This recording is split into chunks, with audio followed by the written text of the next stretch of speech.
You crest the ridge and see Verholm. And this is a city built for talons as much as boots, with slate roofs notched for perches and towers capped like roosts. Dragons lounge on the spires while below the streets churn with life. The air tastes of hot iron and salt, and 3 different crews clock you at once, like you already owe them money. Inside the umbral anvil is Zell. You want to tell us what you look like, Zell?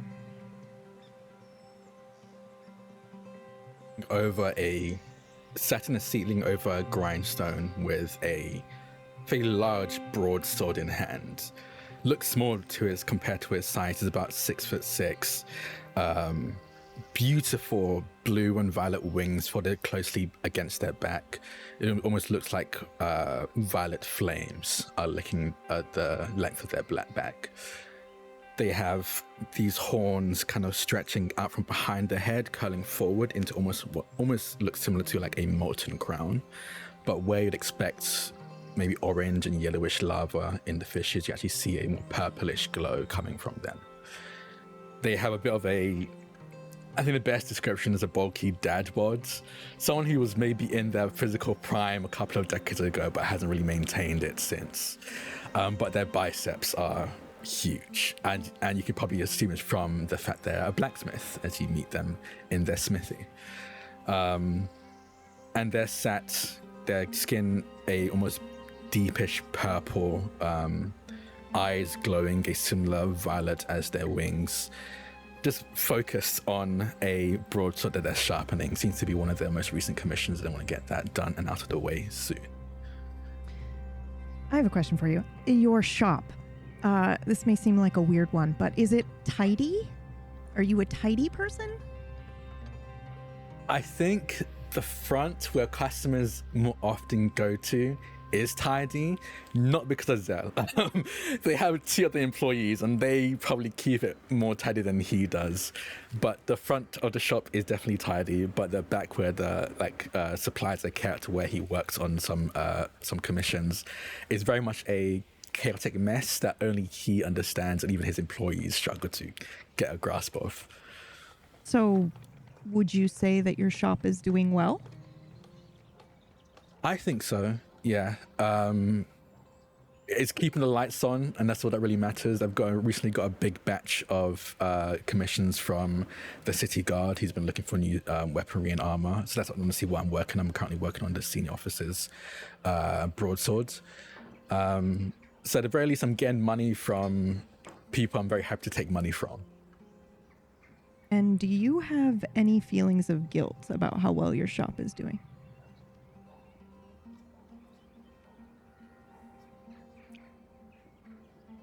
Sometimes. There are days when it's going particularly well that I sometimes ask myself how I got here. It's just that good, and then I very quickly remember how I did. Do you talk with your dragon about it at all, or is it one of those things where you just try to forget it?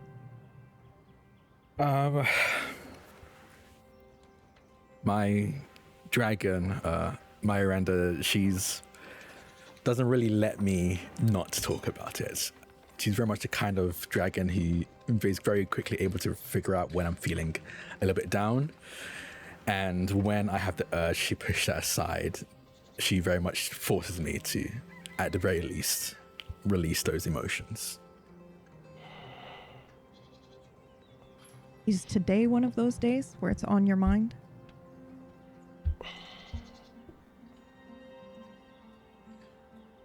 I think so. Yeah, okay. Yeah. I'm spending a bit too much time at the grindstone. I'm wearing this sword a bit too thin. Just kind of lose myself in thought. What do you think reminded you of it? You think it's the sword that you're working on? Like maybe it's very similar to the one Jarek used to use? I actually don't think it's very similar at all. I think it's the fact that as I'm sharpening this sword, I remember that I remember that I actually promised him that I'd make him a weapon after that job. So he insisted he'll do it for free, but I wanted to at least give him something. So Just reminded I owe a favor.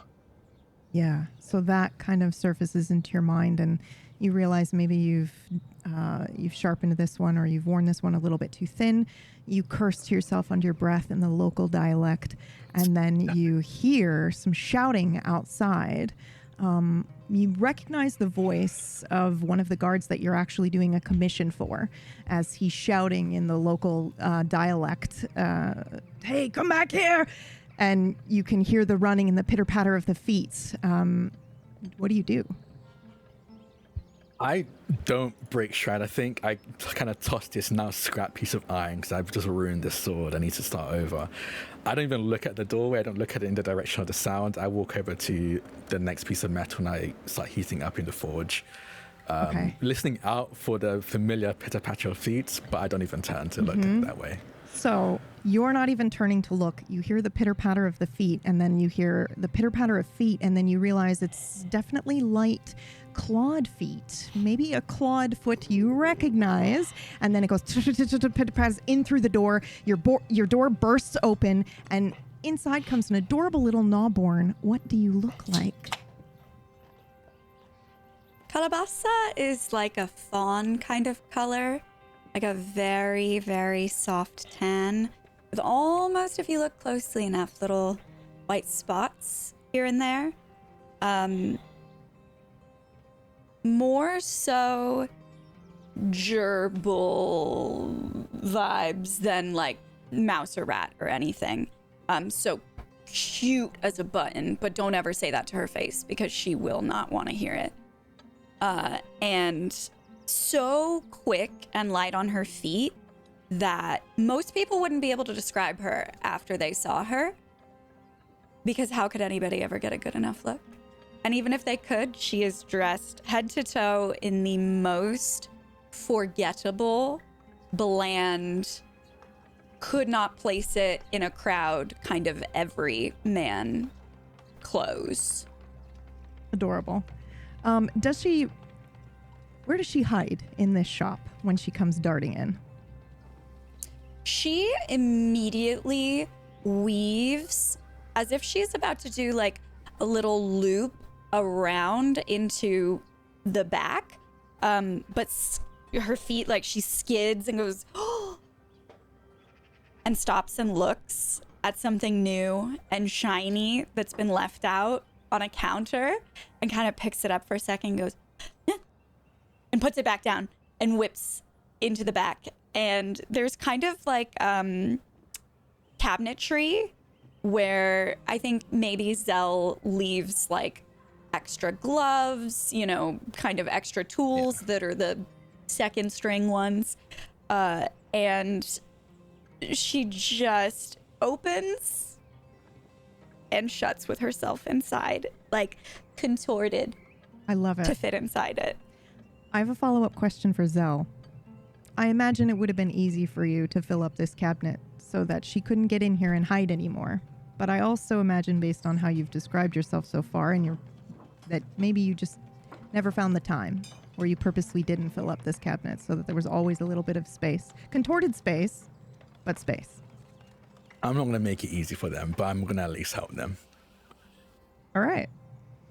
So as she comes in and she hides herself inside the cupboard with which you've left just a little bit of space, two guards come in, and you recognize these guards. I don't know if you recognize them by name, but you know that. I think I do. Yeah, okay. So you know one of them is the talker and the other one is almost always silent, but the one who talks frequently has the habit of speaking to his partner as if the partner is responding, and will even leave space as if the partner is responding.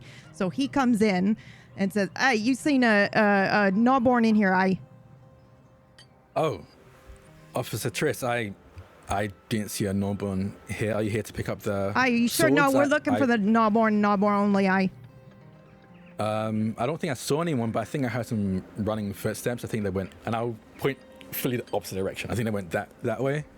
Hi, that way. Yeah. What you think? Yeah, all right. Okay, well, if you see him, let us know. Will do. Aye, thank you. And then they head out. And then you can kind of like hear him talking to his partner. Well, yeah, you know, when are we ever going to catch her? And then they just head off into the distance. But you could tell that they're not rushing. You know, it seems like they have done this a couple times before maybe and are just like, well, we tried, so let's go get some lunch.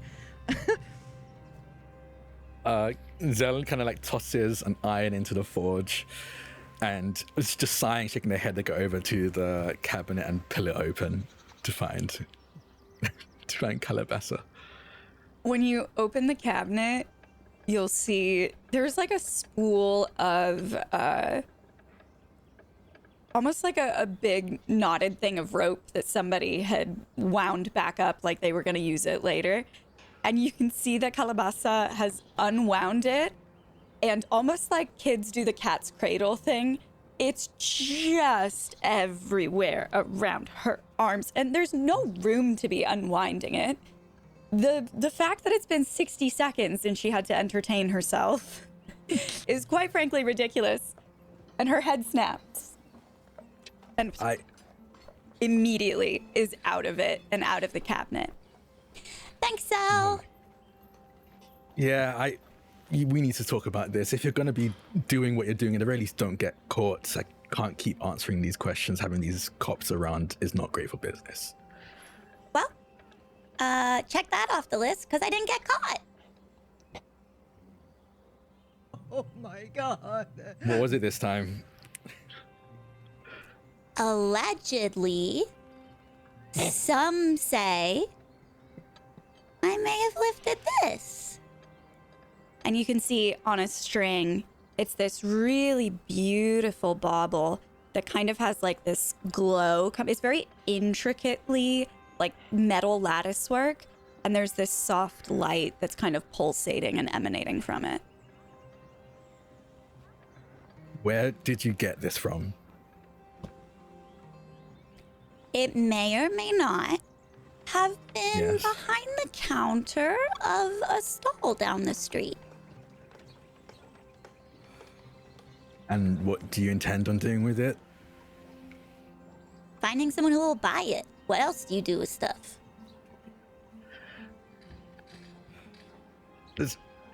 Merrick, I think you got some twine to re-roll. I'm sorry.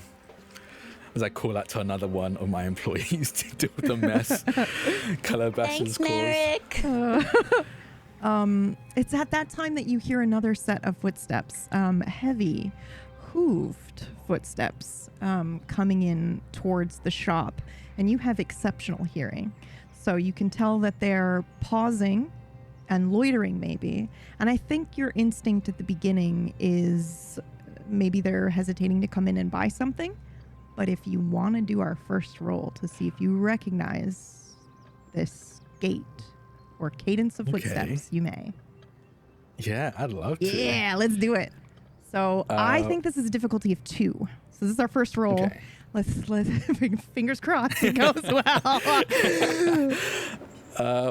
What attributes do you think would be? Well, I would allow you to do 2 different ones. I think it depends on how you want to approach it. So my answer to you will be standard PB style. It'll be dependent on what attribute you choose. I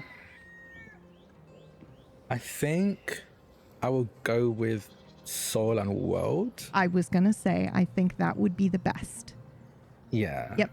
That feels right for this. And I will allow you, to, I was going to say this should be a little bit easier because you willingly decided to remember Jarek today.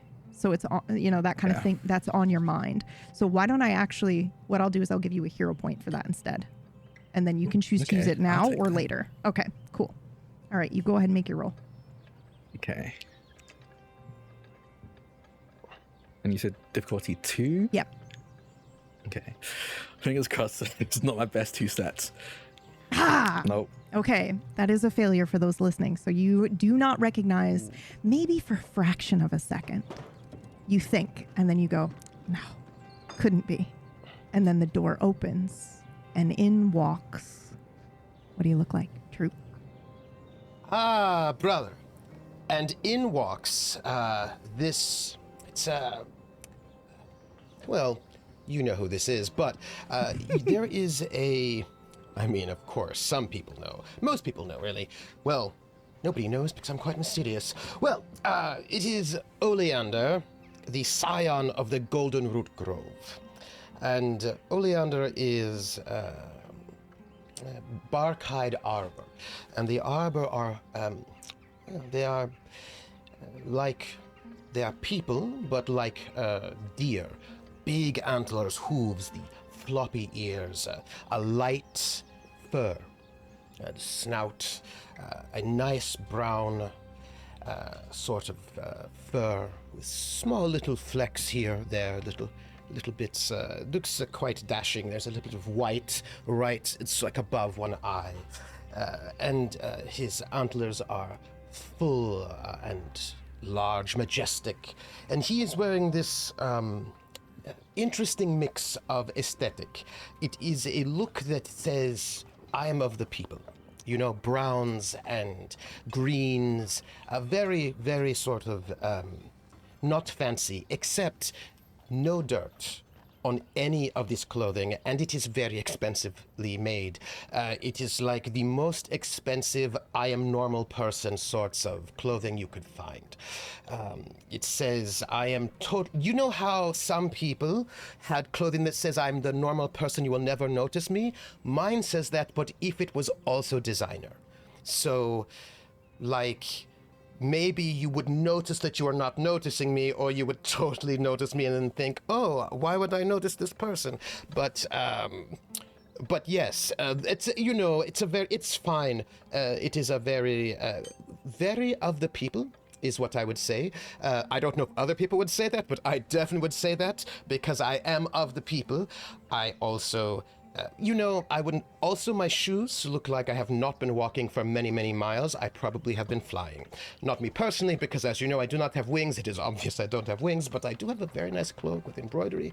But, that's not the point. Where is my... Dragon is not here at the moment. I have a follow-up question for you. Of course, yes.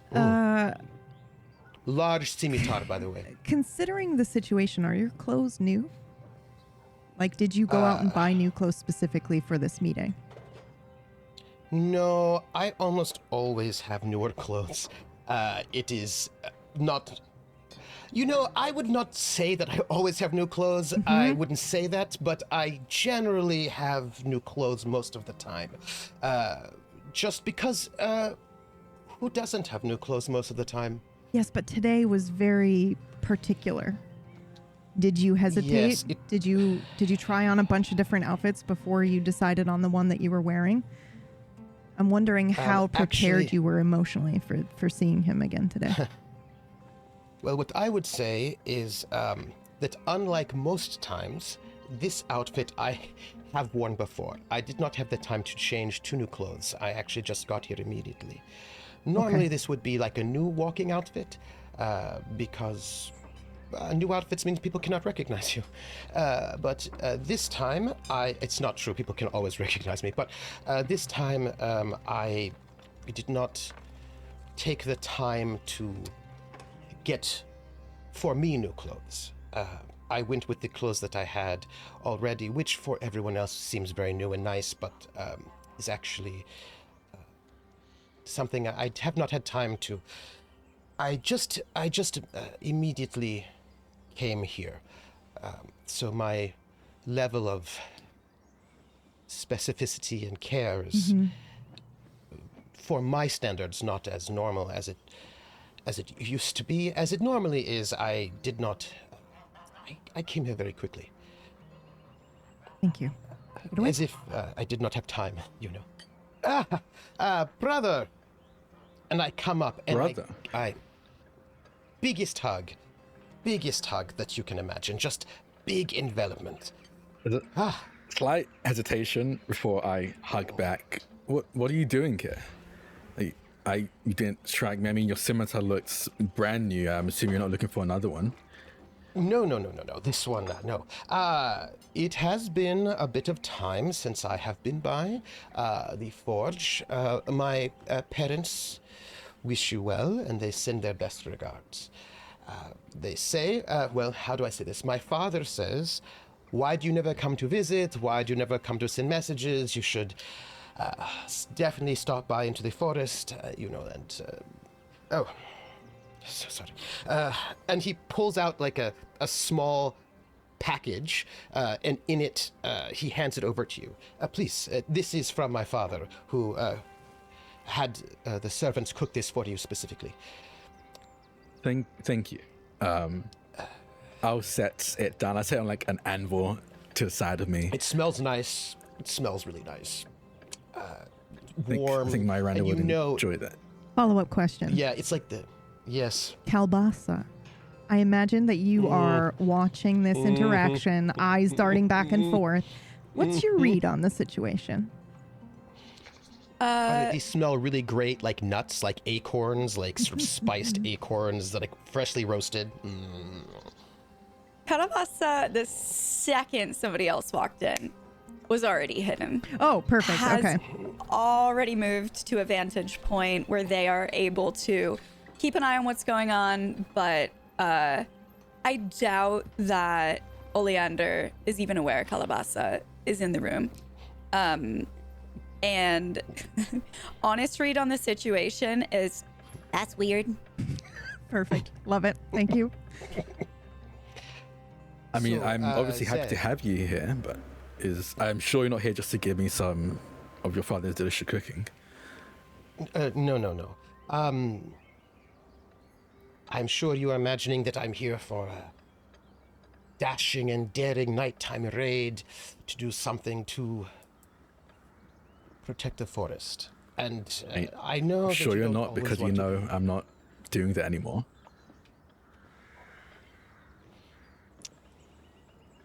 This is what you say all the time. But, and also then you don't. But,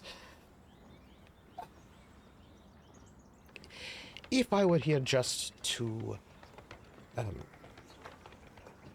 sabotage a hunt from the people of this place, then I would not come. If I were here just to liberate a grove, stop loggers, something like this, I could do this on my own. I would not be here. I'm very behind on orders right now. And Oleander just looks to make sure that your apprentices are not super in earshot. I imagine that they are not obviously within earshot, but they're very clearly listening or trying to. You know, they're doing that thing where they're looking busy, Yeah. but they're like, whoa, the tea that just Yeah. walked Yeah. in the room. So You see a dog folk named Marek, the one I refer to as Marek, in the corner. They look like maybe like a I guess Dalmatian dog folk, I guess is the best way to fit that. And then there's like a human man, probably in the back, I think, who had been told by Marek to actually do the job of fixing Kala's mess. So they're the one that rewinded the twine in the back. But yeah, I can imagine them like looking, just listening, but trying And not to make it look like they're listening. the little tiny like potential tail wag that gives away what they're like thinking and feeling. I feel like that's probably pretty common with them. So yeah, you can see that the tail is just like slightly drooped. They're very clearly trying to listen. And Oleander just sort of steps in, right, very close, like just to being buddy, but really it's to be able to speak more quietly. Ash flew into my camp and needs to speak with us.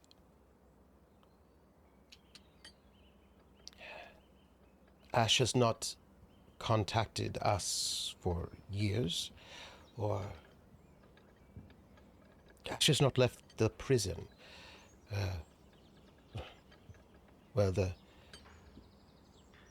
the mountain that can see the prison, the crag, the viewpoint, watching. For years, I don't know if Ash eats or how this, but Ash left the vigil and found me, and says that we must all meet. And if Ash says we must meet, then we must meet.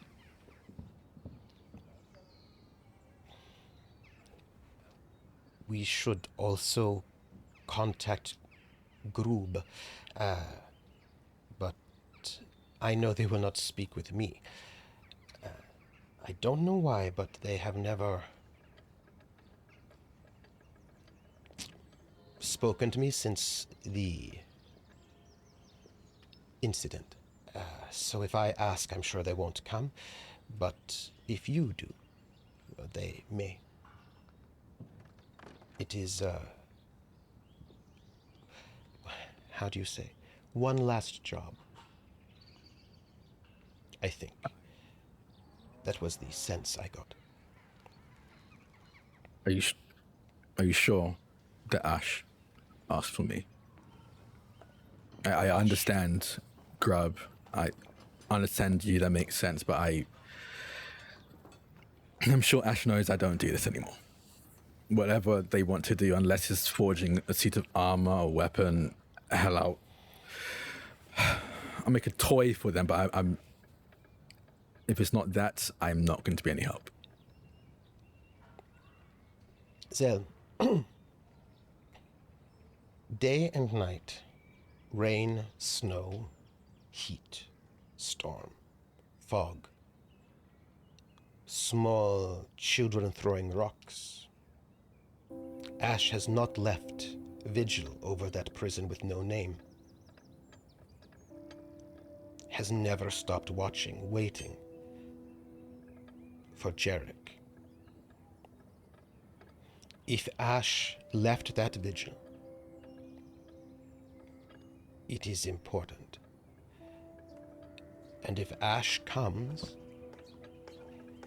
Ash wants each of those who was there when Jarek was imprisoned to be there for this meeting. What if Jarek has died and Ash wants to tell us this, all of us? Jarek was...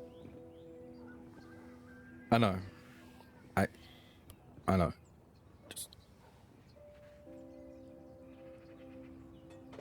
Fine. I don't know what Ash wants, but we owe it to Jarek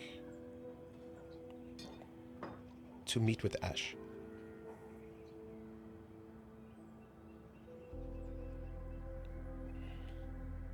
When? Now? I mean, we have a short time, but...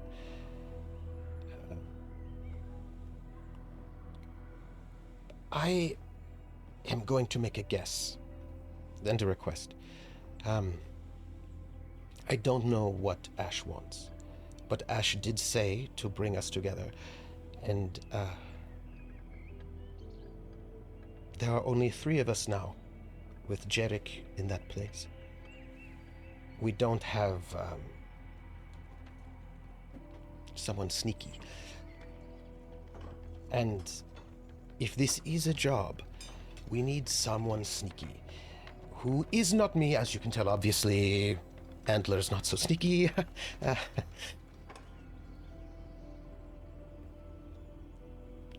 And Grub. I know she says Grub, but I'd like to irritate a little bit. Not so sneaky. You also not so sneaky, so maybe do you know someone a little sneaky? I pinch In case the we need bridge. Pinch the bridge of my nose. Yes. Calabasasa, I know you're listening.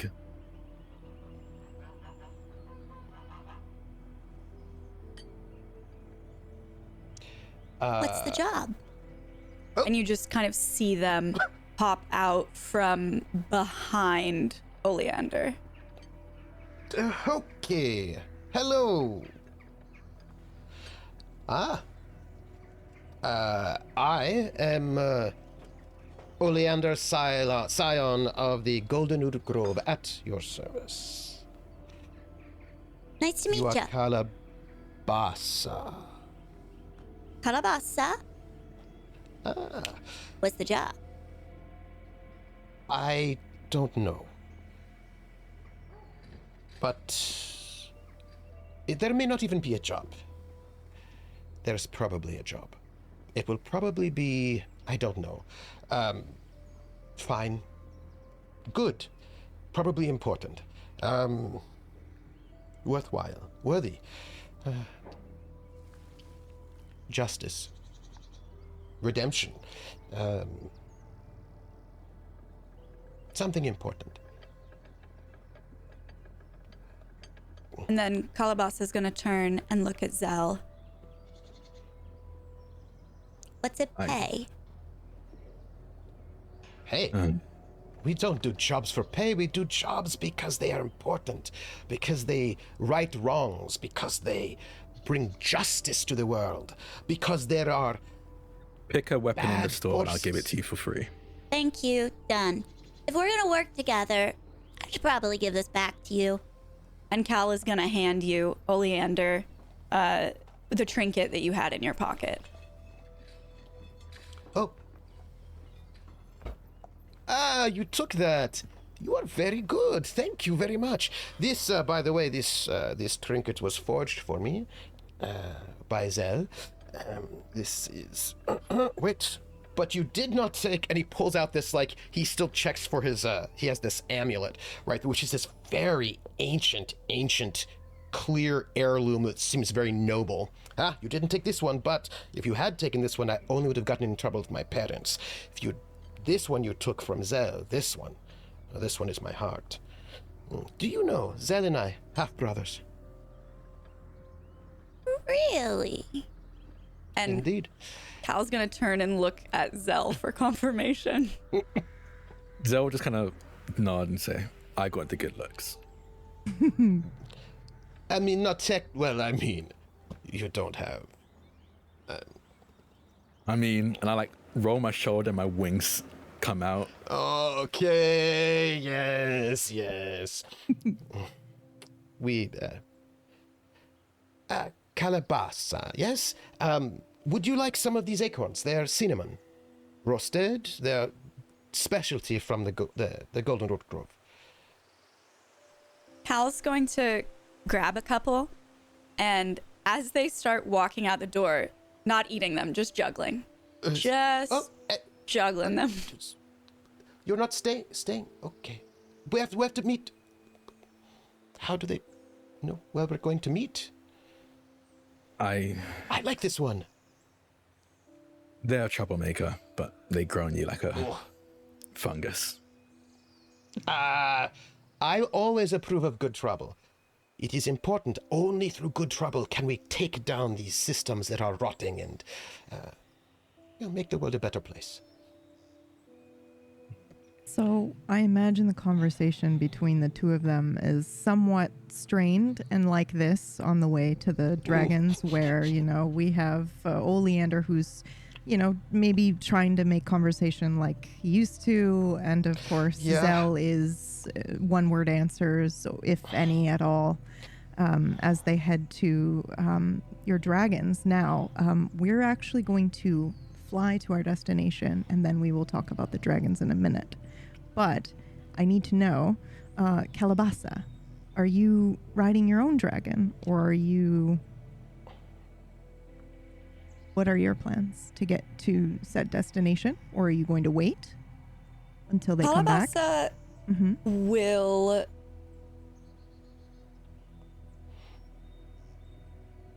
I think Calabasasa would actually wait. Yeah, I think so too. Based on the way that you've described, I think they're going to wait in the workshop until they come back with a confirmation of a job or not, right?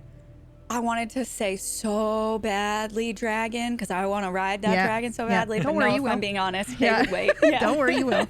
Okay, so Calabasasa is going to wait in the workshop and you two are going to ride out. And I think the first thing that you'll notice, Zell, is that your dragon does not need you to tell it where to go. It begins, they both take flight. So let's take a second to describe what your dragons look like, actually. Yeah. Zell, you want to start? Yeah, I can start. My Miranda is a aura dragon, is the dragon type. They're a beautiful, brilliant pink, kind of long serpentine body. Not, I wouldn't say chunky, but kind of stocky legs with kind of almost iridescent, purple iridescent claws on the tips of them. And like iridescent dragonfly like wings as well, right? Yeah, or butterfly. Iridescent dragon-like wings. I think they're probably more like butterfly wings. Actually, yeah. Iridescent butterfly wings with kind of tufts of fur. That almost seems like fur or feather. You can't quite tell. It seems to be in between the two of them on the tip of their tail, and like almost like I think the best way to describe it is like almost a mane of that around their neck as well, of a mixture of fur and feather and something in between the two around their neck. Like beautiful purple eyes that seem to almost glint whenever Zell is riding them, but very intelligent eyes as well. And they're about like the size of like what's those like huge Clydesdale horses like that? But they're about the size of a Clydesdale horse. Yeah. So like not huge, but definitely big for a thing that you're going to be mounting and riding. Yeah. But yeah. Now, I'm going to take a second to say, in this system, the dragons grow in size dependent on its bond with its rider. So how would you say if a stranger were to be walking by and see you and this aura dragon, how do you think they would assume or gauge your bond is with this dragon? I think they'd seem very close. Yeah. They're not huge in the sense of like they have an incredible bond where they're like the same person essentially. They're not that large. You don't have that growth to them, that size to them, but very clearly very, very close. Anyone who knows Zell and Miranda's relationship, it's right on the line of being supportive partners and codependent, of like how often they're around each other, how often they do things to each other. Like calling them either or, you're probably right. It's kind of like that's how close, unhealthily or healthily they are. But yeah, that's how I describe their relationship for sure. And this is not at all based on your real life relationship with our mutual friend Miranda. No. I had this idea for this dragon before I named it after our dear friend. Okay, and the second dragon that is riding along, would you like to go ahead and describe that for us, Oleander? Yes, the second dragon is quite large, and they are brilliant, made of crystal, gemstone. This is a purple dragon, all crystal shards and large plates of iridescent and almost see-through purple, massive plates of gemstone, mostly smooth bits of spike, very regal, like someone who has seen everything, someone powerful, someone with large wings, someone who makes a bit of just being in their presence is something phenomenal. Makes an impression, I would say, glinting off the sun. Beautiful. One of I would say, me personally, Oleander, I would say the most beautiful dragon in the entire world. I may be biased though, but amazing. Now, these dragons are typically bigger in size, and not just because of bond, but they range a little bit bigger. So how big would you say that this dragon is? This dragon is quite big. It's not a small dragon. This is why the dragon did not come into the shop, would not fit through the door. I would say something like, if you take me, I'm 7 foot, yes? So twice my height. So like 15, 16 feet. Wow. Okay. Very big wingspan though. Just one of those kind of dragons that, if they put their wings around you, you feel totally safe and enveloped and the best dragon you could ever imagine. Yes. Follow-up question. Do you think your dragons would give you space? Like, basically I'm asking, will your dragons give you an excuse to not talk to each other during this ride? Or do you think that they're going to force you next to each other and they're going to ride super close? Oh, my dragon would not. My dragon, I might actually want to be closer. Yep. And your dragon is like, let me save you from yourself. Like, no. What? I'm sure my dragon would never do that. Because I do not make bad choices. I right, don't know of course if you heard not. that about me. No, I never make No. bad choices. Okay. Oh, did I tell you? So there's a thing about this game, the Drakonym. All of the dragons have like a heart, like they have a character about them. Like each dragon has like a soul, and my dragon is the guardian. But that does not imply that I need protecting from myself because I don't make bad choices. So, Sure. Sure, buddy. So the flights to the grove or to kind of this like clearing area is fairly, then I'd say it's not too far, but it's not going to be too long of a flight for these dragons anyway, regardless. I feel like it's not unlike you, Zell, to be somewhat close, but just far enough that you have an excuse not to go home, if that makes sense. Yes. So it's a fairly short trip. Now, you don't land in the grove where you think you're going to go, Zell. The dragons actually head straight to Grub's little hermitage. Grub, do you want to describe what this place looks like?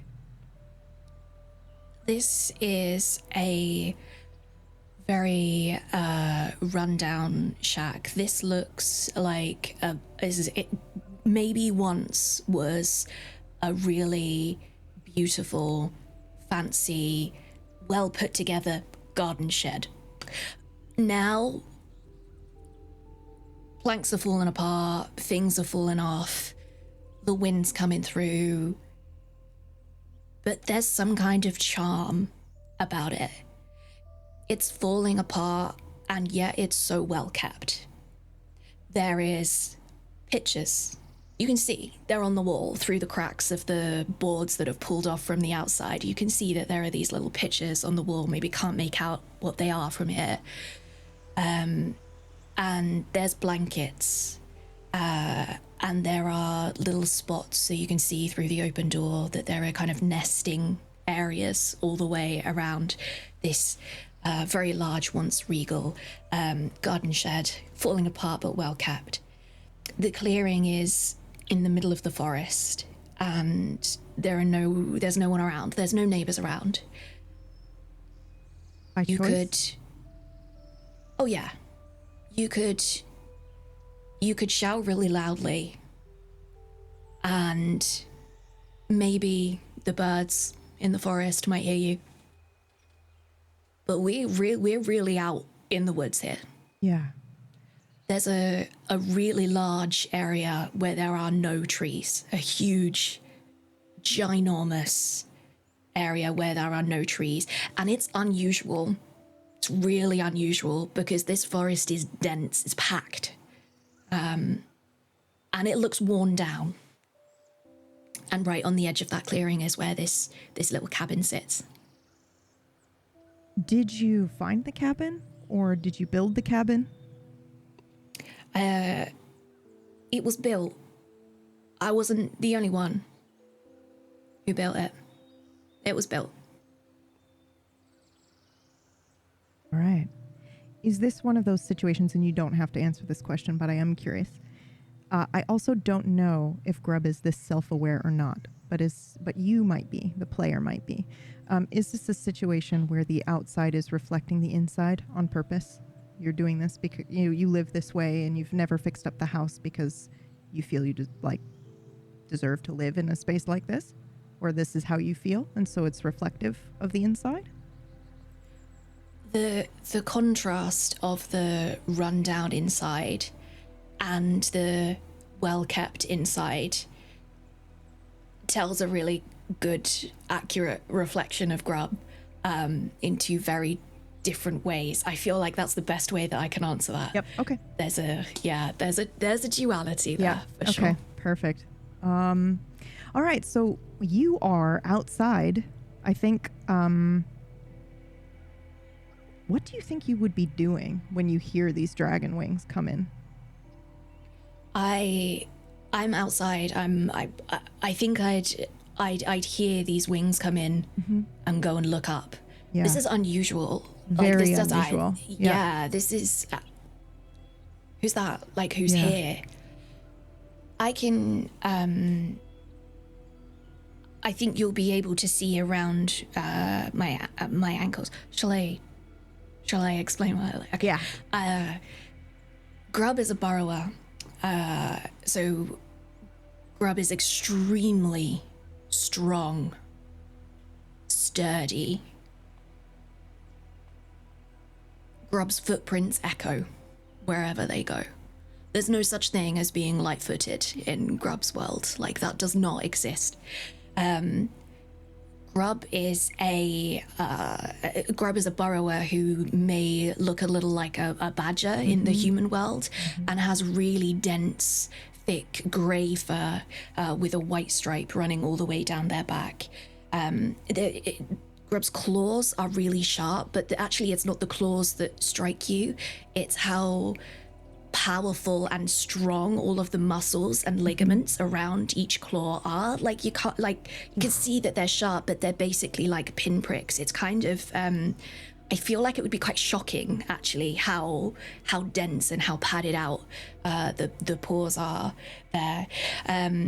And I'm wearing a plaid shirt, like a checked shirt. Yeah. On closer inspection, this plaid shirt, it used to be quite a thick material, but actually the way it is now looks like it's some kind of like very threadbare cotton. Oh, rundown. That's not what it was. And I think you can probably tell from the stretching in the patterns that this shirt once fit me, and it now is a little tight in places. And it's hard to not see quite how strong I am. Yeah. Like, that's there's a little bit of an too, Mm-hmm. you know. Yeah, so you're like 6 feet. Yeah. You know, you're like tall, and you've got big stocky build. And most of the time, at least your burrower in particular, previously it was underground. I wouldn't say that all burrowers are, but yours was in particular. So living up, you know, kind of topside is very different experience for Grub. I think if you go into the house, you'd find evidence that there is still connection to the underground. Yeah. But this is the presence that I've chosen in the world. So I think, you know, despite everything, you still have the very, very keen sense of smell developed from living underground, and you probably smell the change in the air before you hear the sound of the wings, and then you feel probably the breeze, you know, the pace of a quick breeze, and then you hear it shortly after, the beat of the wings before these dragons land. And I'm going to say it's up to you if you want to roll to recognize them, but I don't see why you wouldn't after a second and they got close, that you wouldn't immediately know. Okay. Yeah. Yeah.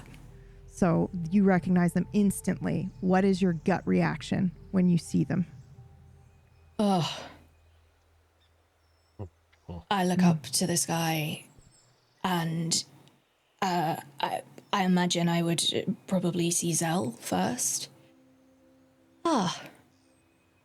I'm gonna go and stomp my way towards, with all of the little bits of like sticky buds from the forest caught in the fur around my ankles. I'm gonna stomp right on over to see Zell. I think then I perhaps notice, maybe slightly behind, there's something else here. I think that takes me a little longer. That takes me a little longer to figure out. And you see this like kind of fierce on my way, stomp to go and greet, suddenly slow down, like a device that's sort of run out of batteries. as I stop static and stay and just stare as I watch Oleander come down. As we land, I make note that Miranda knew exactly where we were going without even any communication. And I think under my breath, I just say, you knew this was happening, didn't you? Talk about this later. And I'll hop off my dragon.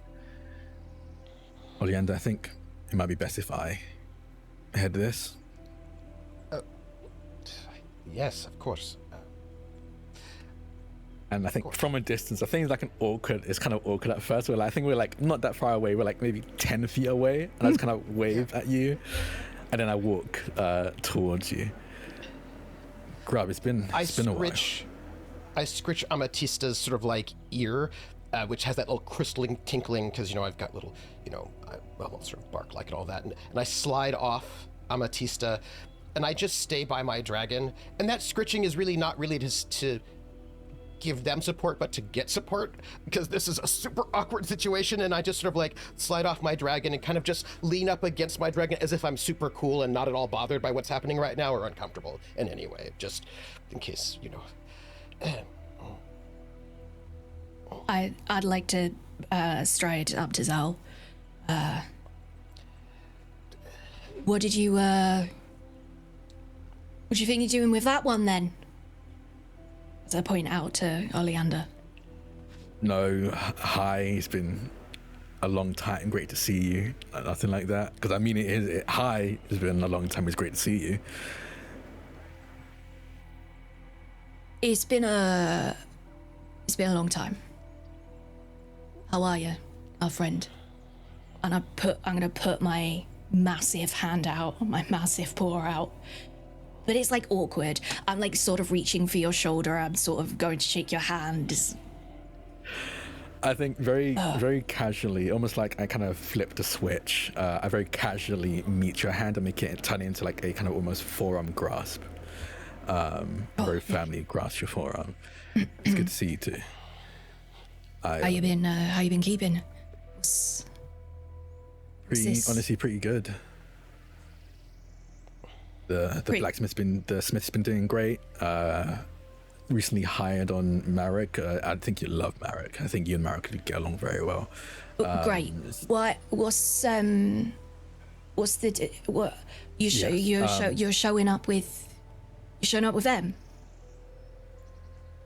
I'm sorry if that's a bit. I just feel. Yeah, well met. I awkwardly look over my shoulder and just like wave, like gesture to Oleander, like I've got this. Grub. They need us to meet at the Grove. It's about. I think it might be about Jarek. About Jarek? The dragon Ash showed up to the Grove apparently. What about Jarek? I don't know. I don't know.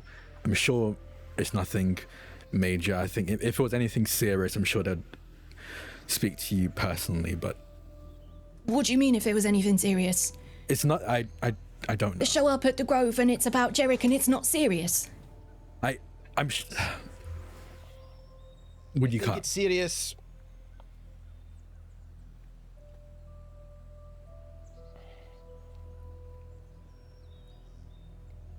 Is it gonna be like last time? I don't know.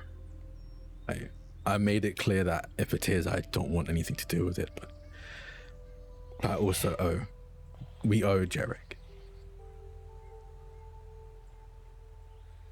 Well, let's go then. Let's just... If Jarek needs us, Okay. we should go. It's at this time, I think, that your dragons, at least the two that were here and landed, move aside. And I mean, they immediately, you know how like cats when you startle them. They just do that full body leap out of the way. It's sort of like that. They're not startled, but they're immediately making room. And the room that they need to make is quite massive. Grub, is your dragon out here and about? Or was your dragon maybe somewhere else doing something? I think as soon as I say, let's go, my dragon is here. I think until that point, you wouldn't have been able to see them. And then you realize what the clearing, why there is a worn down clearing. Yeah, absolutely. Absolutely. As the beating of the wings land. I feel like this would happen just behind Oleander as well. Yeah. And as they descend, you see this glistening pink dragon, but it's pink that tinges into burgundy in the same way that like an old leaf of a flower turns a little darker as it goes kind of quite down deep into closer to their skin. And there's a really small, very, very, you have to listen so carefully to hear it, but just a tiny little tingling. A little wind chime, a little ethereal tinkling is the best way to describe it. I don't think there's words for it in the human world. Like you're listening to a force field, like you're listening to a reverberation somehow. Yeah. Maybe an outward heartbeat. Yeah. So I think your dragon arrives. And also, just to note, your dragon looks eerily similar to Miranda, right? Yep. Yeah. Yep, there's a very big similarity there, yeah. So I believe, so your dragon comes up right as, I think your dragon was probably closer. The moment that tension in your heart and your chest, when you saw them landing, I think your dragon immediately, wherever they're coming now to you. But it surprises you when they don't immediately land to you for you to get on and ride. And both of your dragons also kind of back up and make space in this giant landing for a dragon none of you expected. The moment you look up is the moment the ground is covered in shadow because this dragon is blocking out the sun. It is so enormous. You look up and there is no mistaking Jarek's astral dragon. And it is enormous as it lands in front of you.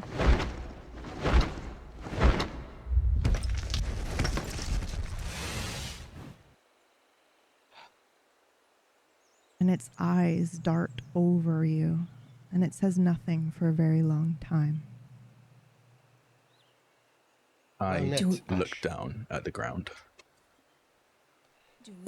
Do I recognize this dragon? Oh, absolutely. This is Jarek's dragon, but I think what is shocking to you is how much this dragon has grown, implying their bond has only gotten stronger. I go straight to them immediately. I stomp through the clearing. I was going to go towards Ash, but the minute Grub starts moving towards Ash, I back away to give Grub space. Like it was that kind of like, oh, it's Ash, and I was about to go forward, but then I see that Grub is moving in, and I just sort of step back out of melee range of Grub, just in case. Not that, I mean... I'm directly walking through the clearing, extremely confident walk, and my paw goes straight out to the dragon's face. Greetings, Hey. child. It has been a time.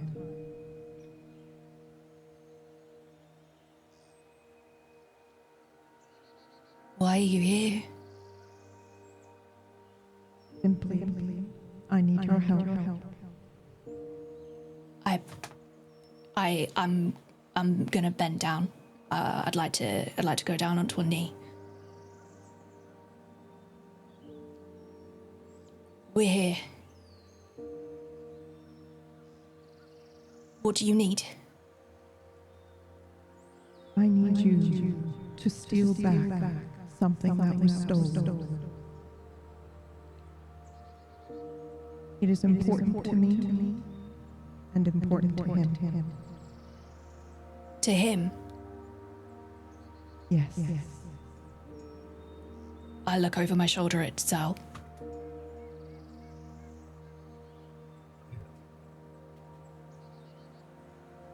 You've got Grub, you've got Oleander. I think that's all you really need. I can get Calabasasa here, but I don't think.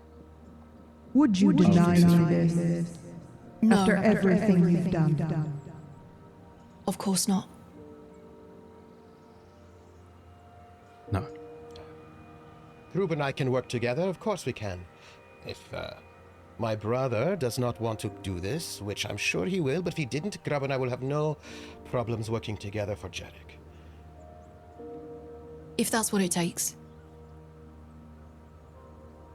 I think its I'm in. eyes have never left Zell since Zell said you don't need me. Its stare is boring into you. I think my eyes haven't left the ground since Ash arrived. But even without looking, I can feel their eyes on me. Fine.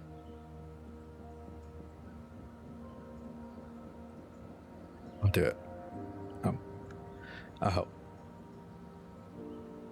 It is of great importance, or I wouldn't ask.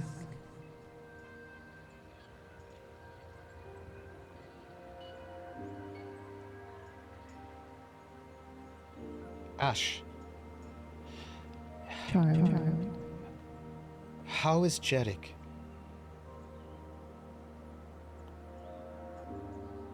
I think the immediate response from Ash is to rear its head back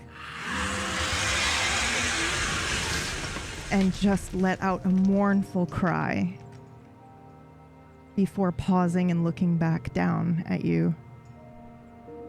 The truth is, I know not. Our bond stretches beyond space and time, so I know not if I feel him now or before. But I feel him still.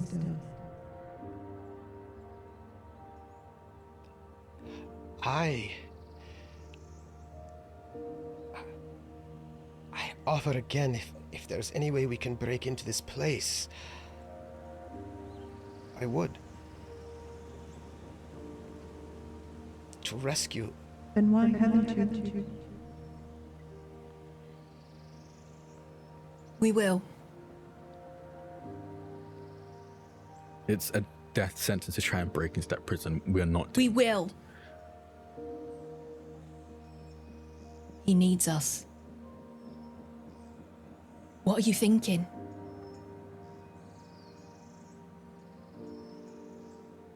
That's not why Ash is here. They're not asking us to break Jeddick out. Are you? No, I am not. Oh. What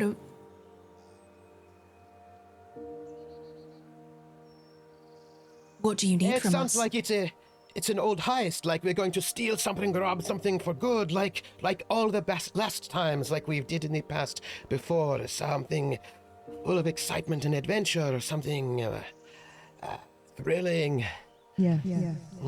There is a temple, a hidden place in Weirmire. I need you to travel there. You do not have much time. You must go tonight. We will. Right? I look around at Zal again. Yes. You're with us? Yes, I'm with you. No buts. No buts. And you? Of course, I am here. And this is the moment where Oleander, has realized when Grub spoke to Zell that Grub has not spoken to Oleander at all this entire time. It's just as if I were not there. And I kept saying things and they were just nope, not there. It's of course I will be there. This is... But for the right reasons, yeah? I am always there for the right reasons. Always. Because if you mess this up...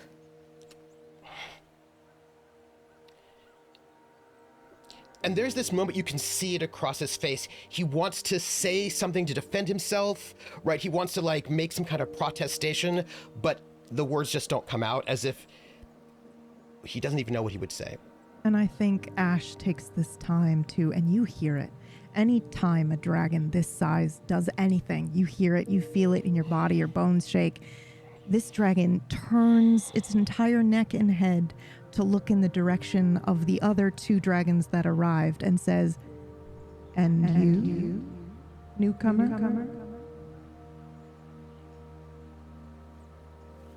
And it tilts its head and waits. Miranda kind of lifts its chin up and bows, nods deeply.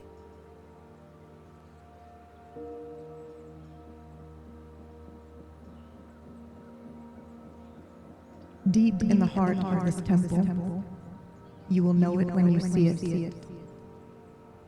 You must take great care in handling it. And you must not let it fall into any hands other than your own. Bring it back here to me. And Jared, What is it? will consider it fair, forgiven.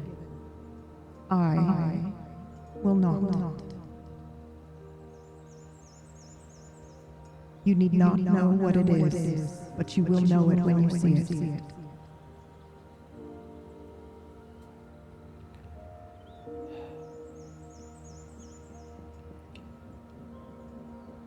That's understood. Good. Tonight. Tonight. Mean it. Well then, we must prepare. Good luck.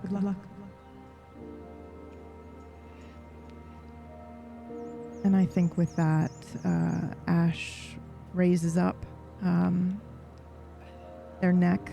They look around at the dragons, still waiting, looking. There is something exchanged between all of these dragons that I think is incomprehensible to a mere mortal. But there is some form of understanding between them that takes only a moment before Ash kind of looks up at the sky again and takes off. Ash.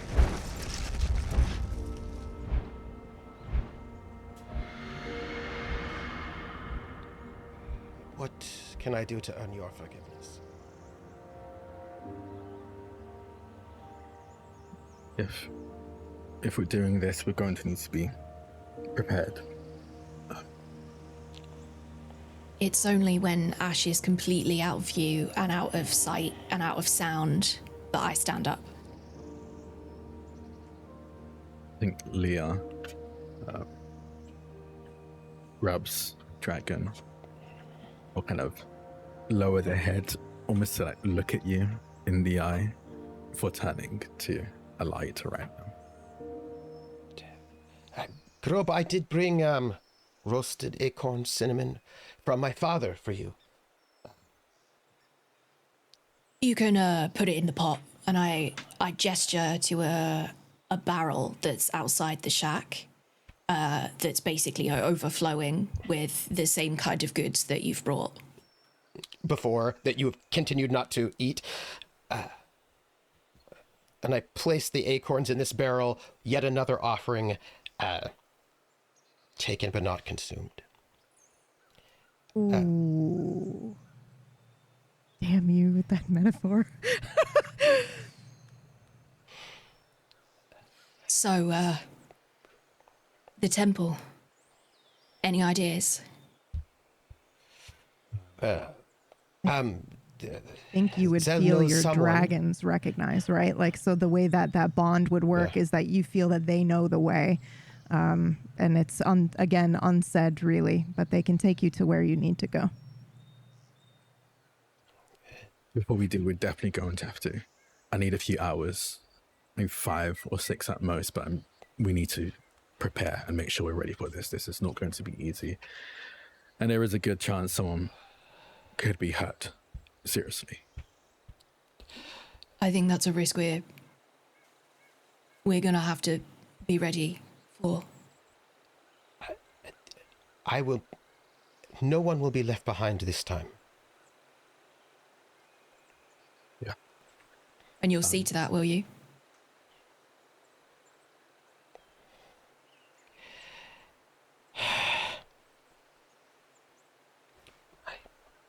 We should head back to the smithy. There is a small, fun new friend of Zel's who will be accompanying us this time, and we need someone who can fill. Wait, so if there's a new player in this endless game, I think we probably need to have a discussion about it. Yes, I didn't plan. I intended on finding out what the job was and telling them. The job? The task. Turn of phrase. Just old habits. I'm sorry. This isn't just any job. This is important, all right? We can't let anyone in here. How much do they already know? About the If situation. Zel vouches for them, they will be good. Zel has excellent taste and character. I mean, that's the most sense you've spoken since you got here. Grub, this is not my fault. Right. So where are they? Am I going to get to meet them, or are we just going to Yes. go? No, we are definitely not going. We're going to meet them. We're going to plan. I left them back at my smithy, so they should still be there. All right. Well, let me just get a pack together, and I'm going to trundle straight off, not wait for any answer. Yeah. And as I head through the shack door, you can just hear noise. Do you slam ding, the door as bang. well? Yep. Oh, yeah, there's, that's stomp, the stomp, energy, ding, yeah, bang, for sure. clack, Mhm. Yeah. I'm not happy about this, but I'm going to do everything in my power to make it work. Yeah. Right, so Grub comes back out with a pack. I imagine that it was awkwardly tense and quiet between the two of you while you could just hear Grub banging around and whatnot, and maybe I think I would have just said to Zel, Zel, can you not convince Grub that this was not my fault? They always listen to you and trust you. You've always been honest, and if you explain that it was not my fault, then maybe they will believe it finally. I think you just need to give them time. It has been okay. It is hard to see their look in their eyes when they look at me as if I wanted all of that to happen. And some things could not be helped.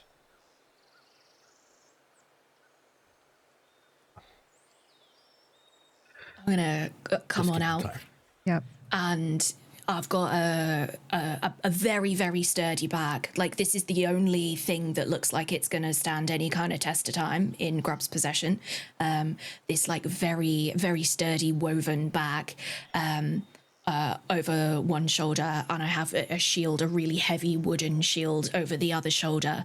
And I've bound I've wrapped my wrists, my forearms around my claws, and I come out stretching. All right.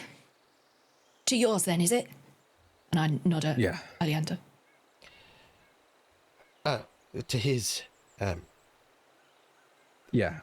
them at smithy. My smithy. Right. To yours then.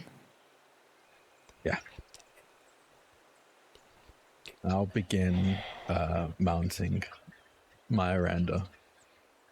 Yep. And it's tense and mostly silent. And I think we see Oleander like opening his mouth maybe to try to say something and then closing it again. And Grub is purposefully not looking. And it is just a scene. And then you are about to take flight. Once they have taken off and they're in the air, Calabasasa is gonna pop her head out of the saddlebag on Miranda with a mouthful of acorns and go, So who's this Jarek then? And now it maybe clicks that that's who Ash was referencing when Ash turned and looked at the dragon and was like, oh, hello. Oh. You and Miranda, I swear. Okay. I'm guessing you heard the whole task given to us. I got ears, don't I? What do you think? Are you interested?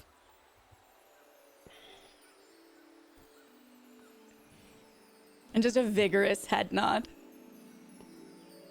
There's like, even with, and I assume we're in flight, so even with the whipping wind, the sound of the whipping wind going past us, you still hear kind of the grumbling sigh come from Zell, as you can only assume they're hoping beyond hoping that you'd say no. Ooh, that's interesting. I also think that no matter, at least I don't know how you feel, and please correct me if I'm wrong, but I feel like no matter how bad you're feeling, there is nothing like flying on the back of a dragon, and the feeling is uplifting and exhilarating, and it's kind of hard to be grumpy and upset when you are flying with your dragon, especially when you're bonded. So I imagine there is a tiny bit of reprieve when you're in the air and the wind is whipping at you and you're thinking about, you know, kind of everything that's happened, and it doesn't take long before you arrive back. But yeah, go ahead. Sorry. I think there's like a moment. I think I take a moment to just bury my face in the kind of furry mane of Miranda. And to no one but Miranda, due to the bond we have, but also just the physical feeling of it, I think they feel like two teardrops through the mane. Managed to get through the mane, and then they kind of settle there for a moment, trusting her to take them back to the smithy before lifting their head up. The moment I say run, you run. Understand? Yeah, I'm not looking at Calabasasa, but I am speaking to Calabasasa. Understood. Okay. I'm silent for the rest of the ride. All right. And all you can hear for the rest of the ride is just crunchy chewing sounds. I love that so much. I have a follow-up question. Is this the first time that you have snuck on the dragon? Or have you done this to him before? It's the first time Zell knows that I've snuck on the dragon. Okay. I love that so much. I feel like I'm already getting a vibe of like Calabasasa and Miranda conspire against Zell. Yeah, for sure. Oh, and Miranda was covering for Calabasasa there, when it was like, oh, yes, I understand. But also, maybe there's a moment where you're like, is that where all my cheese went, or is that where all my thing went in the like, oh, son of a, you're just having this moment where you're tallying everything that's gone missing. You're like, how this has been so insidious. But you I think let's take a very brief moment to describe what we, the audience, might see on the expressions of the riders as you are approaching, because I know how you might feel, Zell. And we know that, you know, Calabasasa is like enjoying the ride and kind of like, whoa, I'm feeling the vibes. But I do want to know what Oleander looks like, what the demeanor is, and Grub as well. Grub first. Yeah. So, it doesn't look comfortable to Grub. And it's a strong bond between Leah and Grub, a very, very, very strong bond, but it doesn't usually look like this. It's the vibes that this gives, I don't know how to explain it visually, but the vibes that this gives is when you hug somebody that you've just met for the first time and you're not really sure if you're gonna hug or not. That's what it feels like, but you can sense that there's just this like beautiful bond and beautiful love between them. It's slightly clumsy as Grub like holds on to Leah's fur, and you can see Grub like moving around on the dragon way more than anybody else. Like this is Grub afraid of heights? This is distinctly unnatural to Grub. That so well. This is distinctly unnatural. But he'd never admit, or they never admit it, right? Yeah. Oh no way. No. They're a dragon rider. What are you talking about? Scared of heights? Oh, I love it so much.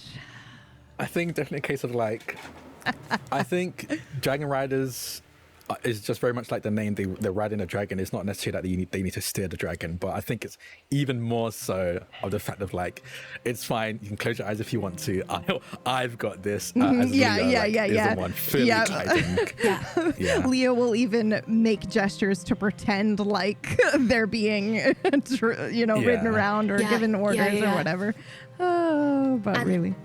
And it's like, I'm doing everything in my capacity to make sure that nobody is aware of this situation. That would be so embarrassing for me.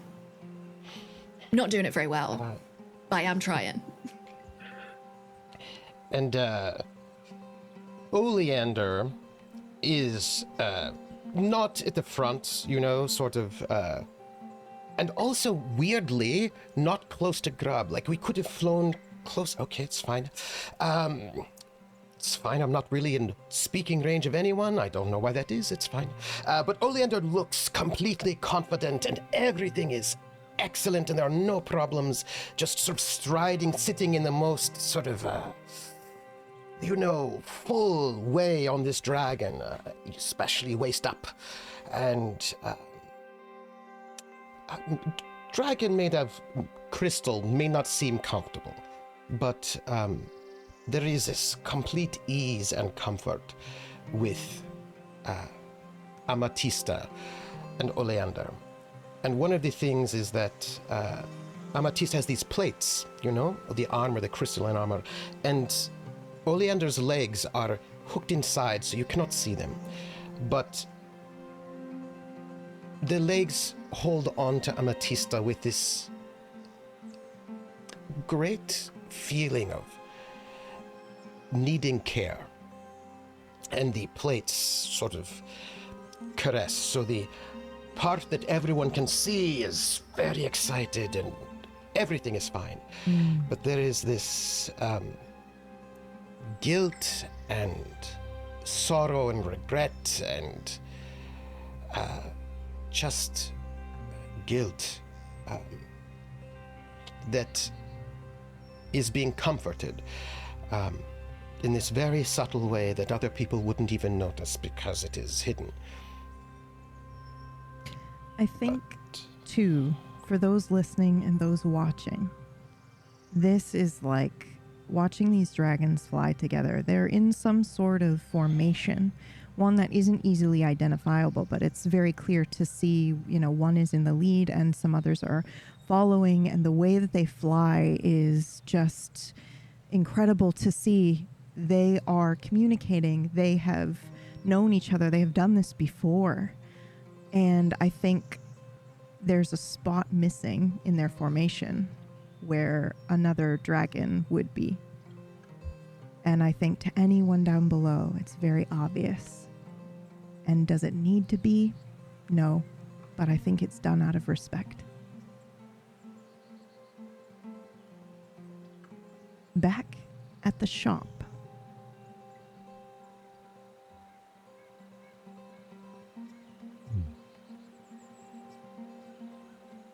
You get straight to work? I think first things first, how much do we know about this temple? If we're going to be running a heist, we need to know something of the floor plan or the very least the defenses it has. So I think... Oh, yeah, sorry, go ahead. Have I been there before? No. Do I know? Okay. But the way that I'm imagining the bond, or at least for the sake of this story, is that if they can feel your emotions, then you can also feel theirs. And then sometimes when you are, depending on how strong your bond is, like if you're looking at something and you concentrate on letting them see what you're seeing through your eyes, if your bond is strong enough, you're able to do that. So I imagine that they are doing this to you as well. So maybe not necessarily floor plans, but I like to think that your dragons send you almost like a first-person POV, but from a smaller height. And it's very clear to you that maybe your dragons were here once upon a time, but when they were very, very young. But you are seeing stone walls. It's underground. You're seeing overgrown greenery. You're seeing a lot of stone statues. You're hearing running water. You're smelling dead things. You're also smelling stale air. And then you're feeling a draft. And you also know intrinsically this is a very sacred place. Do we know to whom sacred? The dragons.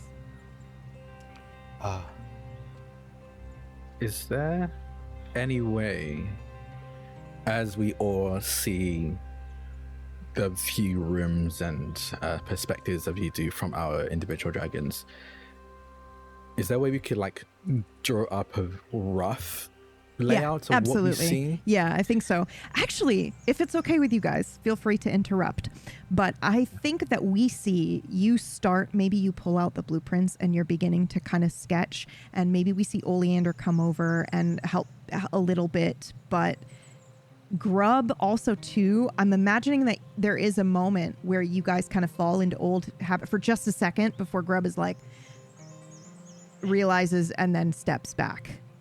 Where, oh, but I think there's a wall here or something like that, where it's the old crew together for just a moment. But you are able to absolutely sketch out a floor plan for sure. And I think once Grub steps back and that awkwardness happens, Oleander steps back and goes, Calabasas, this will be your first time with us. We are practiced in the liberation of righting wrongs, doing the good thing. So, since this is your first time with us, I must give you instruction. If one of us says to run, you run. If one of us says we are all leaving now, you leave. It does not matter. If one of us has to stay behind, you do not also stay behind. Do you understand what I'm saying? And Cal has kind of had the look of a kid who's trying really hard to listen to something important their parent is saying, but man, the stuff in the room is just so much more interesting to look at. Just a big nod. It is important, yes, okay? This will not be a situation where if someone here says, I'm going to hold the gate, that you also decide to hold the gate. If we say you go, you go. Promise. They're really pushing this, Calabasasa. Does that extend both ways? You are not staying behind.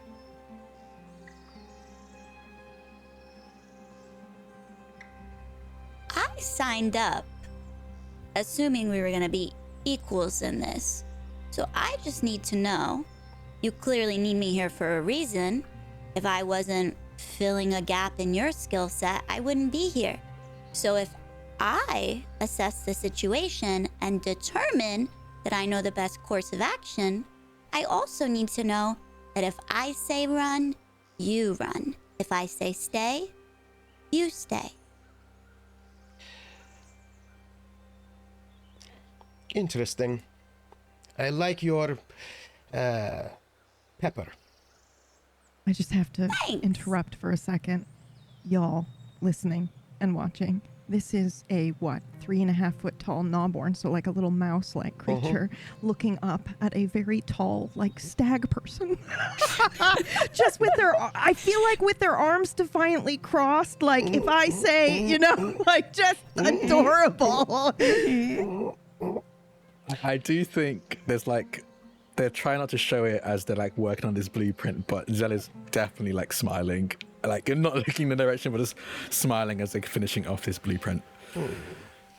I'd like to go over to Calabasasa and get right down to the floor. This is not the intention here is not patronizing, just to make that very clear. Yeah. And I'm gonna put my paw, which is probably half the size of Calabasasa, real close up to you. Hi, listen, kid. I heard what you got to say. Maybe I misjudged you. I feel like an introduction's in order. Grub.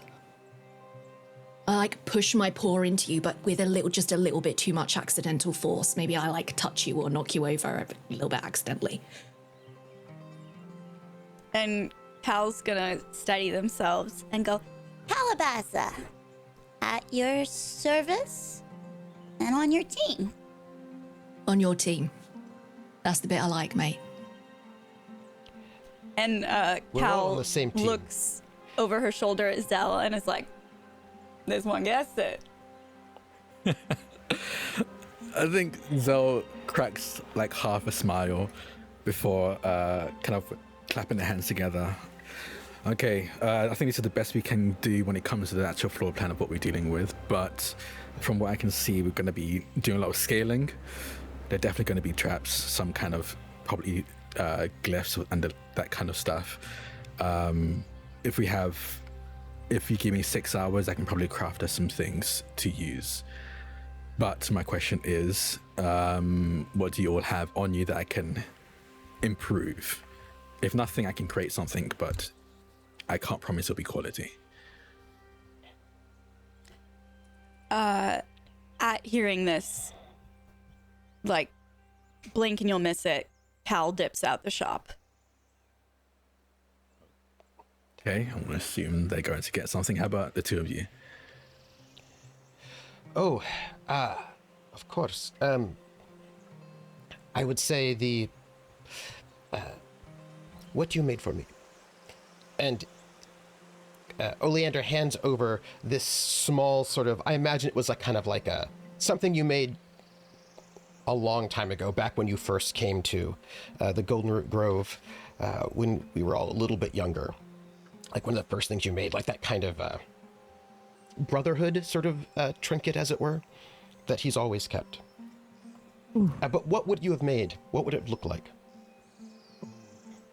Probably this is when we were like 18, 19-ish, that sort of range, when we were quite young, much younger. I think that was probably when I was first get into like tinkering and like messing with metals and the like.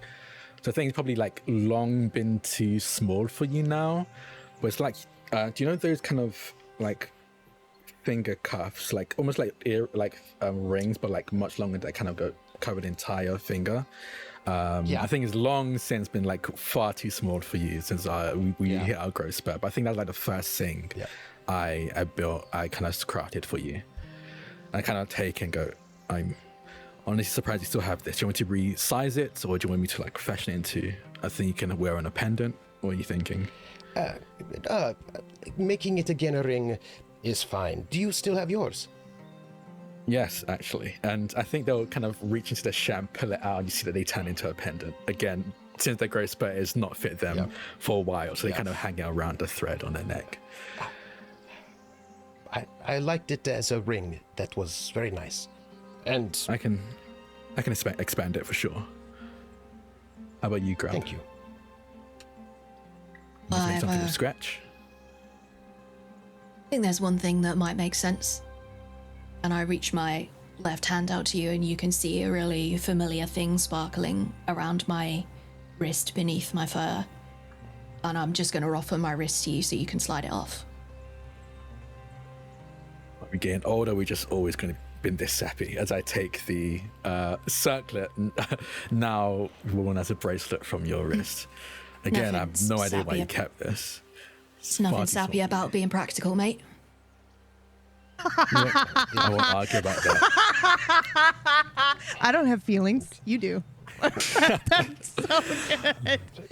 I won't argue with you there.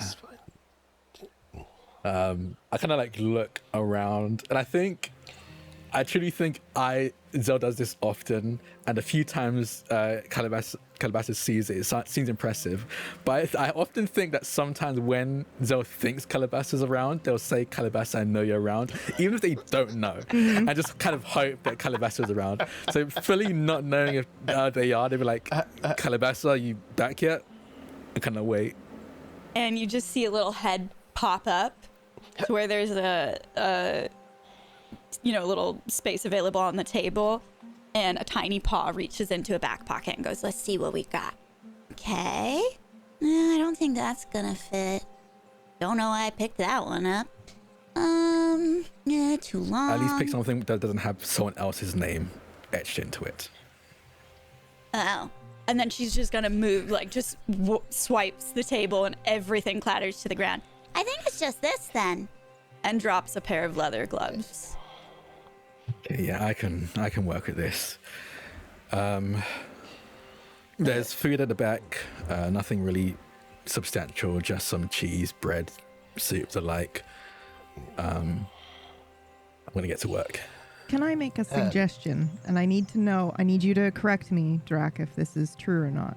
But I feel like at least Merrick, and I'm realizing now you have an employee named Merrick. Oh my God.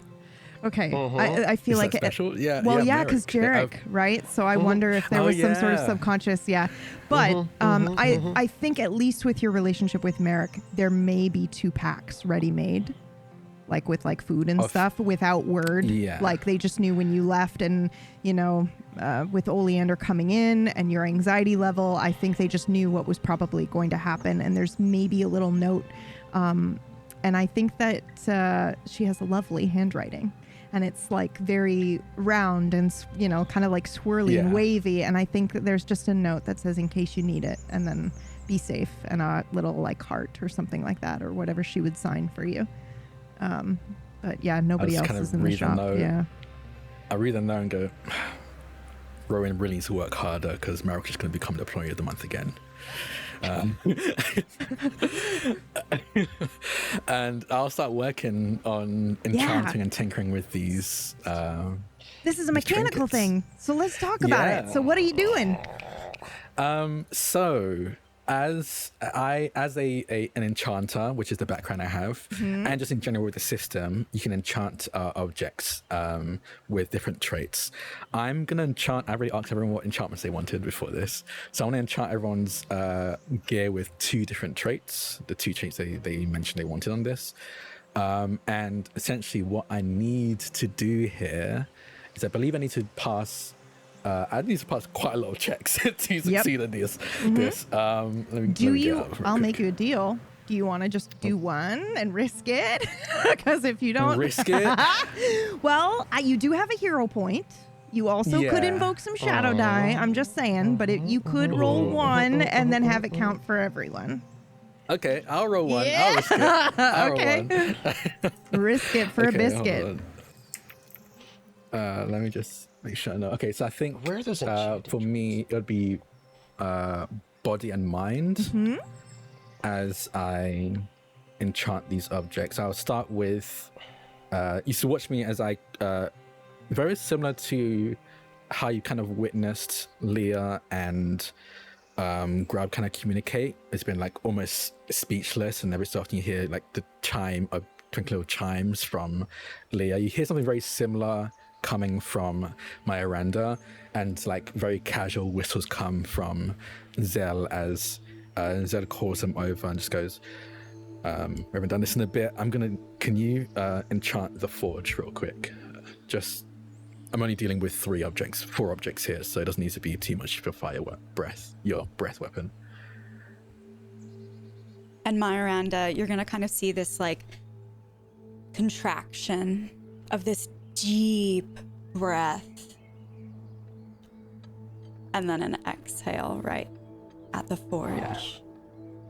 And so flame coming out, you hear like this more coherent, almost melodic harmony come out, like someone blowing into a flute. And as this almost resonance hits the flames of the forge, they kind of dance for a bit before they kind of reach like a steady rhythm, and then the entire flame very suddenly, like from the bottom to the top, changes color from the orangey reds and yellows to a deep blue, almost like the blue of the night sky, when you can see the stars in the sky when it's not pitch black. You can see that it's actually tinted a deep blue. You see the flames reach that shade. Follow-up question. Is your magic, where does it come from, and is it grounding? Like, do you imagine it comes from within you or from without? Like from the environment around you? Which is a subtle way of sneakily asking what type of magic he's using for it, but... Yeah, so I think I use a mixture. I think it's kind of, it comes from study. I think the majority of it comes from study. You watch me as I like carve runes, like very purposeful runes, and even the twisting and weaving of metal itself is like magical in the structure of it. Okay. But you do also see, I think, with the help of Miranda, a very like worldly, like natural magic being flown, like weaved into this. So like a mixture. Yeah, you're more kind of I don't know if that's actually right. Go ahead. Things like the difference of like, I'm a scientist, understanding nature, and Miranda is the nature. Yes. So like I understand that if I understand the water cycle, and Miranda is the water cycle. Is kind of how. Yeah. So when you are doing this, because I imagine that you two work together quite frequently, and at least in this area of the workshop, it's like, kind of outside, so that she can actually be there and help. But I imagine the way that your workflow is that you might be foraging something and she'll just brush you with your tail to kind of like get you, you're going to do that too much. It's almost kind of second nature. And without language, you're able to kind of work together, or you kind of like, dip the sword and bring it out, and, she's able to just immediately kind of like cool it for you, or, that's wonderful. That's super cool. Okay, sorry, please continue. Yeah, I think one of the not attraction, because not like people just coming to the blacksmith to just sort of stand there and watch, but definitely one of the like notes that people notice the most about this blacksmith is this is the one smithy that you see a dragon working at alongside the blacksmith. But yeah, I will like expand the ring. And I guess I actually didn't get this from Trooper. What traits do you want on this ring as I kind of carve runes and meld it with magic? I would say, I just messaged you. I thought that there would have been perhaps an enchantment you'd put very big, one of your first enchantments when we were very young, when we were much younger, that you are now going to override because you are now so much more skilled and it has been such a long time. So that something very interesting to me to think about you, the enchantment you would have given me when we were both 18 or 19, and what it is you would do now that you are a master craftsman, and our relationship is different. It has changed. We've grown so much, as it were. I think the first was probably like something very simple. I think it didn't necessarily dictate like our relationship, but just more of like what I was capable of at like 17. And I think it's like a very simple, like glowing rune of like, when it's dark, this thing glows. So you can always find your way. I think I overwrite that with, I think I don't overwrite it. I think I strengthen it. So I kind of see these clumsy runes I've carved into this ring, and I kind of smile to myself as I much more expertly correct these and make these runes more compact so you can fit more onto it. And I give it the moonlit trait.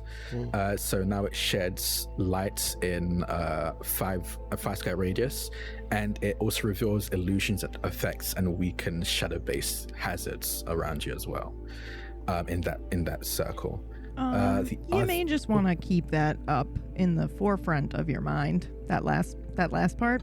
Yeah, just wow. Noted. Did you just pick that randomly? Because I truly just picked that randomly. Because it's in the book, you know. It's in the book. I was like, glow in the dark sounds cool. There's a glowing ability here. Let me just Moonlit one ring.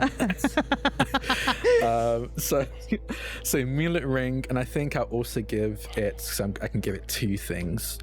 I'll give it the cleansing ability as well. Once per short rest, you can remove 1 negative status on the wielder. So I think that's what will happen with your ring. With the circlet and bracelet of Grub, I think you seem very happy with it being a bracelet, so I don't think I expand it to make it something you can wear as a circlet again. But as I again, with the help of my render, forge this thing, I'm going to give it the echolocation and climber traits. Echolocation is kind of like what it says under the tin. You can locate things just by sound alone. And climber, to make it so that now it gives them climb speed of their normal walking speed. Nice.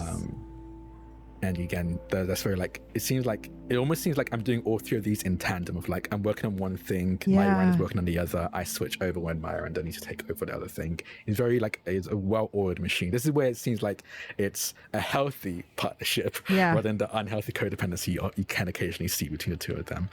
And then for Calabasasa, the gloves I think are very different because this is leather, so I kind of have to bust up my leatherworking tools, which I do often get commissioned for, but not as much. I think I'm more well known for my metalwork. But as I work on this, it's much simpler. I kind of like have my render kind of breathe their breath onto the like a needle and thread, and you see the kind of vibrate and resonate. And I weave the runes into the leather fingerless gloves. Love that. And I give these the climbing traits and the danger sense trait. Fantastic. And I still need to roll to see if this actually happens. But Well, you do have a hero point and you can invoke, so we'll fingers crossed. Bus is in the chat. Let's go. Go ahead and make your roll. I'll roll. I've got a lot of stuff I can add to this. I'll be rolling, I think, like 9 die for this. Just for a moment, this is for Calabasas, Never yes? announce how good your odds are, Drac. You know better. I should have done that. No. Oh, no. Okay. It'll be fine. I just watch, I just watch this quite closely. I can't look. Okay, now I have to check if I have any ability to help me here.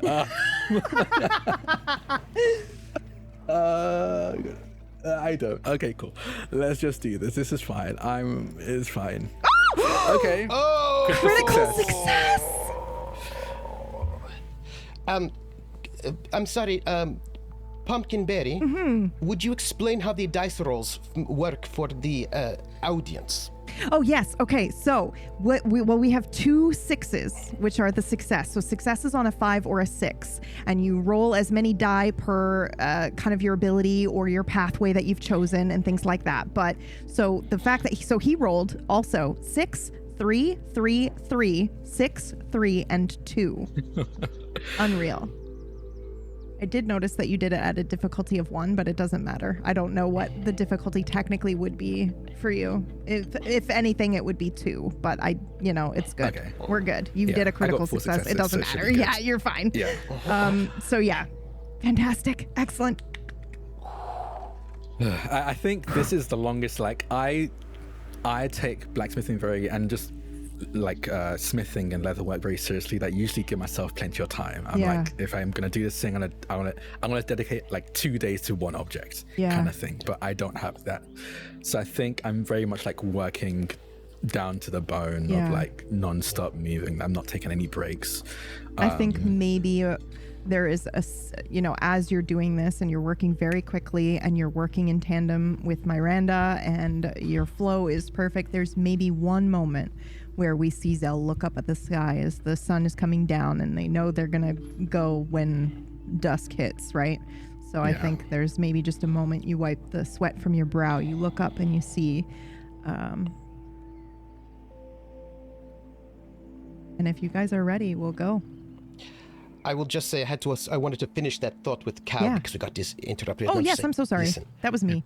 No, because no, it wasn't you. It was actually the way that the whole thing worked. And then Oleander was like, I'll have to wait. And then as all that's working, Oleander comes back around and he says, look, of course you are equal, but it's important to know what everyone is good at, yes? And we three have worked together multiple times, and you don't know what we're good at. So, let me tell you, you probably could guess, but Grub can flatten rocks with one.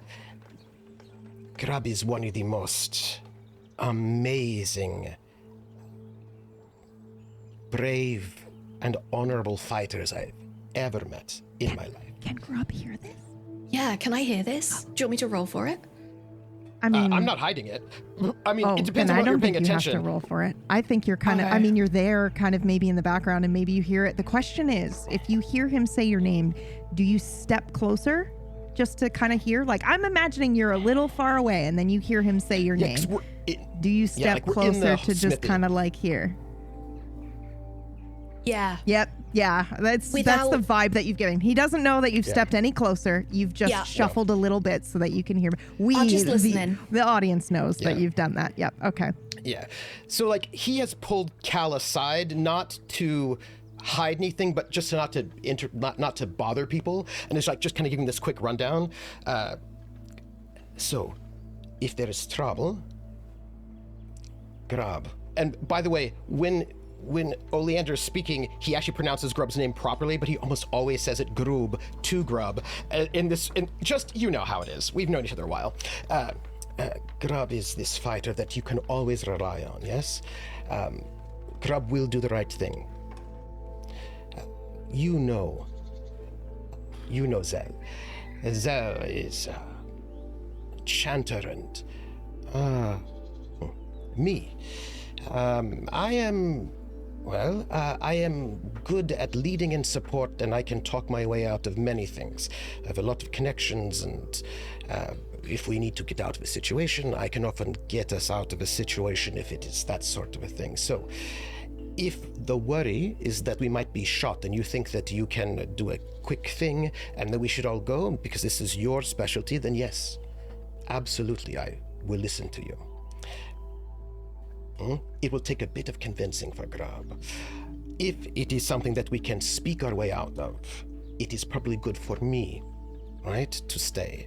If it is something that can be done a bit more arcanely and mystically, it might be best for Zell to stay. If someone needs to hold a big gate shut, it would be best for Grub to stay. So, just so you know what we are most capable of, so that when you want to make your assessment, you can take into our strengths into account. And if you are ever injured, you should speak with me, because I am connected to the earth and can draw from it to help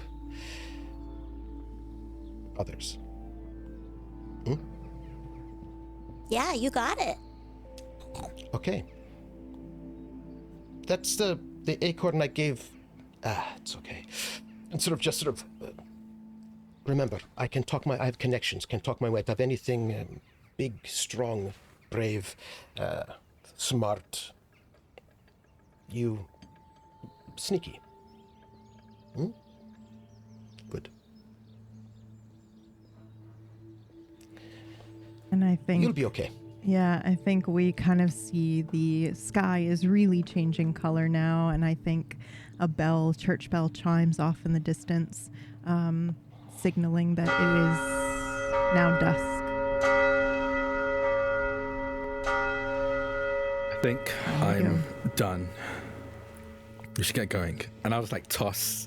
I just very unceremoniously, despite how much time I took to craft these things, toss all of these trinkets and stuff to everyone. And I think I'll go behind my counter and grab quickly a bag I've enchanted a long time ago and I haven't needed to use for anything more than like Honestly, I probably use this for shopping nowadays. Back in the day, it was definitely more of a thing that I kept valuables in, but now I use it for shopping, and it is a bag, kind of like a sack, and it has the preserved traits and the loyalty traits on it. As I kind of stuff that into my satchel and grab like an old, like from underneath the counter, an old battle axe that I have not needed to use in a long time.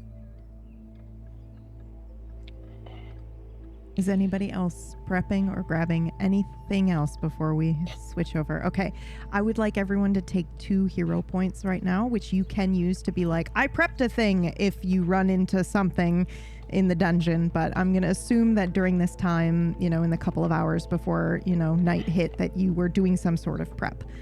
So go ahead and take those.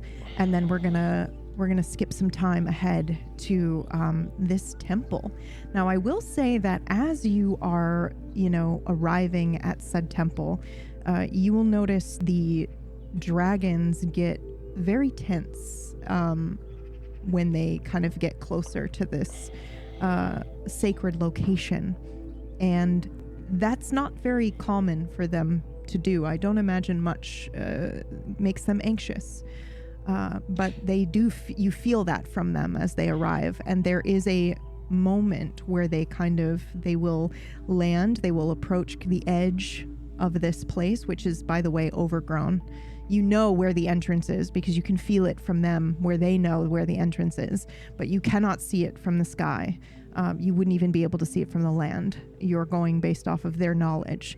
But there is a certain area where they will not cross. So they land on the outskirts, and then you walk the rest of the way. And it takes you maybe 30, 40 minutes of walking. Intense. Did we actually meet? Have we met Calabasas? Oh, yes, please. Calabasas, yes. tell us about your dragon. I was just going to ask whether not Calabasas rode or not Calabasas dragon just snuck along sneakily, incognito. They are a specific type of dragon that could do that. So I wouldn't be surprised. I don't know. Yeah, Cal's dragon, Toviar, is a mirror dragon. And they are a trick of the light in dragon form. Oh, yes. Like, you could look at them and not be sure that you're seeing what you're seeing, almost in the way that, like, if you're walking through the desert, you know how it kind of gets that, like, glow and shine from the haze of the heat where things look a little blurry. Yeah, everything looks like it's rippling like water. Yeah. Exactly, that like ripple thing, and you're like, I can't believe that my eyes are actually, is something there? What is happening? And you want to clean your eyes off. That's what looking at Tovi is like, where it's like, once you know there's a dragon there, it clicks into place. But up until then, it fantastic. has this like, not exactly a mirror effect, but a shimmer of reflection.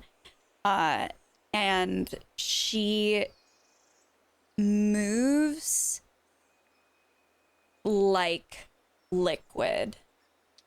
And it does not matter how much time they spend like dismounting the dragons and setting off.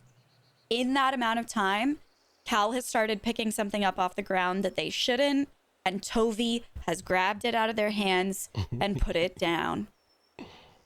It is a parent who knows their child is the problem child on the playground. Oh. And as they are walking away from the dragons, you can just see Tovi kind of being like... It's that whole, please don't embarrass me in front of my new friends.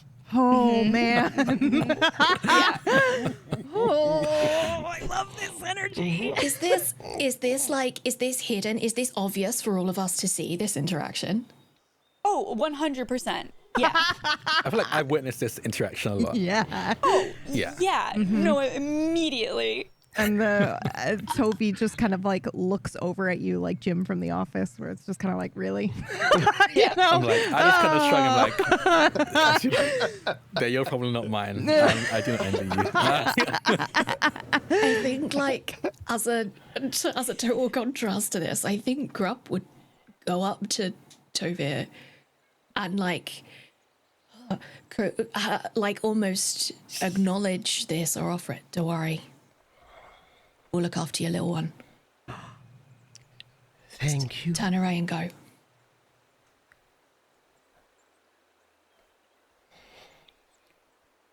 I think Tovi sort of like slides over, sort of like ripples over to where Cal is. And just sort of out of her mouth, she just drops one small trinket. You took too many, but you get to have one back.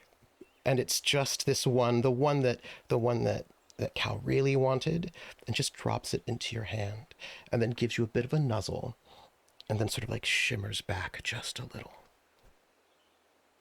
Cal's gonna pocket it and give a little one of those before turning and walking away. Which was like a 2-finger salute for those listening. Kind of just brought it up. Thank you. Yeah.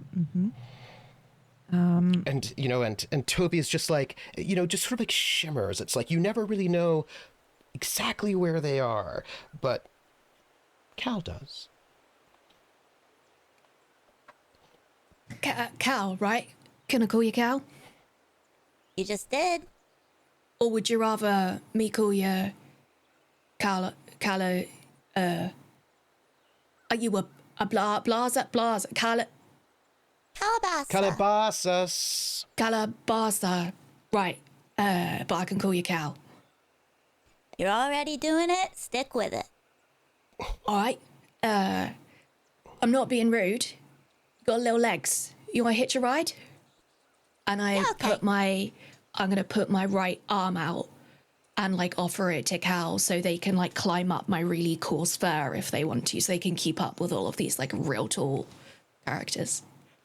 Cal is going to kind of scurry up, and as Cal is like latched onto your bicep, the second their paws touch, Cal's gonna go, Ooh, muscles. and then keep going. And for those listening, the GM is having severe acute aggression in this moment. But the walk is about 30 or 40 minutes long. It's still very, very tense between all of you. But I do think Cal's presence has kind of eased that a little bit.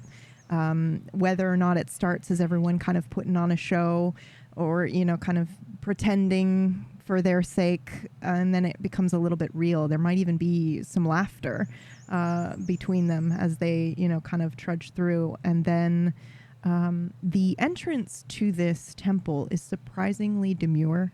I think you're expecting something, I don't know, extravagant.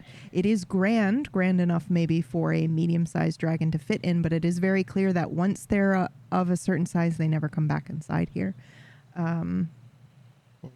And the first thing that hits you, I think, is the smell.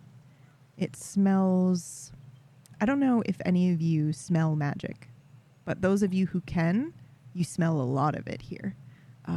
Very old, arcane, and then also the scent of mildew, decay, dampness, all of that as you enter into the mouth of this great underground temple. Now, we'll note that on the way there, that 30, 40 minutes is probably the most calm, not Zell. Others have seen Oleander, because this is Oleander's world. Oleander is of the forest, and he moves very quickly and very smoothly. It's a very he is just sort of one with nature in this way that is fairly deep, and his everything moving through, it's almost as if as an arbor, he has blessing to move through nature, which he does. And to navigate and move through natural terrain. So this is just this is all of the ease of where he is. So that whole 30-minute, 40-minute walk is just like the most, you know, we have our hippie in the forest now who's having a very lovely time in this sort of calmed way. So that journey to the temple is this sort of very sort of relaxed and calm and lack of artifice sort of journey before you get to the temple. I need you all to tell me who is first. as they step through. So as you can see on the That'd be map me. here. All right, yeah. So go ahead. Can you confirm that you can move your token for me? Let me just check.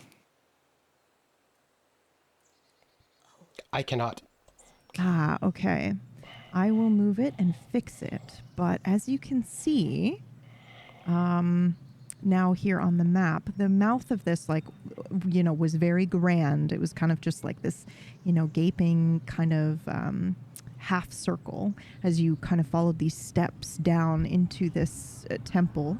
And then there is intricate stonework as you enter in, and you can see yellow crystal littered on the ground. You can also see it kind of like, maybe protruding out in some sort of kind of either decoration, or maybe it was used for light. I think you don't know. And also your dragons, you can no longer draw from them.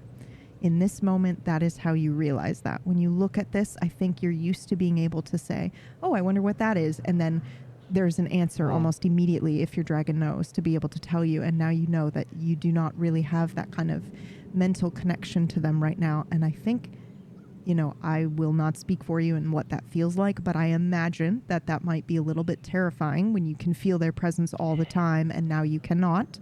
But you do know that this was expected. Maybe they sort of emotionally prepared you for that before you stepped in, but you cannot feel them when you enter into this place. Now, the mouth that you're standing in, the entryway, is very narrow. There is one small doorway in front of you, and other than that, there's nothing else other than overgrown stonework at your feet, and the walls seem to be a little bit slick and damp. But you can see or hear nothing else, really, except for maybe the drizzle of water. I'd like to gesture palm up stop motion to the rest of the group, and then with my other hand I'm gonna put it directly on this damp wall, feel feel it trickle over my hand and touch the grime that comes away with it. And externally this looks like a deep breath, like a very, very conscious deep breath. And this is Grub using landmarking, which is a Wanderer Explorer perk. After spending 1 minute in an area, you can always find your way back to it, even without tools or maps. Son of a... That's amazing. Nice. Nice. That's the appropriate response. Nice. That was so clever. All right. So I'm sorry. What does this look like? Did you say it was a symbol as well? It's not a symbol. Externally, it would just look like... I think that Oleander and I think that Zell would both recognize what this is. They would know. But probably to Cal, this would just look like I was taking a really conscious deep breath. Or maybe like I was, catching my breath. Like when somebody goes, breathe in and hold and breathe out, like that kind of, it might even, it's not performative, but it might even appear to be performative if you haven't seen it before. How do you think you know your way back? Is it feeling? Or is it... Yeah, I'm wondering how that magic produces itself it's for you. Sound. Oh, I should have known. Of course it is. So my communication with my dragon is largely based on the sound that they produce, this like ethereal tinkling sound. And as our bond is strengthened, my ability to understand that form of communication and that frequency has deepened. And for me, how this manifests, being somebody who's like forever in a tunnel, burrowing underground, is being able to understand the tiny little intricacies in the same way that when there's like a recording of a room, they take like a small recording snapshot of the silence in the room, so that when you're filming and going back, so it's the same, but that's how my brain has tuned into the frequencies. You are magically taking the room tone of this specific spot. Yeah. Shh, that So I can find my That way is back to it so later. cool. That is so cool. And so you will know based on the sound of the like I know we're getting closer based on Yeah. that is excellent. I love that so much. And now I have a piece of avant-garde music for you, Kolo. I'll share later. Offline. It's room tone. You'll love it. and now what do you do? The map is yours. Let me make sure everyone can move their tokens. I know Troop can't, but everyone else should be able to. 1 second. Yeah, I can move mine. I can, yeah.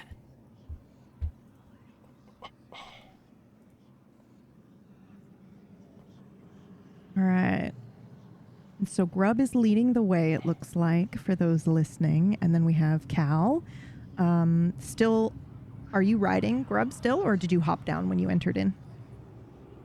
I think I probably would have brushed Cal off, like,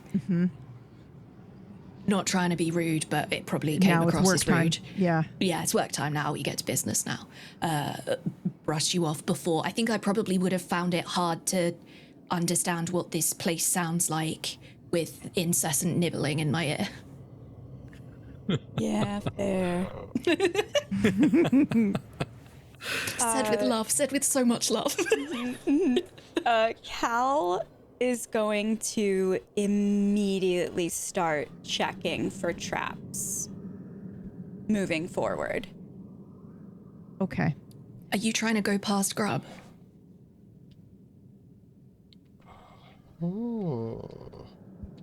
I think before doing that, Cal is going to put a paw out towards Grub and go, Not being rude, but this is why you guys brought me here.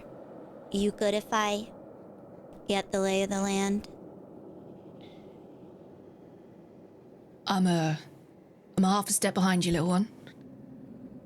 and Cal nods and kind of like just zips past. Very, very, very light on their feet though, like a feather falling. What you see from Grub is me trying to imitate that feather fall. Like I'm like an elephant tiptoeing. This, it's not possible.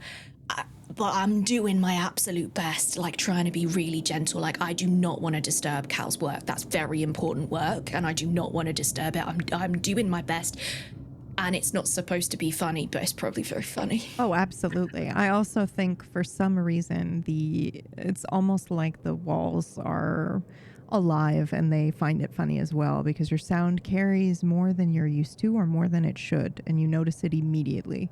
When you take a step and it echoes and reverberates up the wall, the sound goes in directions it shouldn't.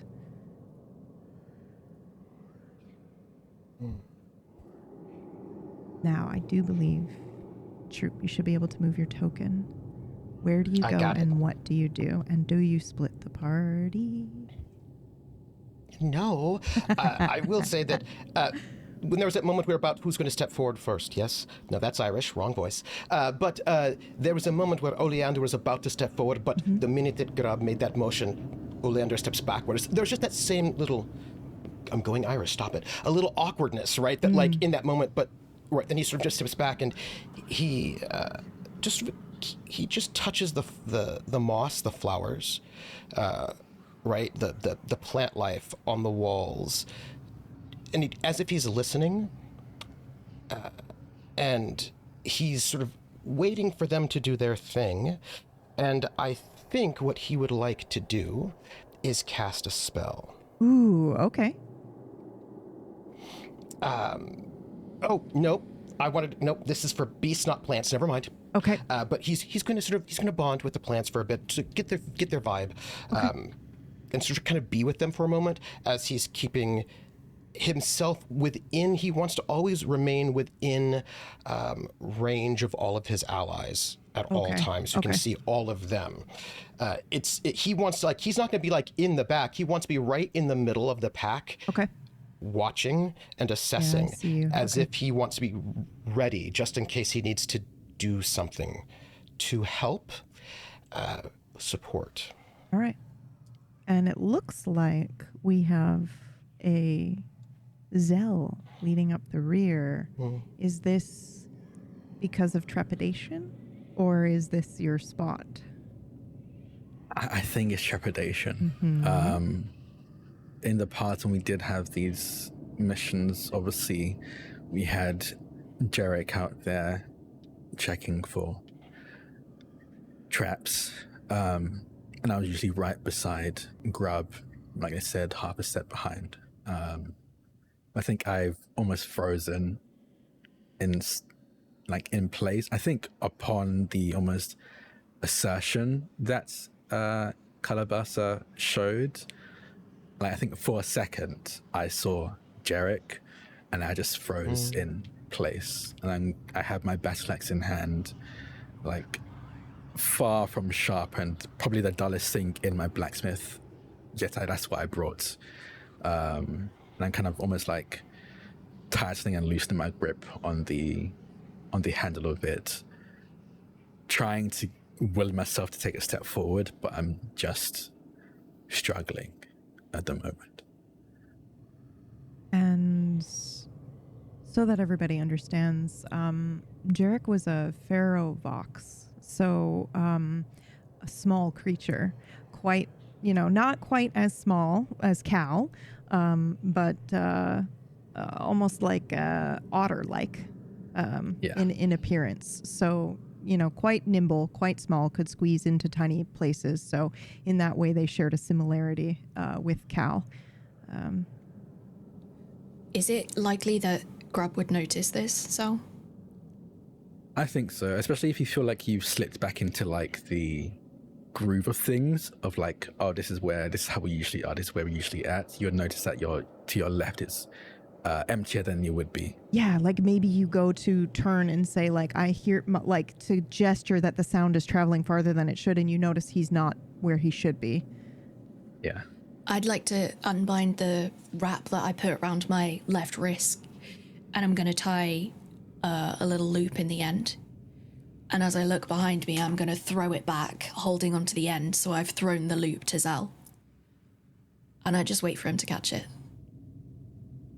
I think in this day, I don't notice it until it hits the ground, and I hear like this kind of like probably wet slap of like fabric hitting the ground in front of me. And I look down at it, a little bit confused, and I look up to where it leads, and I see you.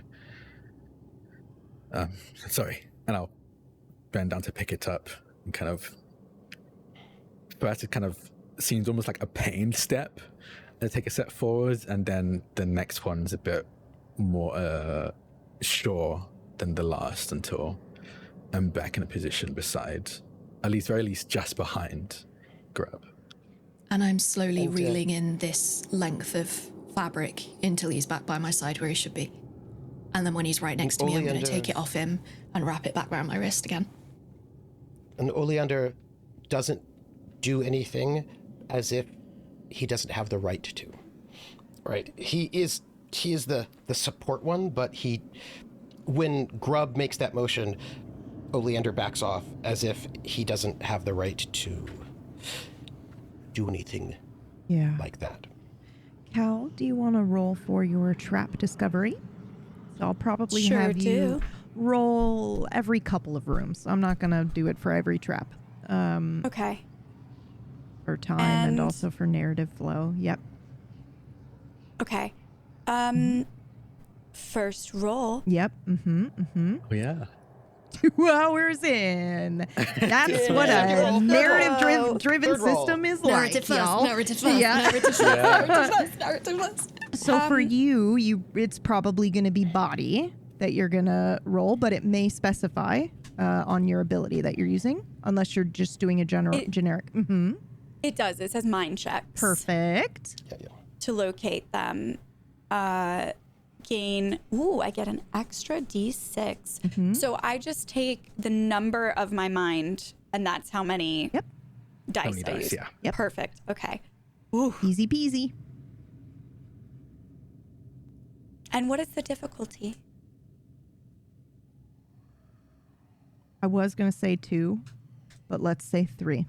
3 is really hard, by the way. So it goes up to 4. 4 is like legendary. 3 is really, really difficult. But here's my offer. We can either do a couple of rolls at 2, or we do 3, and if you succeed, it's going to count for most of this dungeon area. That's my offer to you. You may decide.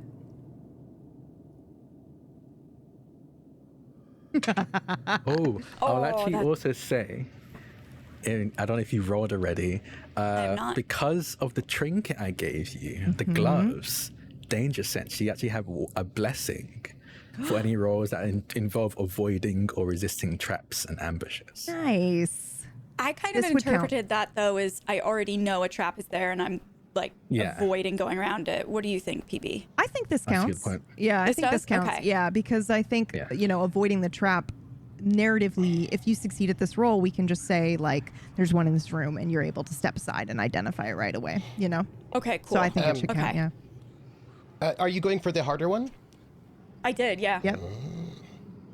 And that was a I did success, a by the 3. way. Yep. That was a 3 difficulty and 3 successes were rolled. So that was a success. So we'll do the first half of the dungeon when you encounter a trap.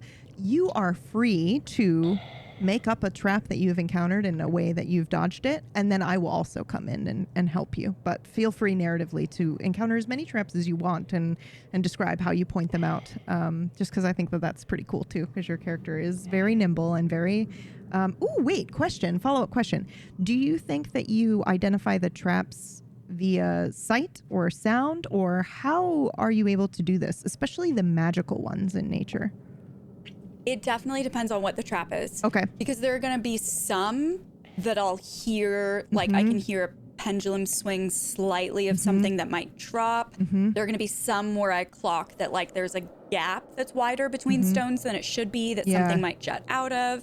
I think it's totally dependent on... So I guess the question is, are you the type of trap discoverer that is using your actual senses, or are you the one that's like, I would put a trap here if it were me? Because I feel like there's a blend of both for this character based on how you've described them. Yeah, okay. It's definitely a blend of both. Yeah, okay. Then the first thing that happens is you go, I would put a trap here if that were me. And the second you look, you recognize that there are like, runes on the floor that lead to the left. There are some on the right as well that if you walk over them, you're going to find yourself in a trap, but those ones have a line through them. Somebody has already disabled the trap on the right. Hal is going to raise a paw up, point to the left, do a head shake of like now pointing to the ground, and then point with like that one's clear, like a motion of the hand to indicate that. And Cal's not too far from Grub, so very quickly gonna just get back over and whisper into Grub's ear exactly what you just said. Yep, okay. Okay. And I think I'm that gonna just... with this, Oleander's just going to go, like, make a little whistle. It's like a weird sort of humming sound that feels like it's some other kind of, it's not just a whistle, right? Yeah. So it's like another sort of language. And a spectral honey badger is going to, it's like runs in, but it's clearly coming from another dimension. Like this is not a physical honey badger from the woods. This is some kind of mystical, otherworldly honey badger. Sort of comes up and just crawls right up to Oleander and goes, Hedda, we're going in. And this little creature, just sort of like, kind of burly, sort of looks a little bit like Grub, just in coloring, all those spectral, comes up and kind of just like nuzzles up against Oleander's leg and seems ready. I'm gonna just confirm directionally moving my paws around which way is clear, and I gesture to the right and look at Cal like expectantly and wait for you to like acknowledge that that's where we're going. Yeah, Cal's gonna give a nod. I would like to, with my right arm up, my shoulders on my right arm, with my right arm up. I would like to very slowly and very gently edge forward, and I would like to use one of my enchantments that Zell put on the circlet, which is echolocation. Detects creatures and obstacles within 6 squares, even in complete darkness or magical concealment. Okay, I love this. I would like you to roll, though. We're going to do the same thing, because essentially if you beat this difficulty 3, I'm going to give you something crazy. So go ahead and go ahead and roll this. So how do I roll this as a sense trait on an enchantment? How do I do that? I don't know how. Would it be? So this would be a You have a basic primary check, stat. Okay. You have a primary stat, right? And I think you'd use that one. Yeah, and I Okay. think for yours is body, correct? It is, Yep. yeah. Yep. So, Okay. which makes sense for sound, in my opinion, anyway. Okay. But I think I would have And then allowed mine to 4. do. So I'm rolling a dice pool size based on my body. Yep. And then Yeah. if Drac has anything with his specific enchantment to add to that, I think he's checking right now.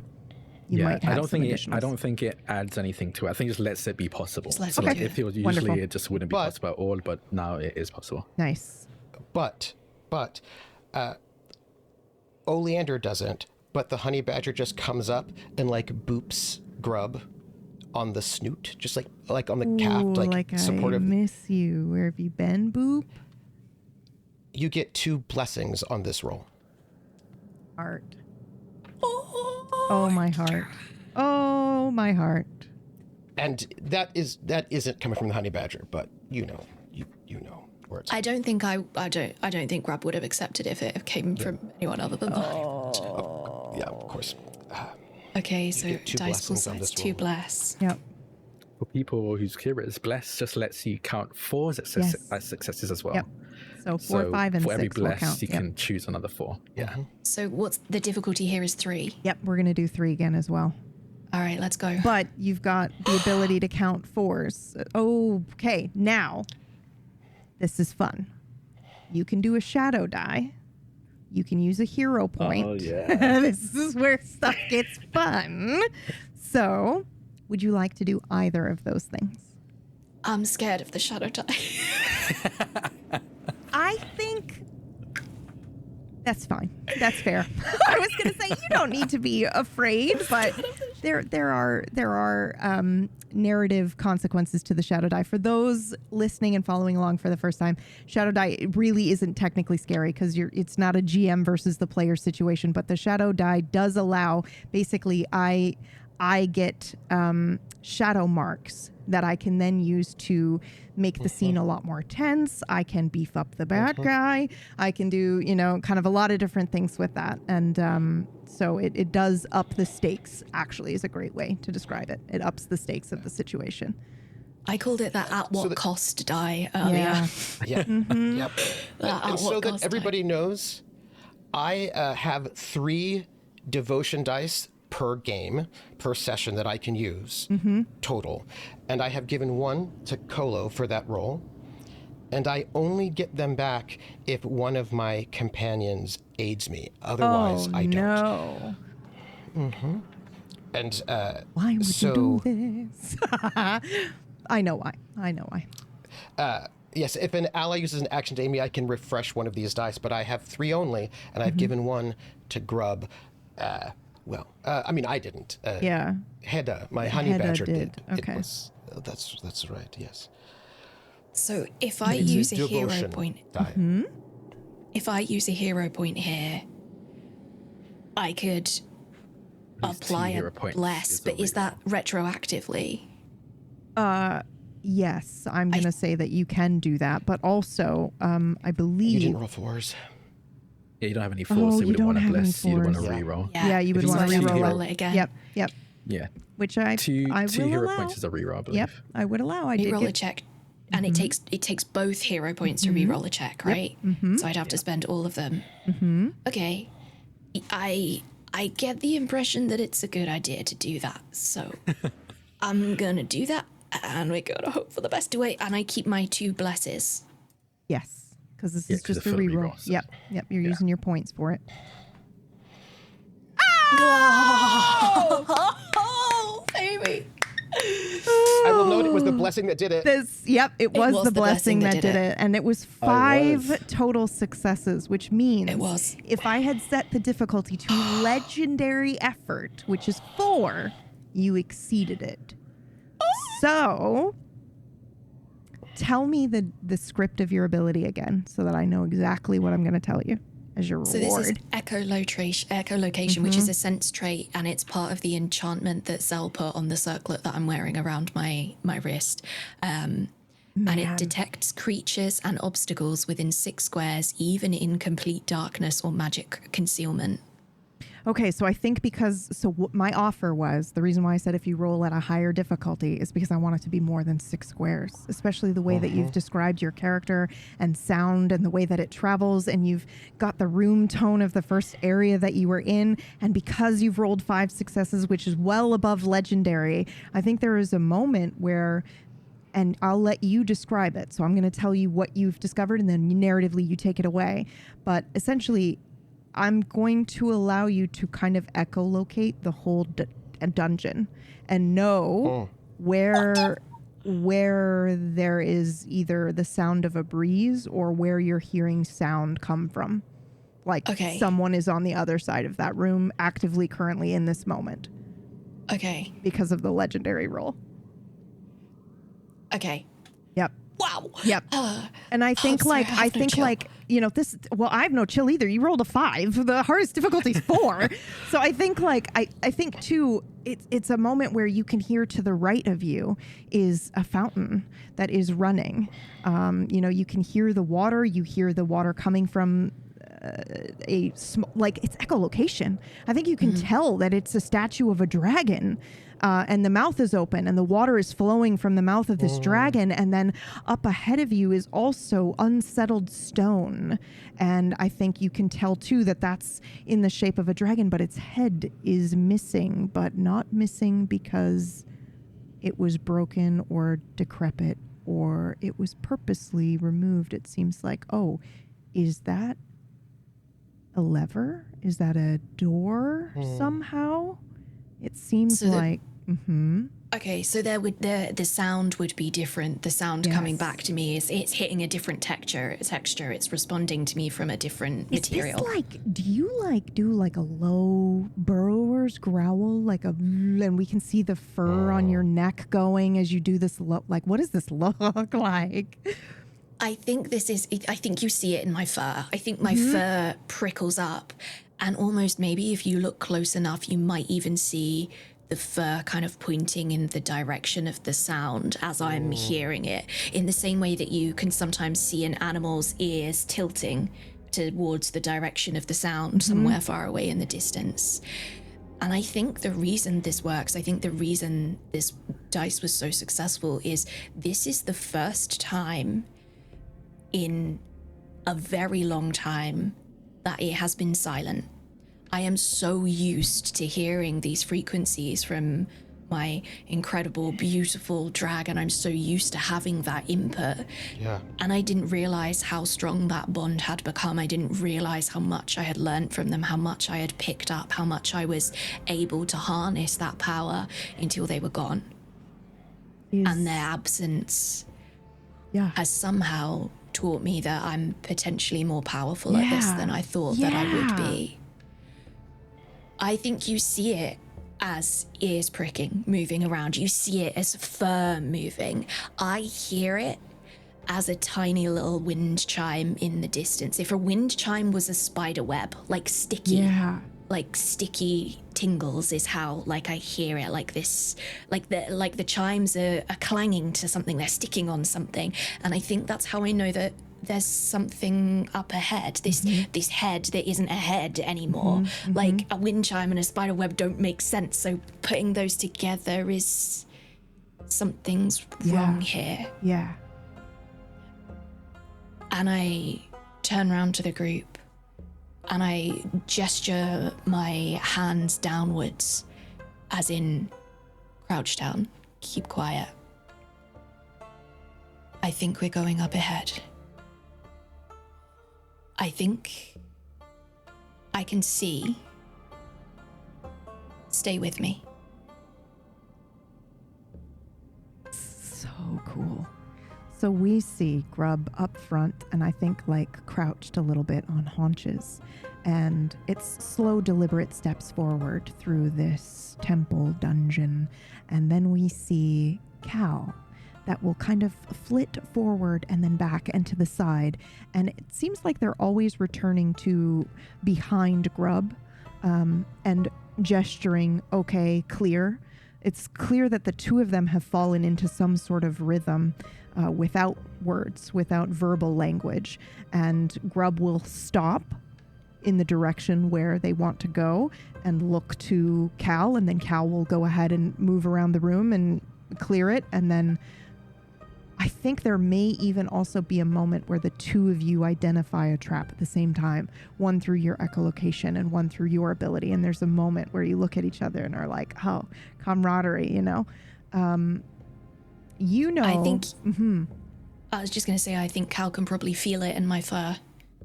I think that that's the communication. If my fur is responding to the sound, I don't even need to tell you, because you're right there and you can touch and feel the way that it's swaying and the way that it's shaping around the sounds and like mimicking the sounds. You know that to your left is some sort of precious area that you could basically take a shortcut to get here.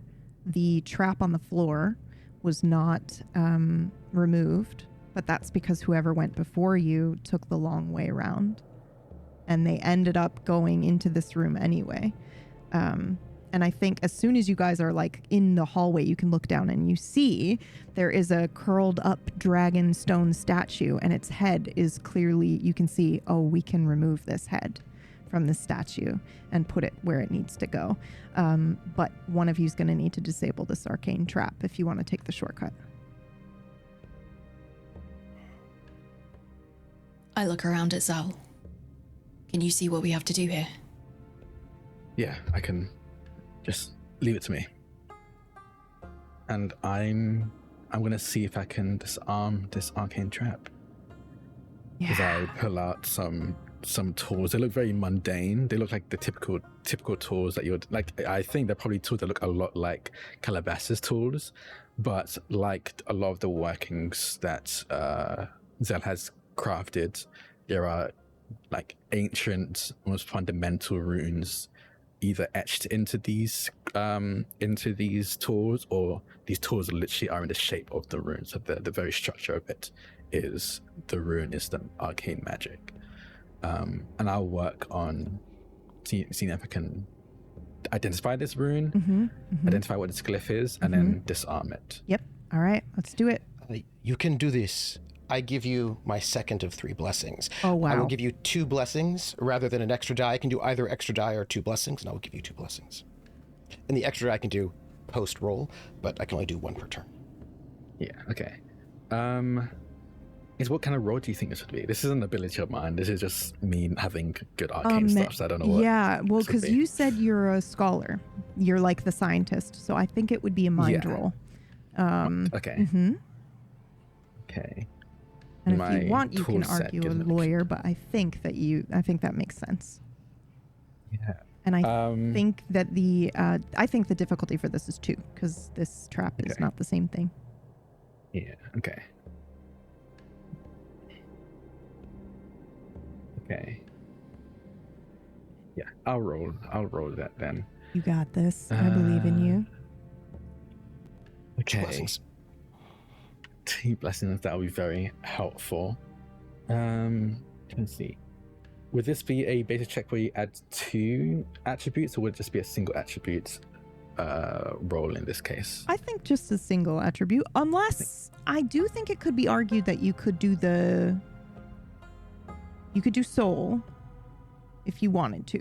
Oh wait, no, because I don't think you've got the connection at the moment, so just mind. Yeah. Yep. Just mind. Could I argue mind and shadow? Since shadow's like stealth, reflexes, so dealing with traps. Okay, I'm saying yes, but not because of the reason you think I'm saying yes. Uh-oh. Okay, but yes, you may. Yes, you may. Okay, that's a little bit scary. Okay, cool. Then I get an additional. GM saying yes is not always a good thing. Yeah. I get 2 blessing.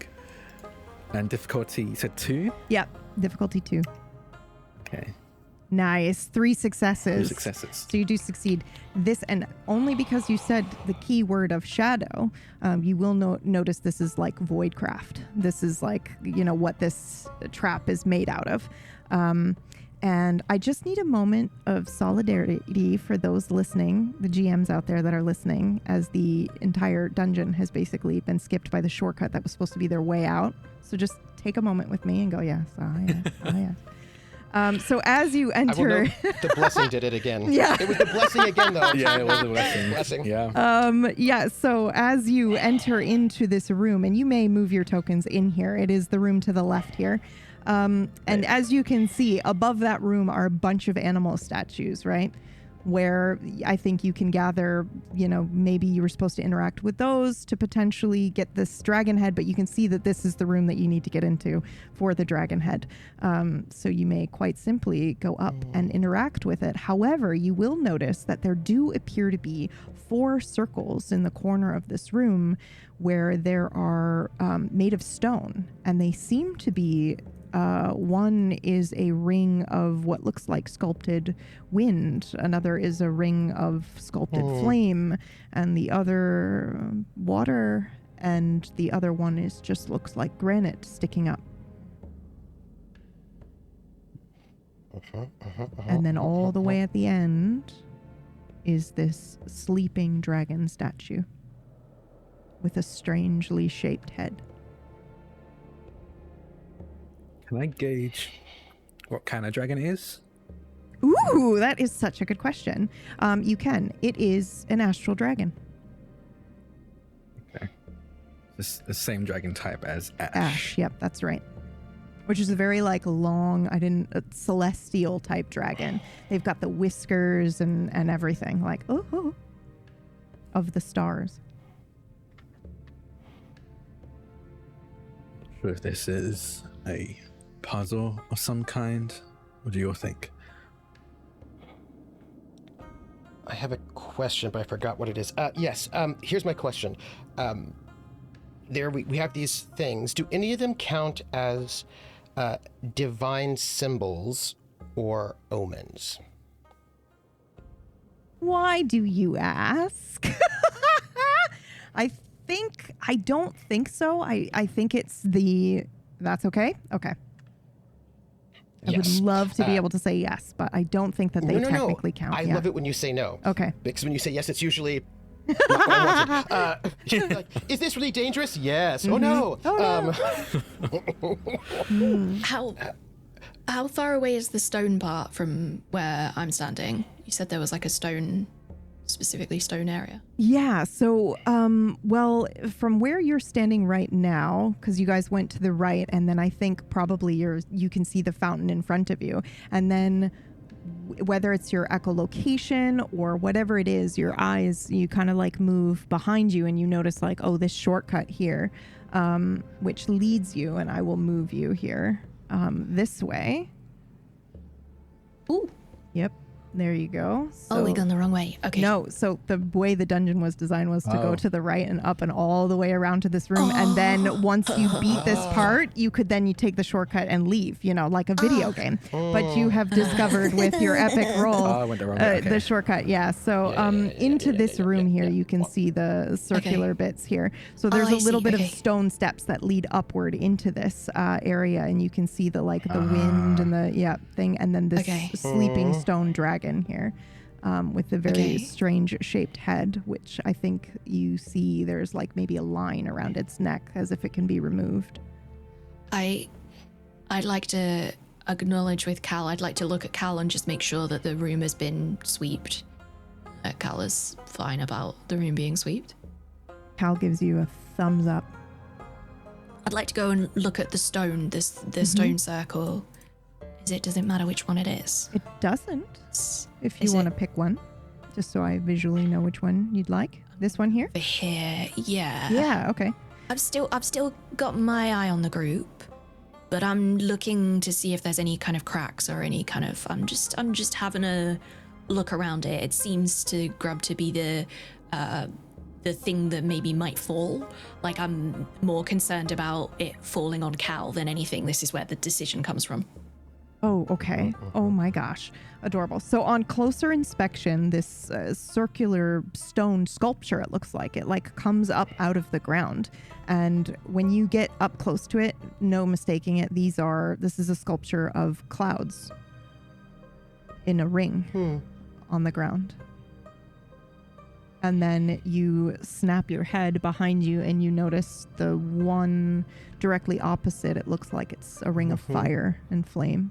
And then you snap your head again, now this time to your left, and you notice unmistakably the shape of waves.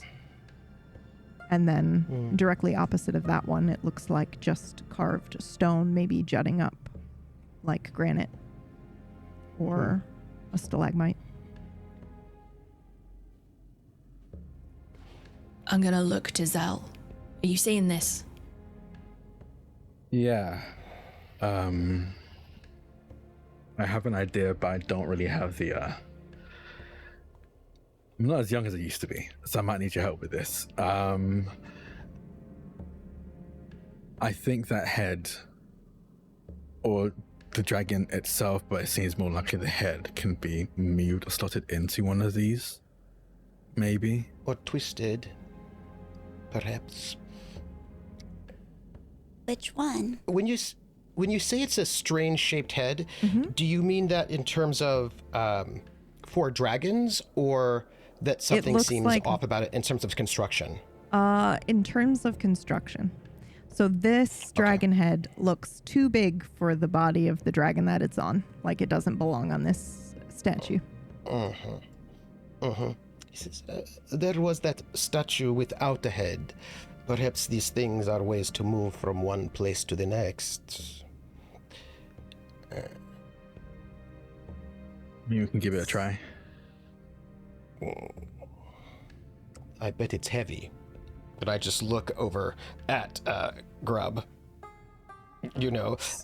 But I would like to make a nature check. A world check. Yes. To assess, because we passed by that statue, the headless one. Same type of dragon, yes or no? Right? Like, you know what I mean? Because we have different types of dragons. Are they all the same type of dragon? Is this head matched to that body in terms of dragon type, I guess is the way I would put that. You're a dragon rider. I don't think you technically need to roll for this, but it's more fun to roll. So would you like to? Sure. I think the difficulty is 1, though. Let's see. Basic check. My dice pool size is 3 because I have world. And then I have 1 blessing because I'm an arbor. And I know these things when investigating world-related situations. 1 success.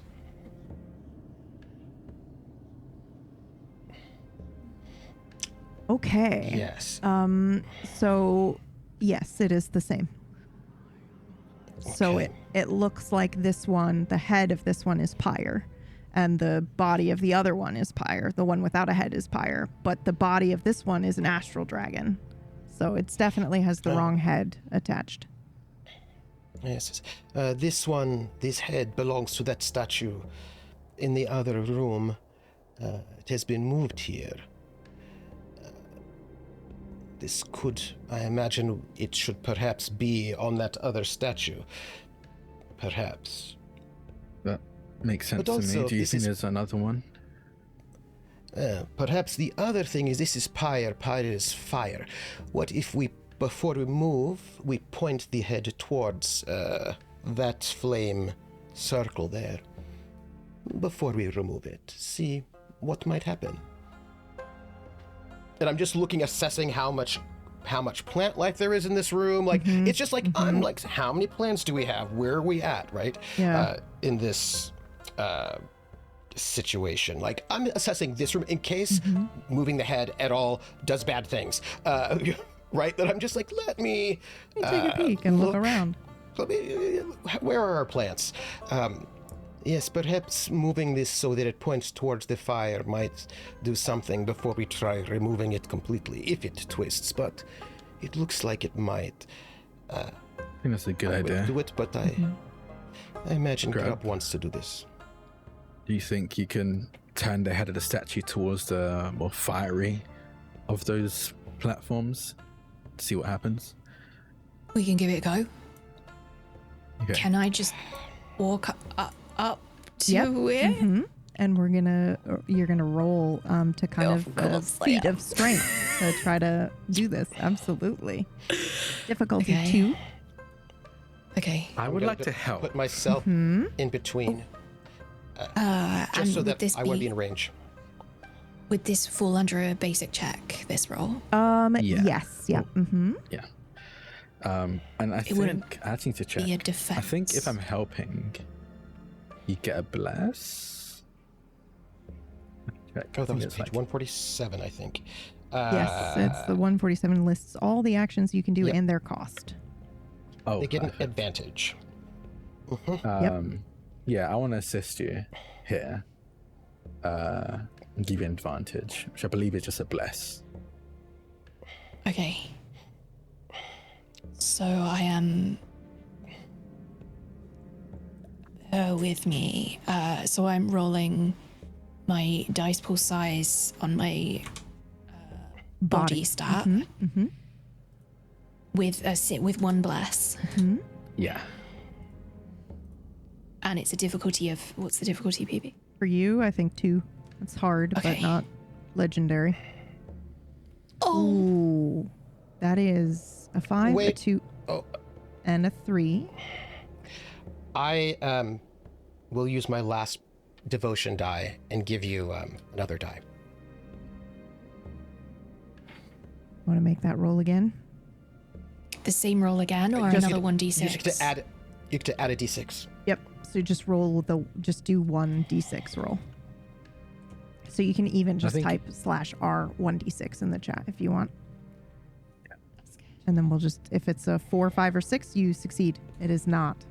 Now, I'm not done with my offers. So you can do a shadow die if you would like, since you're out of hero point. I'm just saying. I, like, as scared as I am of the shadow die, I feel like this makes narrative sense. I feel like this it does too. I'm strong. Yeah, Like, yeah. I should be. It's Yeah. wild Yeah. that I failed this. Like, I've, and like when the shadow die says it's like I've Yeah. Yeah. yeah. Although I think you get to use two. I think you get to use 2 traits, right? It says for checks, it's 2 traits, 2 attributes. Yeah. Yeah, for basic check, usually 2 attributes. So you could do, Oh. like body and another one if you would like. Yeah. Is that what I should have done for that roll? Because I only did one. I only rolled body, but I would potentially argue that I should be able to roll both body and world. World would Yes. make sense. World would make Together? sense. So, They can roll just. You can just roll world this time. Yep. We can Just see do what- world. so just do world. Yeah. I wondered why you And- were only rolling 3 die. I'm like, sorry, I got that wrong. I No, didn't you're good, realize you're I was good. just Good. rolling body. Me too. I did the same. Yep. So I also did the same at some point. Yeah. my world is 2, and would the bless count on this as well? Because Yes. Yes. Yeah, should because have it's rolled 4, with- 5, or with the 6. whole- Yep. Yeah. So what do I need to succeed at this? So you need 2 4, successes. a 5, or a 6. Yep. And you have Yeah. 1. Yeah, you have one. You So have you one just already. need 1 Okay. die that is a 4, 5, or a 6. And you got it. It says it's a failure, but you got a 5. Yep, you got a 5 and a 1. So that means I'm that tired, you have man. succeeded. Yep, okay. This echolocation is just like, man, like it's so hard. I think I've been so like tuned into the sound that I sort of forgot about my body. Yeah. Like I'm in another plane, so I forgot about this physical strength. Like, that's the It's only also narrative thing that makes difficult. sense to me about Yeah, what it's this also is. Like, it's also difficult. So I think you go to maybe try to turn the head, and it will not turn, by the way. So even Okay. though you're as strong as you are and you have rolled a success, it does not look like it was meant to turn. So I think the way I'm Okay. going to interpret this like initial stumble is actually that you're trying to do what they told you to do, and then eventually you just go, forget this, and you just yank it off, and the whole head comes off. Yep. Yep. And so there you are now holding this pyre dragon head in your hand made of stone. Yeah, I feel like I balance it on my shoulder. Like it just comes off and then I just rest it on my shoulder. So it's like my head, dragon head, right next to me. Oh, Okay. just popped Honestly, right off. that's probably honestly easier. Maybe I think the idea of like maybe if you place it on, and I think you described one of the pillars as being like almost like a flame. Was it not flame? Yes, Yeah, it was flame. Right? It's not a pillar, but it is a circle of flame. Oh, circle of flame. Yeah. Stone flame. I would be like, I think maybe the idea of placing the head first, at least before we had it put onto the dragon's body, maybe place it into one of those circles of sculpted flame. Can I see anything where the head was? Is it like hollow? Is there anything there, or is it just came off? It looks like there is probably, so there's like a stone piece that's like jutting out, kind of like a peg almost, and then there is a hole where it looks like there is supposed to be a head on this dragon, but it's not supposed to be this one. However, this one did technically fit on here. But it's very clear to you that, you know, it was kind of like almost forced in. It wasn't supposed to be here. Somebody is trying to either misdirect or cover tracks or something. I'm going to take it over to Zell and like offer it to him to put in the fire. Oh boy, I'll try. I mean, I'm a blacksmith. I'm not weak, but I'm definitely not as strong. You're so not as strong as Grub. Yeah. And I think narratively it's cool. You don't have to roll for it, but I think narratively it's cool if Grub hands it to you, like it should be no big deal, and then we just see the oof as you like and then you're trying to tough it out, and you're like, okay, and you're just like it's not at all malicious on Grub's part. Yeah. Like there is not. This is like, oh, my friend has got a really great idea. Oh, cool, here you go. Like it's your turn. Like tag team. Like it's Yeah, I know. I've got this. I've got this, and I think I do the thing of like holding between my legs and kind of waddling. Yeah. And like also if it was, you know, a movie or an anime or something like that, it, you know, it's zoomed in to you as you grab this and you go oof, and then when we cut out, it's just baby steps as you're like shuffling towards it. You can't even take big steps. But you do get over to slow and steady, I guess. You do get over to this circle of stone flame, and you place the head as gently and delicately as you can, but it's really more like he squats and then just lets go. And as soon as it hits the plate underneath it, it does light up with golden and red magic, and then the eyes of this stone head of the dragon glow, and they are imbued. Okay, so that's done something. What? I'm not entirely sure. Are you alright? Yeah, I think I just forgot to lift with my legs. Wow. I said it and I was like, I didn't mean it like that, but it's actually very funny, so I'm sticking with it. It's very funny. For those listening who have no idea or might be new, I have injured my back, and that is exactly how I did it. I forgot to lift with my legs. PB lifted a dragon's head without lifting with their legs, and I just do a little bit of rub on the lower back because I've got powers to do that just to make it feel better. Thanks. little one, come and have a look at this. And I'm gonna go and grab Cal by the hand, like my hand, completely enveloping Cal's. Not as a hold my hand.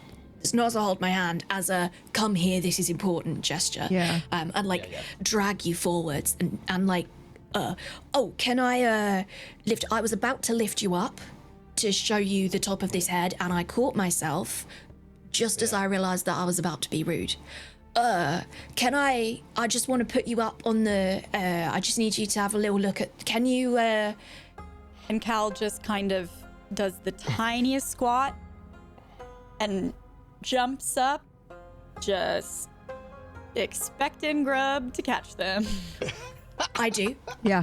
I am absolutely ready for this. This is the most important catch of my life. Just like pairs ice skating kind of lift. Yes. Nobody puts baby in a corner. Poor cat. I just have the time of my life. Yep. I'm ready. I didn't know that I had to be ready for this, but I'm ready for it. Maybe I hear it as opposed to see it. Yeah, for some reason, I'm also imagining that you kind of like straighten up and take a showmanship pose for some reason. Like, we have no idea why, but you kind of just like do like, oh, I don't know how I knew this to do this, but here I am. And I am like presenting to you. Yeah, like a gymnast. Yeah. Like, I saw this somewhere at some time, like the circus was performing in the town square, and Then lifts a tent up in the background. And then there's very just anime style. Yeah, there's just a moment where Grub's eyes dart around, like, did anyone see me do that? And then like, Everyone saw you do that. Yeah. Everyone. Oh, I love it so much. Okay, Yeah. so I'm sorry, Cal. Great. What are you inspecting? What are you looking at? I was so enamored by what you were describing. I didn't even listen to what Grub was asking me to inspect. You were like, yes, I do it. I just saw a chance to get uppies, and I did it. In that case, I'm gonna catch Cal, and I'm gonna direct them with my hand, both of my hands. I can't lift this shoulder up anymore. And direct them like onto the peg where the dragon head was like. Oh yeah, okay. There's something here. There's something. Was that the right head? What was here? Can you tell? Ooh. I'd like to inspect it. Yeah. Let's go ahead and do a basic check. Okay. Do you have anything special that would help you in this instance in particular? My gumption and I love spirit? it. I accept. I accept. Yes. Yes. So let's do mind and, I mean, what other stat would you like to use here? Because I was going to say gumption is soul, and I mean, that's, but I don't know what kind of what your build is at the moment.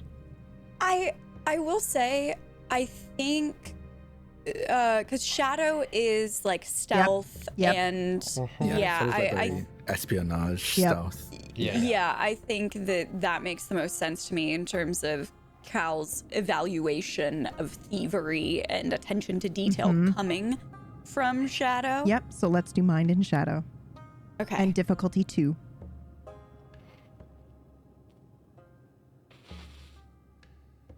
Okay.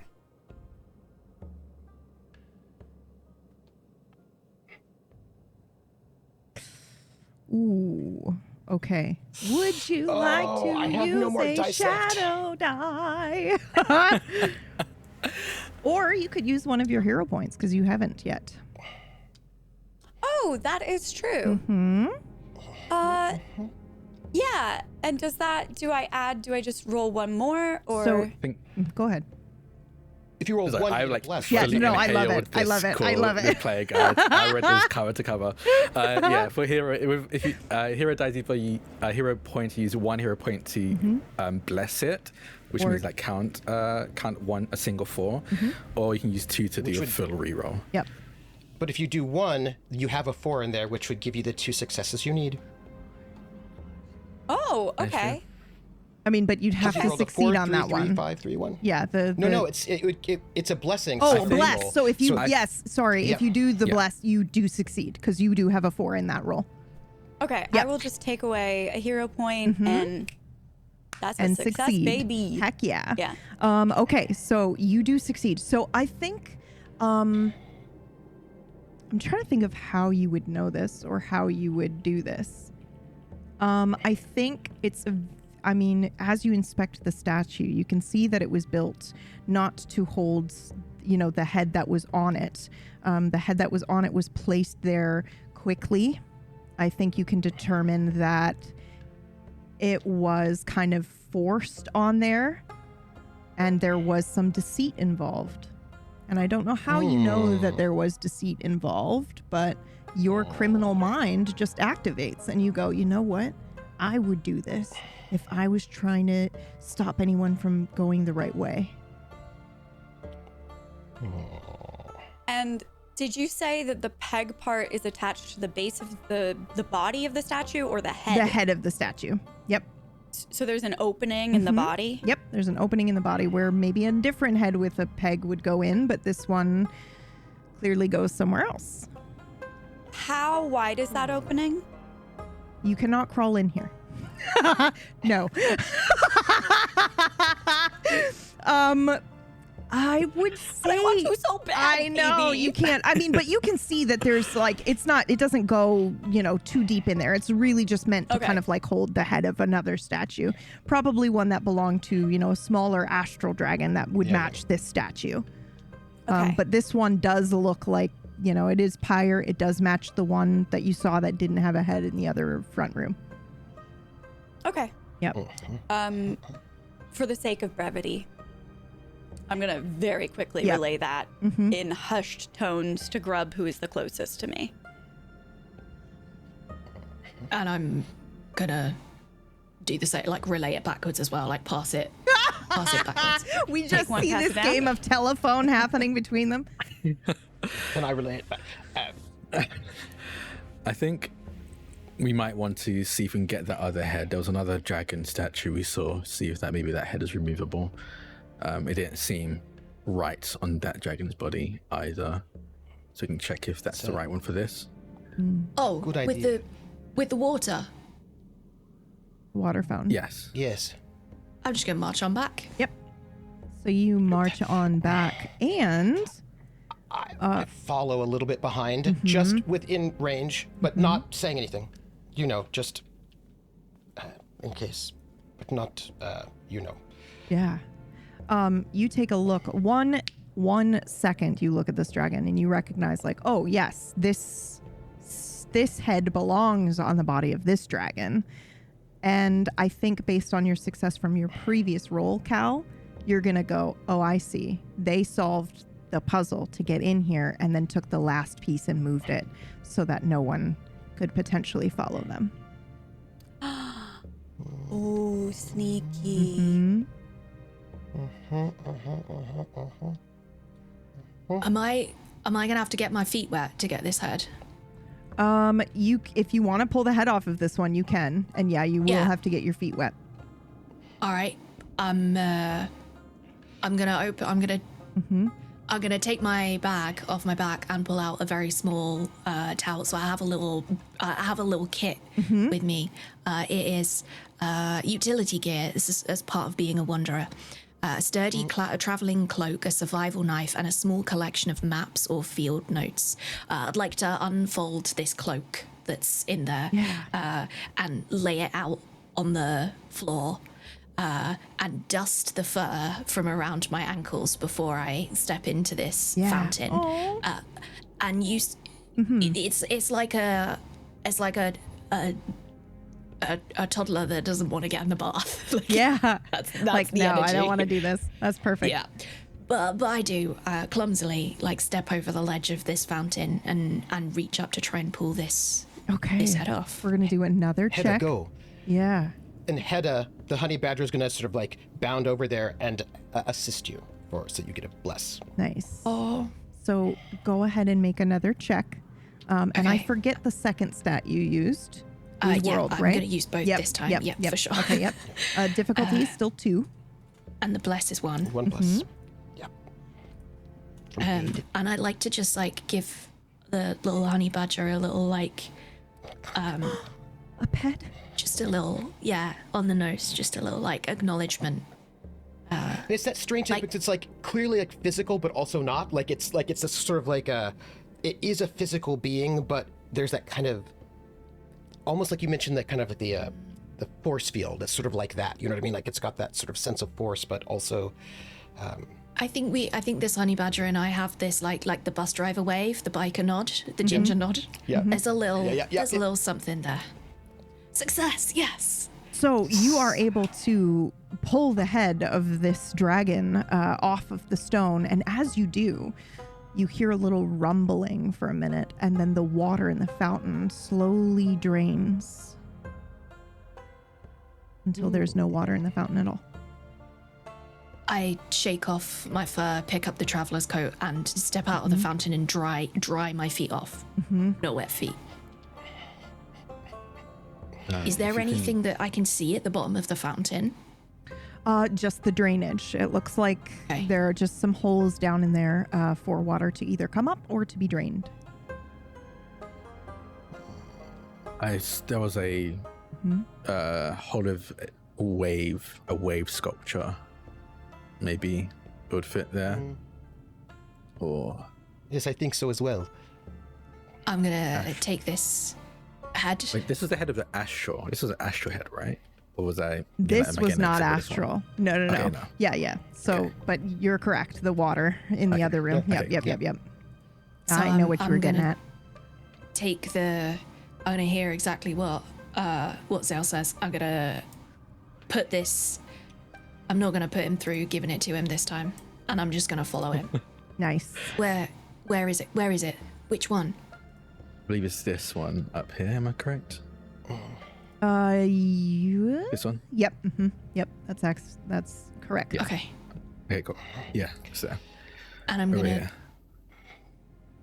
here. roll it down my body, bend my knees real low, and pop it really gently, far too gently, really, in the water.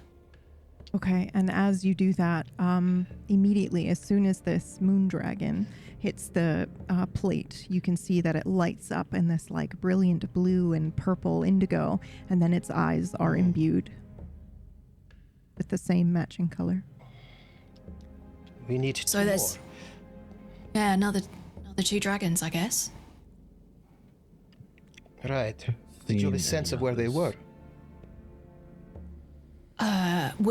Have I picked this up as part of the echolocation? Is this will You did roll a 5 on the extreme echolocation, Yeah. so absolutely, you can, but I don't think they're here with you. Okay. It seems like maybe I don't know how. I feel like Hal has relayed the intention. Like it seems like this was Yeah, purposely of done. sabotage. So I feel like it's very clearly you can see that it's sabotage. Somebody trying to cover their tracks. But I also Wait. think like never mind. Oleander stands on Yep. Earth. So in terms of the echolocation, like did I pick up that there were other dragons there and now they're not, or I could never pinpoint that they were there? You could never pinpoint that there were any other dragon statues in here. There are other animals. You can get the shape with your echolocation that there's like a stag, there's a spider, there's a goose, which is just my nod to you. And then there is also like a little like beaver creature. I love And the some goose. snakes. Yeah, and some snakes, but no other dragons. I think this- actually probably one of you, if Grub is saying, you know, I sensed a stag and a thing and 2 snake heads, one of you is probably like, well, hang on now, two false heads here. You know, that's also, there are specifically 2 snake heads because you could try to put the snake on the dragon and potentially fail.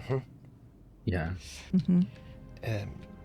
Listen, it may not be me best, but Grub, you are of the Earth. Perhaps if we aligned, if you stood in the circle, that might do something. And I am not so much with air, but well, I don't know. Calabasas, you seem a bit nimble. Maybe you are more aligned with air. Maybe we. I know this does not seem like it would work, but might as well try. I mean, I don't know how many times I've got to tell you that we're not getting married, mate. Grub, No, not groom. no. Right, of course. But would you. Perhaps. It is a wild shot. Shot in the dark. I think you see my shoulders like relax as I shout, oh, all right, fine, all right. And I'll go and march over to whichever one is the one that looks earthy. Yeah. Let's just, Most rather. well, let's just get this idea out of the way, shall we? Ooh. Which one Roll- will I go into? You're going to this one, one? over This one. here. Mm-hmm. Am I in the right one? Yep. Yeah, okay. Yes, Yeah. you are. I need you both to roll defensively, please. A Okay. defense check. Okay, this is fun. And I just want to make sure, did I pick up on any traps when we entered that room earlier? No, you did not. Oh,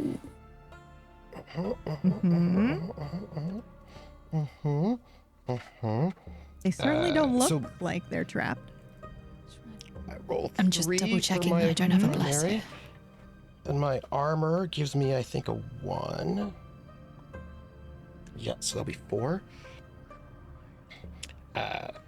And I don't know if this is relevant for this. This is part of my fighter class. Once per turn, when you move through or past an enemy, roll 1d6. On a 5 to 6, gain bless on any defense check when targeted by the enemy who has passed. I don't think It's that relevant. counts. Yeah, I Okay, don't think that alright. counts. Worth a try. okay, I know you can only ask. What's the I'm gonna say incoming no bless on damage, this PB? one. Oh boy. Roll me a 1d8. Just a random 1d8. Somebody, not me, cannot do it. 2. Yes. You're very lucky. Okay. All right, we're fine. Yep, nice. Oh no, one of you's fine. I take all the damage, is what I do. Yikes. Okay, so you take 2 damage. And I think you know intrinsically this isn't meant for you. This place to stand is not meant for you. It's not necessarily a trap, but it's clearly trying to imbue some sort of magic into you that you are not meant to have. So, Can we talk about how damage works in this game? yes, Yeah. because you take wounds, not necessarily HP ticks. So this would be a light wound for you, Troop.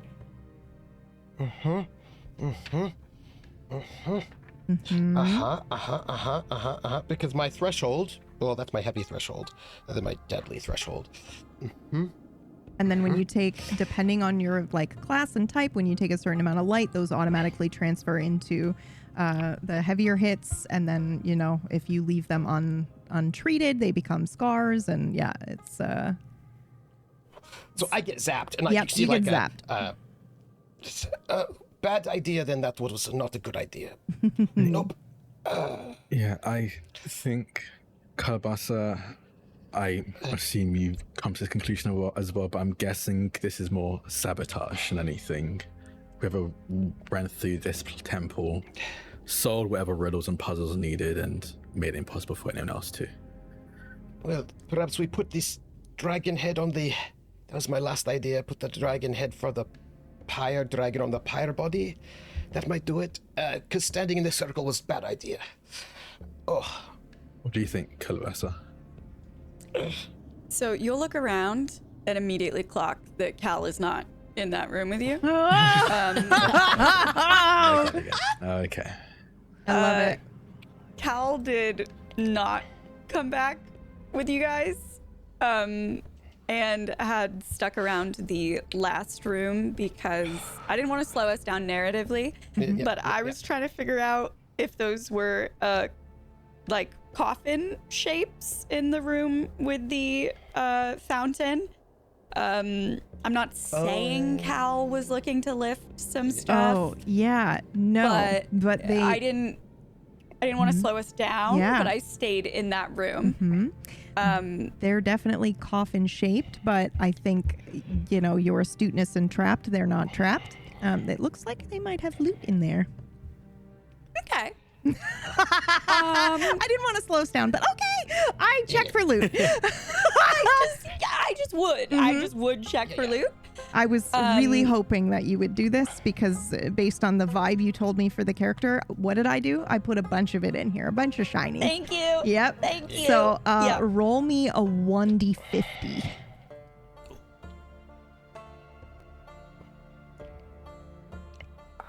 $50. 22 doubles, which is special to me.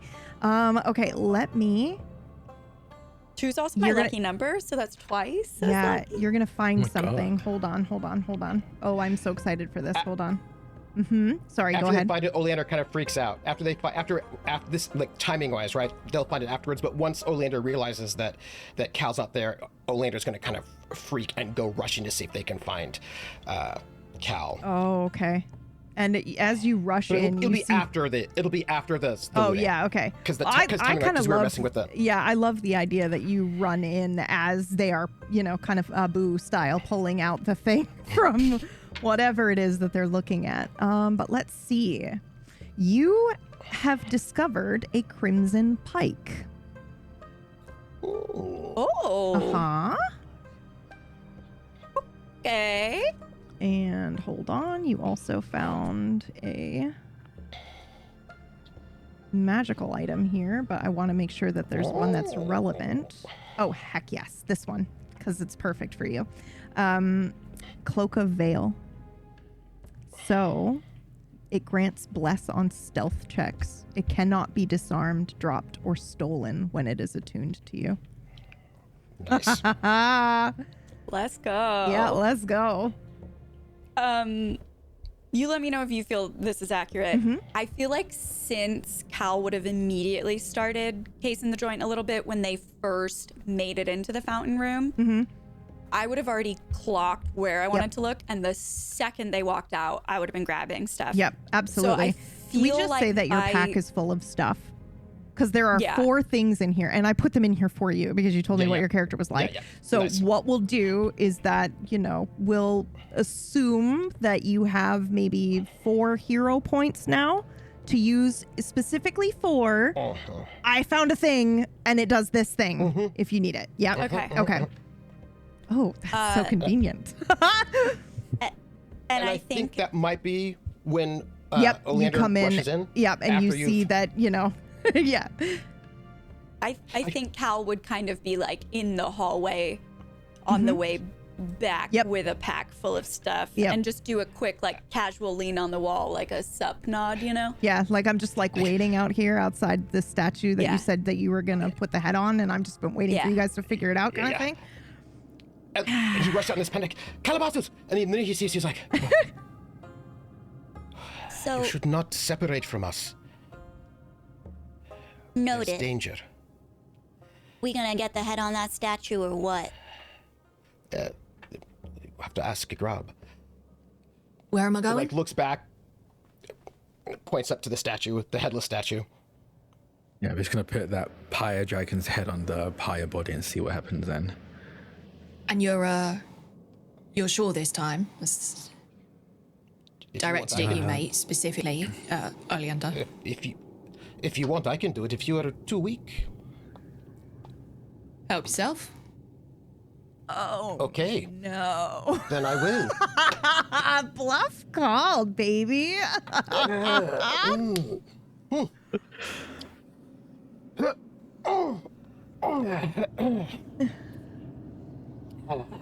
are we really doing this? Squat down, lifting with my legs. I will roll my body of 1, plus my world, because with natural items. Yeah. Pretty good. I think your world is pretty good. My world is good. My body is not. Difficulty 2, if I remember. Yes. Oh. And actually, Struggling and I actually struggling. think not to be that guy. I don't think I programmed it in. You rolled 2. I think you that's failed a critical. And rolled Oh, 2 it's a crit. ones. Yep. That's right. Yeah. It is a complication. Yep. A complication. Yes, thank yeah. you. 2 1s. Yeah. Ooh. Yes, it is. I'm gonna bank that complication. Oh, I'm banking it. Oh, that's actually scary.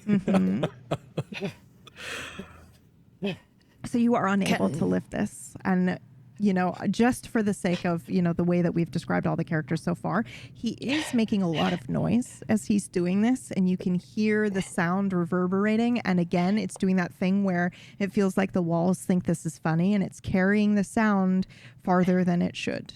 And you know that somehow. I'd like to go and stop him immediately. Yeah, I've yep. realized so this is you a just bad like idea. go over and you immediately like pick it up and yank it from him. You don't need to roll. You've already succeeded Okay. to lift this head, so you just like are able to pick it up. I'd like to kind of like almost brace the room, like I'm worried about this sound. Yep. And I'm just gonna lean over to Oleander and just go, shh. Turn my head to each side and see if there's anything that's changed about the sound in this You room. hear something, but it sounds like it's coming from above you. I'm gonna look up. There's nothing but a ceiling made of stone. It sounds like it's moving to your left. I'm just gonna follow You hear it. Grub. Yeah. And maybe With put the head on the statue first. Yeah, you are something carrying here. this statue. Or this head, rather. There's Are you going something to take here. it with It you? was Yeah. it was above us. It's over there now, and I gesture with my elbow as I'm picking this head up. I'd like to try and put the head on it. Do I need to roll for that? You no, because you already succeeded to lift it once before, so I'm just going to carry it over. But you're just to be clear, which head are you putting on which body? Because you took two heads off now. Grub is Yep. not aware. Okay, Grub is following just instructions. listening. Okay, so somebody Yeah. instruct. I instructed the pyre head, the fire dragon's head Yep. on the pyre okay. body. Yeah. I don't think Grub even knows which head they've picked up. I Yep. think this is I was trying to make you make a fool out of yourself, and then it's backfired terribly, and now I don't know what I'm doing. Yep. Panic. So you kind of like pick up the pyre head, you put it on the pyre body. You hear it as it clicks into place, even though it really shouldn't mechanically click. But you see the eyes light up again, and you hear the rumbling of stone moving, and then it stops. Something's here. I'll different. pull up my battle axe. Ready myself. And if I you don't- follow the sound, which I just imagine that you're doing, like your body is now moving without you, if you go back into the room where you were, where the flames were, and down that corridor, a set of stairs has revealed itself that lead up.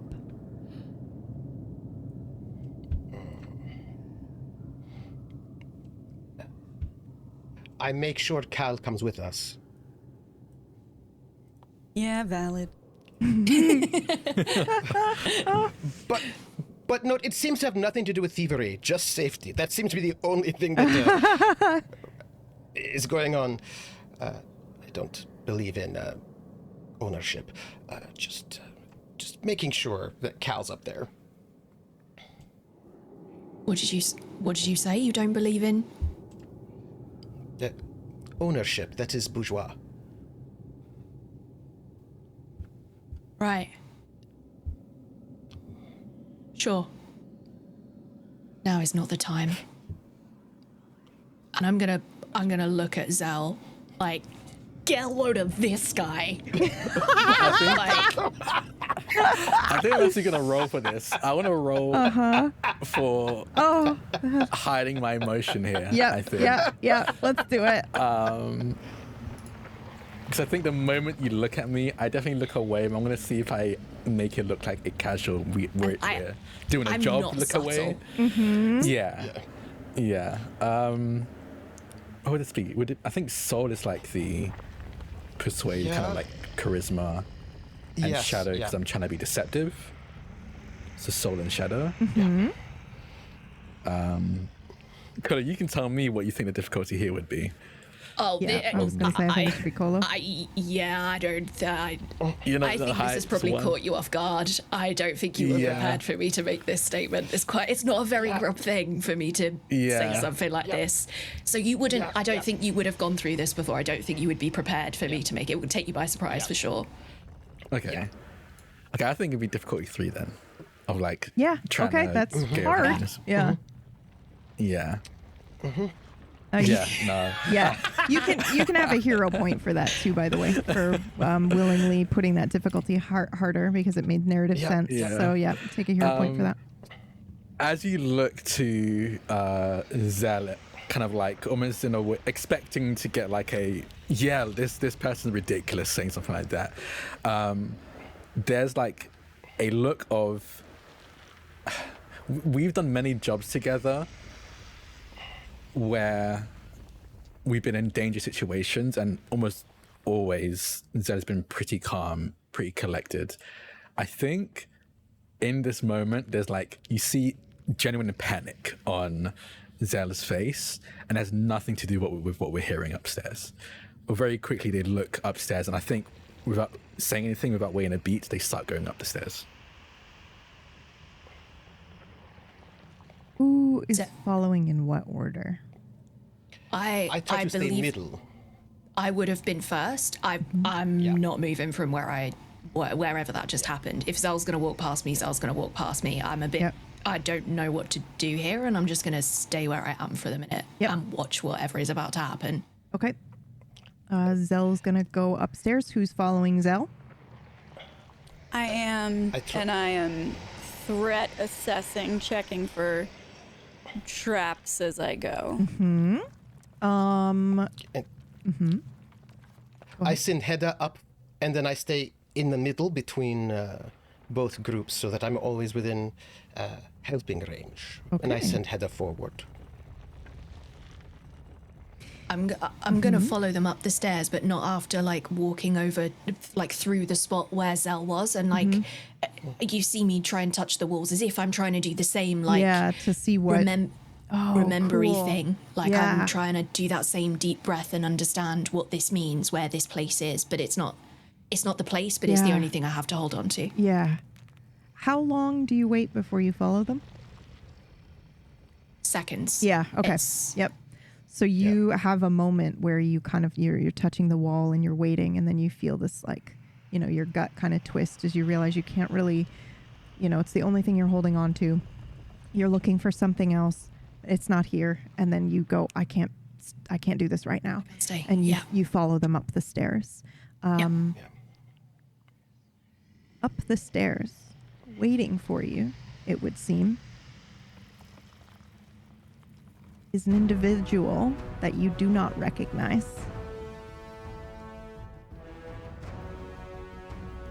He is holding what looks like a tome, an arcane tome of some kind. He was deep in study, and now he is turned and is waiting for you to approach. Now, he is wearing robes. His horns are decorated, like he's got tattoos that go up around his horns. His eyes are a glowing yellow. He has wings. They are extended and also decorated, not adorned with tattoos, but gold jewelry. It looks like he's got piercings along his wings here. It looks like, have moved to a different room. Like there is some sort of planar travel happening here as you walked up these stairs. It looks like you're overlooking a city. You can see out the window behind him. There are two, for our little assessing of traps and tricks, there are two armored statues that are going to come to life here in just a moment. So you know that immediately, Cal. So there are 3 enemies here in the room, and also make me one more stealth, shadow and mind roll, Cal. And I'll move you guys over to the map here. And is this for just a blanket one, or is it for something It's for a trap particular? specifically, yeah. Okay. So, I get my 2 benefits then.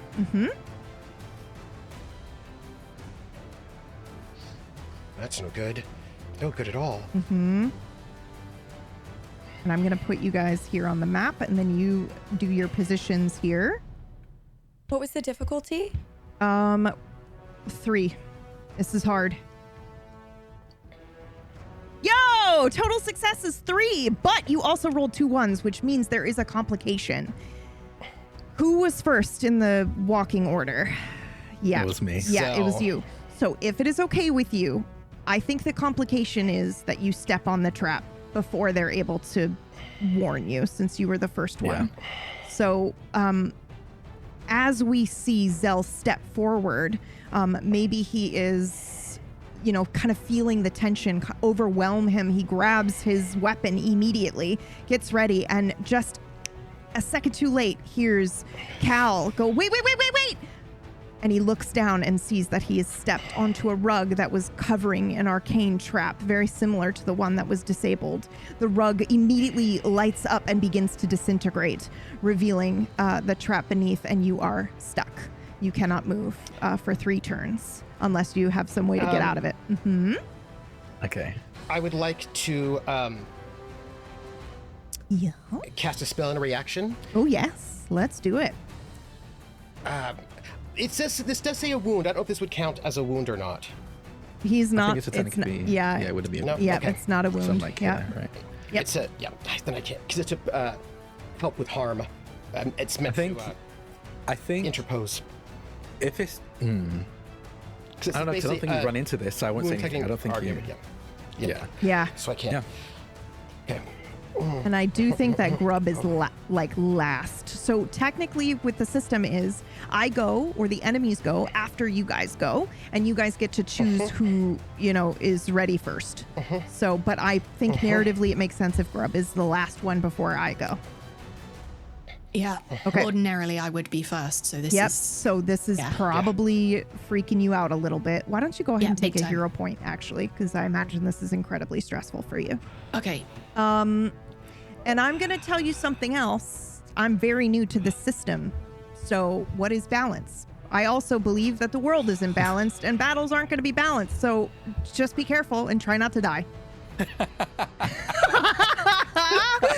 I start casting a spell. Life isn't fair.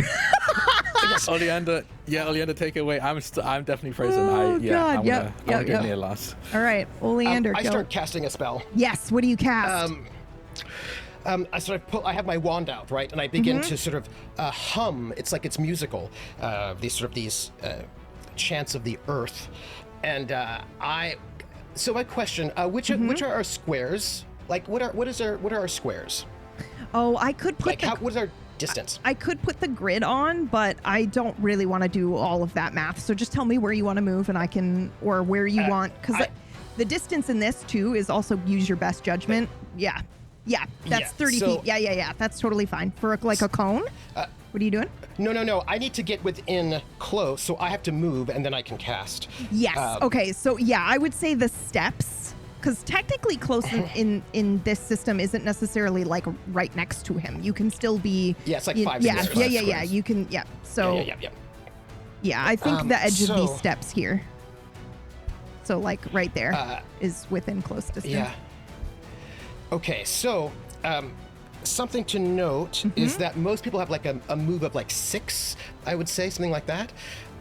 And Oleander is exceedingly fast generally, but also when he has his honey badger with him, he's also exceptionally fast. So he can move up to 8. Nice. Actually. So wow. Yeah. So I think that's like what? If I can get up to, so I'm gonna 8 squares. Yep, that's totally fine. But also, you're not moving over the trap. Just to be clear, I know your pink line says you are, but you wouldn't do that. So but I'm not gonna. I'm not gonna be like, you got to do that. This is narratively super cool, and we're a little over time anyway. So go for it. Move where you want to move. So I'm gonna zoom right behind them, and then I'm going to cast this spell. Yep. And I hope I do very well. Yes, I'm gonna me try too. to hit the main guy, but we will see. Yeah. Also, just as a reminder, list of actions is on page 147. So yeah, go ahead. And so we have 4 action points. It's been my first one to move, and then I get 5 for my spell casting, and I'm going to get a blessing on this. Oh, and I'm going to get a second blessing, I believe, because of my perk. Oh my goodness. Yeah. Okay. Let's see what I do here. Okay, that'll be. I believe that'll be 2, and. Okay. The difficulty is Difficulty depending on how much mana is spent on the. Yes, and I don't think this is actually a very high cost mana spell because I'm not adding anything to it. Right. But I don't 1 make to it by 5. 3+. Yeah, is- 1 to is- 5. Mana 1 to 5 is 1 success that's needed.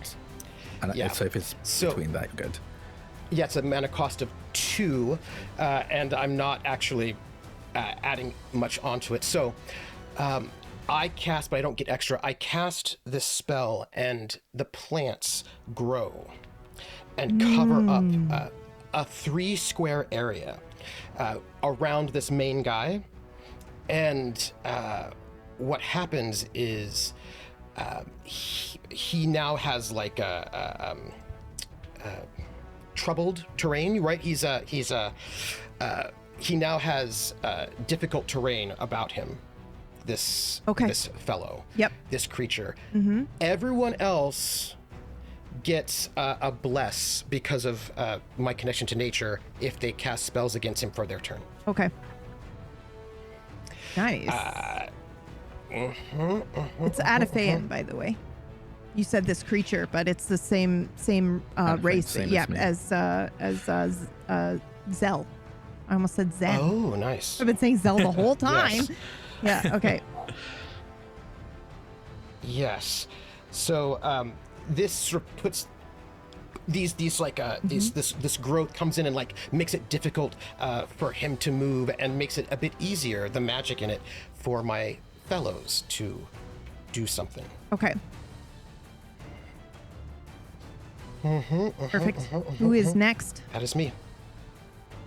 Okay, I will go next, and I just want to make sure. You said we have 4 action points per turn. Unless you have a Yeah. special ability that grants you more or something like that, or a cool spell. But Okay. Yep. Yeah, you have 4 action points per turn, and then if you don't use all of them, those old ones stay, and you get another 4. Yep. So you can you could Yeah. if you wanted to keep waiting. So you can stack chain them a roll little over. bit? Yep. Mhm. Yeah. You also get Okay. them. You get to keep the unspent ones when combat's over, as well, which is Okay. interesting. Yep.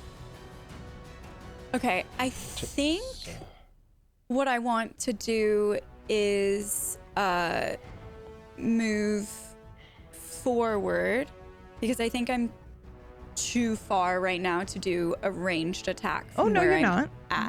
What's your ranged attack? Does it say?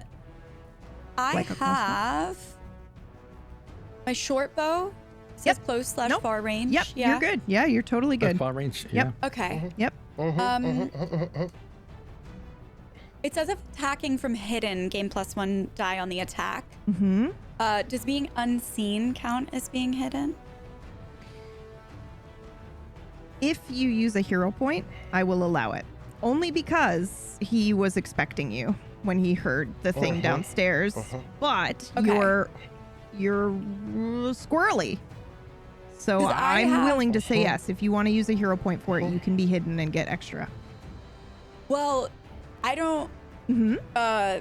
I can become unseen on my own. Oh, so I perfect. just want to make sure Yeah, mechanically. yeah, is yeah. unseen the same Yep, as hidden. Yes, yep. yes. Yes, Okay. it is. Yep. So I get 3 fracture dice at the start of Nice. each session. So I'm Okay. going to spend 1 Mm-hmm. to vanish. Nice. When I do that, I have to roll a d6 Mm-hmm. because I have something called a fractured Oh! clock. You rolled 6. So I'm adding Mm-hmm. 6 to my fractured clock. Oh. And That's some- bad. It No, is it's- not. it's good. You want to Yeah. hit Oh. 12 exactly, and then you get a lot of bonuses. Yep. Wow. So that's good. Mm-hmm. And now I would like to attack. Okay. Yep. Go for it. Okay. Okay, attack. Sorry, everyone. This is my first No, time that's doing okay. this. That's okay. No, Okay. It's a Good. new This is system all for of all of our us. We're first learning times. together. Yeah. And what is it for the dice pool? Primary attribute plus weapon bonus. Okay. Mhm. 3, You 4, got 5, it. 6. You got 6. Let's go.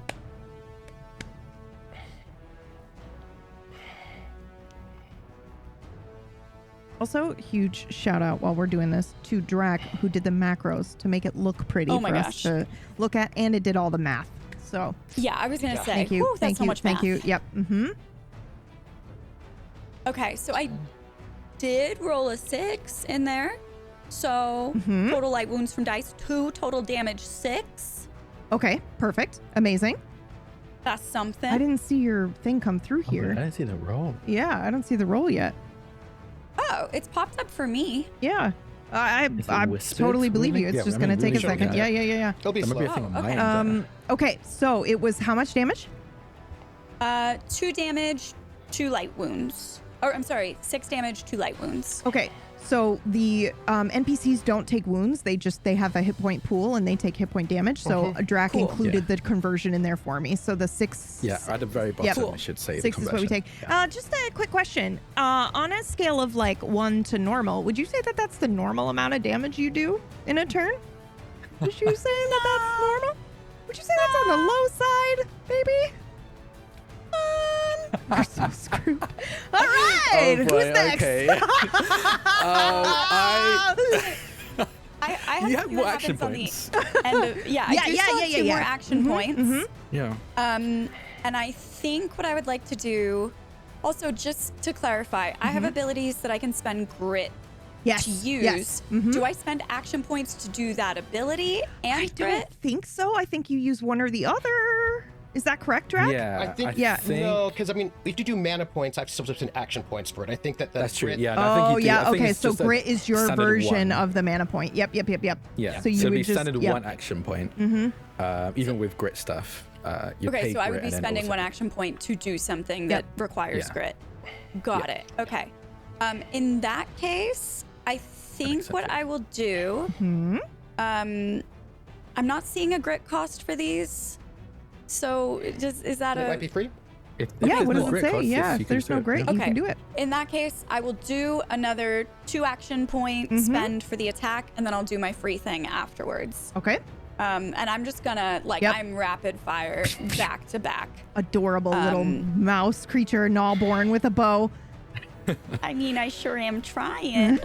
Also, the bow was stolen at some point from somewhere. Like you, Oh my it's 100%. like an ornamental bow that you stole from some statue. You were like, oh, I'll take that. Yeah, 1000%. If I wasn't frozen in this place, I'd be like, you took that?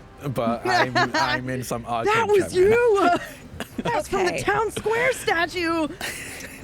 So much better. I'm not sure. I apologize. I'm not again. sure why it's not popping up for you guys. Yeah. Uh huh. I want to do a quick roll on my end. To I'm let just me gonna know get if my you see- calculator. Don't mind me. That's 21 damage. Okay. Yes. Okay. That's better. Okay. That's much better. Okay. Yeah. I'm no longer Uh-huh. panicking. Yeah, thank you. Right. Much better. Much better. Wait a minute. Hold on. For real? So wait, you did 21 total, or did you do 21 plus the 6? 21 plus the 6. Okay, we're gonna Nice. be fine. We're gonna be fine. We're gonna be fine. Okay. Yeah. Nice, nice, nice. You do a significant amount of damage to this guy. You hit him like twice, and he's just like, but he's still Amazing. up. He's still standing. Who's next? Amazing. Or wait, what's your free action? Yes, I'm so At sorry. the end of my turn, Yeah. I can utilize my echo because ghost. Oh, what? So I'm going to move 2 squares and leave behind a phantom echo. Oh, I love that so much. Okay, So- so I'm gonna say I can put a grid up, but where do you want to move to? Do the suits of armor look like they've been activated yet? Are Not they... yet, but you know it's going to happen any second now. So you're leaving yourself open to your shadow is going to be for this guy. Okay, cool. I think I would like to move up closer to Yeah. our big baddie. Yeah, I don't okay.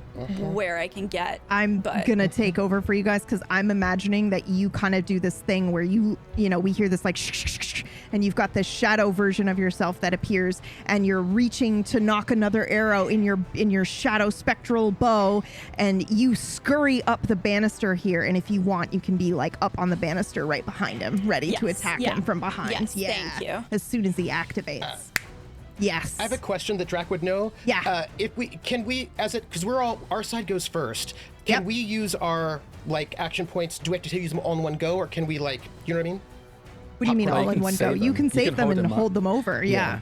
So that next turn you have 6. Honestly, it's kind of smart to hold it, because if you only get your new 4 at the start of your next turn. Yeah. So if you use all of them, you can't do reactions, for example. Yep. Yeah. So that's kind of like there's either go all out with your turn or hold it off for like reactions until your next turn. Okay.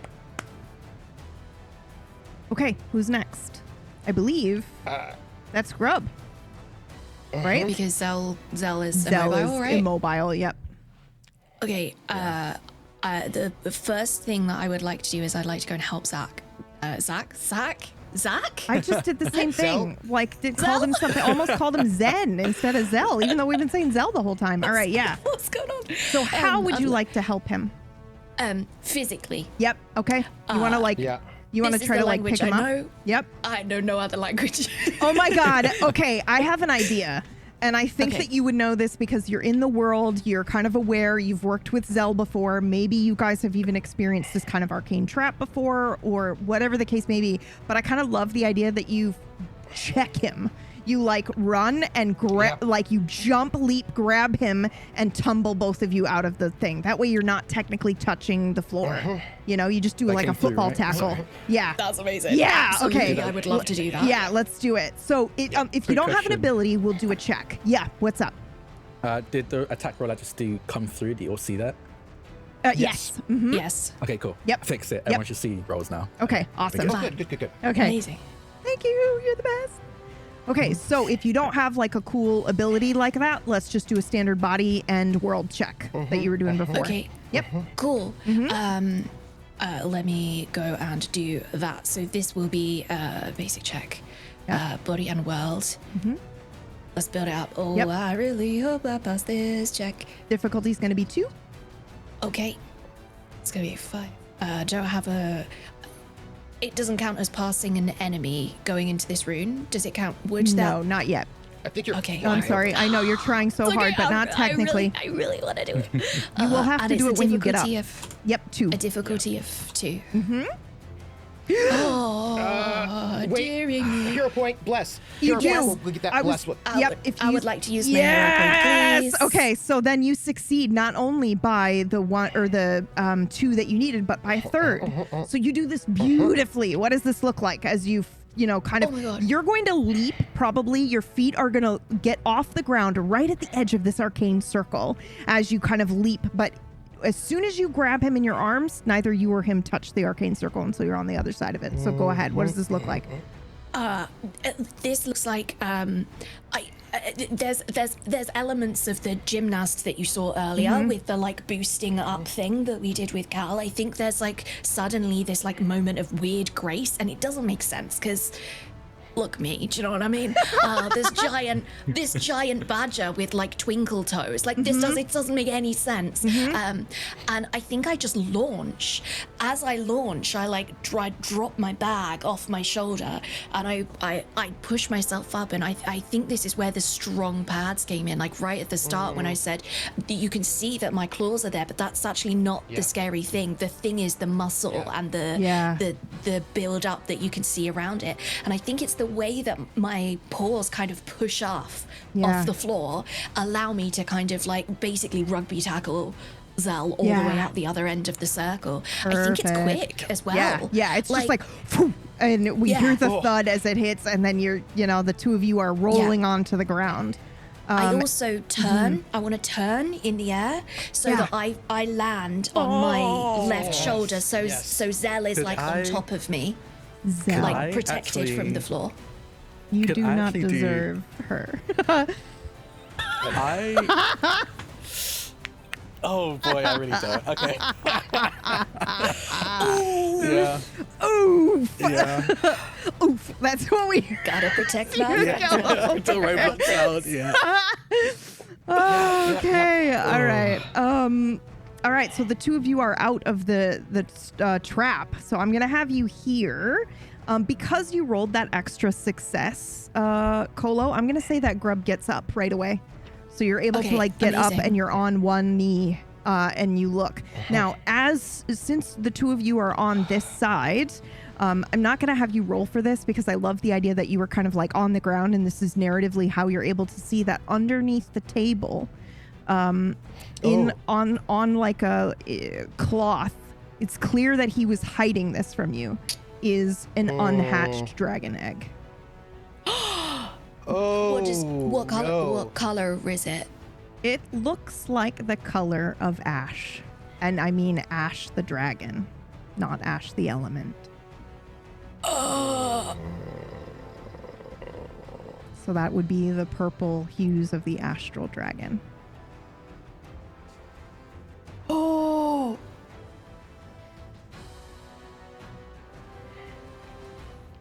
That's bad. Yeah, it's very bad. Now, Zell, it is your turn because you were last and immobile, and now you're out of the thing. So you may take a turn. I mean, Kolo, Grub still has action points. Oh, right? yeah. Sorry, do you want to do anything else?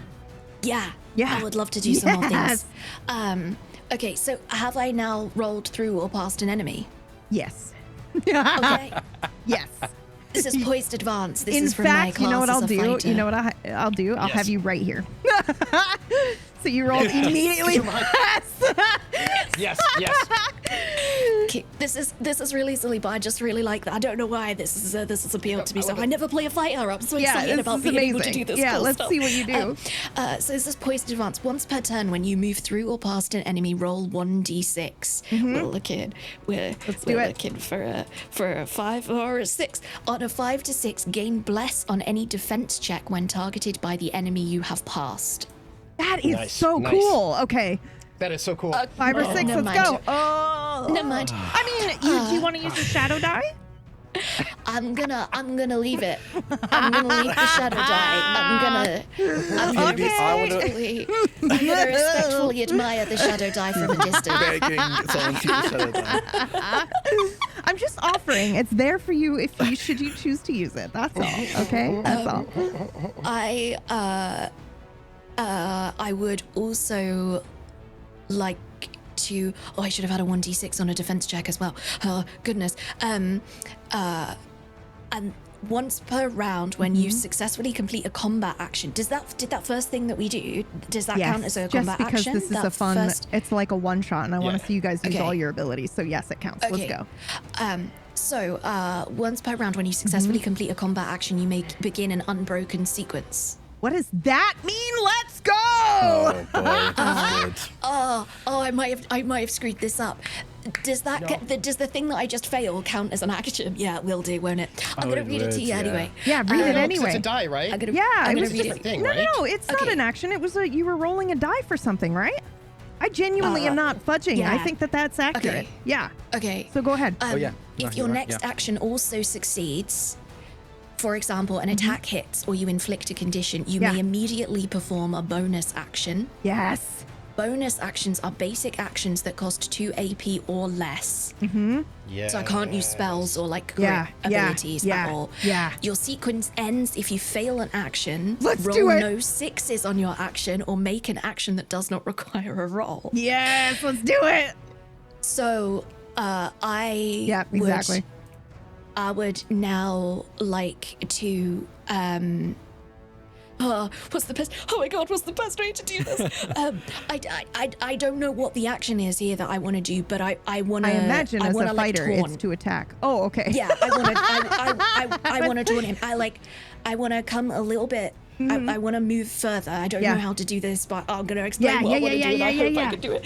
I want to move a little further. Yeah.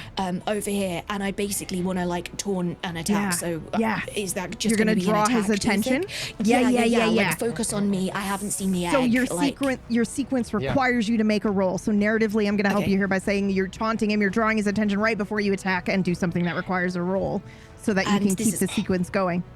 And this is going to be an attack Yes, check. that is correct. So So you usually If you want to do a roll, because it literally is action, it sounds like a distract action. yes, you Okay. can do that. Oh my god, okay, yeah. Attention Draw to enemy fire. attention, targeted ally Yep. gains Yes. bless on their defense check. Ooh. Yeah. So I have to target an ally. Well, it's gonna be Zell. Yeah, you're blocking yeah, for Zell. Yep, that makes total narrative sense Yep, also. absolutely. Yep. Okay, so that's gonna be a basic check. Mm-hmm. And I'm gonna roll this with my just the body, or is this going to be body and world? I don't think it should be world. It's I think it body should and be heart. weapon? No, because this is the defend. This is the distract. And I think like, yeah, maybe soul Yeah, makes sense. I think soul Like makes I'm sense trying here. to protect a Yeah. friend, right? So okay, so we're gonna have a dice pool size of 4. I don't have the bless or the bane. What's the difficulty, PB? I think a distract is just I don't think you have to roll for it. It looks like just a regular, like an assist. If that would ruin the sequence. Well, hey, just why built in. don't I attack first and then Yep, distract? yep. Yes. There you go. I can attack first and then distract. Yep, do that. Okay, so I'm gonna attack, and that is my primary attribute plus my weapon. Yep. Bonus. I don't have a bless. I don't have a bane. Bonus light runes. I think is 0. Because that's my. Yeah, Is that my that's yours. light runes? Yep. Yeah. Oh, so bonus light, the bonus light wounds, bonus heavy wounds, stuff like that is if there's some ability that adds extra damage to your attack. Okay. Yeah. Which I don't think there is. So, I think her weapon might though. Yes. Yeah. So my Yeah. my weapon has, and I think it's hit. I think it's done it. Hold on 1 second. Let me just read the weapon. So my weapon is a claw. It's literally just my claws Yeah. in Nice. melee range. +1 bonus on a crit. Deal +1 light wounds, and I Yep. did roll a 6. Right? Nice. So nice. so it's total damage 6 plus 1 light a wound. crit is 2 6s. not Yeah, so Yeah, close. so close. Okay. But I did roll a 6, which means that I get my my sequence continues. Yep. Well, that's so great. If your next action also succeeds, example, an attack hits or you inflict a condition, you may immediately perform a bonus action. Bonus do it. actions are basic actions that cost 2 AP or less. And now I would like to do the, Do the distract. Yeah, which is how Yeah. much AP? Yeah. Just one, so right? Or is that? One. Yeah, it's just one. It's so. This one. Yep, it's 1, and I can do it for free. Yep. So you It's a have bonus, yeah. yep. So you've got the one Yep. point that you still spend, but you have one left over. Do you want to use Yeah. it or hold it? So I've used one for the well, I used 1 action point for the roll to get everyone out of the way. I used the other one for the claw, Yep. and then the bonus action I got for free. So I think I still have 2 action points left. Oh, too much. yeah. You do? So you don't have to You use do. it. Yeah. Yeah. Do you want to so hold that's them, or do you want to do something else, like attack I would again? like to hold one of my action points because this sequence can continue. I can have another bonus action as long as I roll a 6. Each sequence can grant up to 2 bonus That actions is max per round. crazy. Let's go. If you successfully complete both, gain +1 grit and bless on your next turn. Isn't okay. the sequence? So you should attack again, right? Well, isn't Yeah. the sequence broken if you do something that doesn't If you require a distract. roll? So if you distract, so I think you but we could say that you attack attack twice. Yeah, we Yeah, could just attack, say that you attack, and attack then twice. distract. yeah, Okay, cool. because I can attack just- is also only 2. Yep. So that's Okay. good. Yep. Let's do it. So so does that leave me with no That would leave you with. points though? Yeah. Then I'll No, do because what I the- did. I because won't you do get the 2 bonus Oh attacks. no, for because free, the bonus right? is free. As long as it doesn't, free. you don't spend the That's point. right. Yeah, if they say you don't have to spend Yeah. the point, then yeah, you'd have 1 point left over. Let me just double Okay, check so because yeah. I can't Yeah. use anything So that what- does No, it's still grit. 2. So what they're Still saying- 2. Yeah, so what they're Yeah. saying is Yep. 1 for the tackle, I think one for the attack. I think Claw's attack, 1 action point. Oh, I thought it was 2, so that explains it's the. 2. Yeah. Oh, it's, yeah. oh, yeah, it's yeah. 2. Yep. Yeah, So- attacking is Yep. always 2 points. Yep. 2 action points. Okay. So yeah, you do whatever. In that case, I will leave it here. So I will do the claw and I'll use my bonus action to do the distract. I'll do that, but I won't continue because I want to keep 1 action Are point. you sure? But you can attack for free because an attack is only as your bonus action. You can attack, and You can then choose you to use the have bonus as and an then, attack. right because then you might get a second Yes. bonus, right? Yes. Yes. Okay. Yes. He's Okay. correct. Yeah. Okay. Yes. Okay. We can totally That is do some Okay. clever girl math. I love that. Oh my god. Thank That you was so much for your awesome. help. Oh, learning a new system Yeah. is so fun. Okay. And by that I meant like if you clever girl from yes, I dinosaurs, got it. not Jurassic Park, not yeah. clever girl math, like girl math. Yeah, like okay. I didn't gold spend enough. it. It was basically free. Because So if you get the 6 on this one, you get to do one more bonus, which Yeah. you do the distractor. Okay, for which Yep. you can use And then you have Oh extra my points. God. Yeah. Thank you so much. This is so helpful. Thank you. Okay. Let's do so it. I do I have the bless? I've lost track of myself. Did I get the bless? I think I did get the bless. When you miss blah blah blah, you'll be able to. Oh, I'm so sorry. So That's new okay. to That's this. okay. good. We're all so learning. good. This is so exciting. I'm so excited, and my brain is going like faster than my functional brain can go. Do you know what I mean? Yeah. Come on, brain. It's such a delight to see you so excited about playing a fighter for the first time, you know?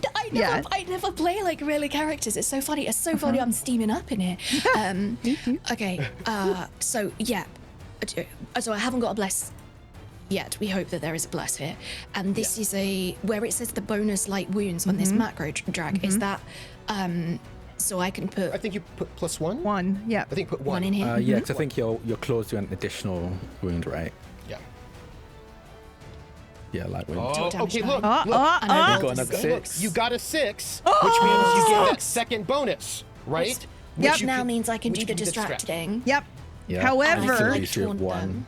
you don't distract because how do you kill this guy? I'm not even kidding you. That's why I was like, are Yes. you sure you don't want to attack again? You're going to obliterate Yes. this guy because of the 27 Yes. damage that our little mouse Yes. friend did.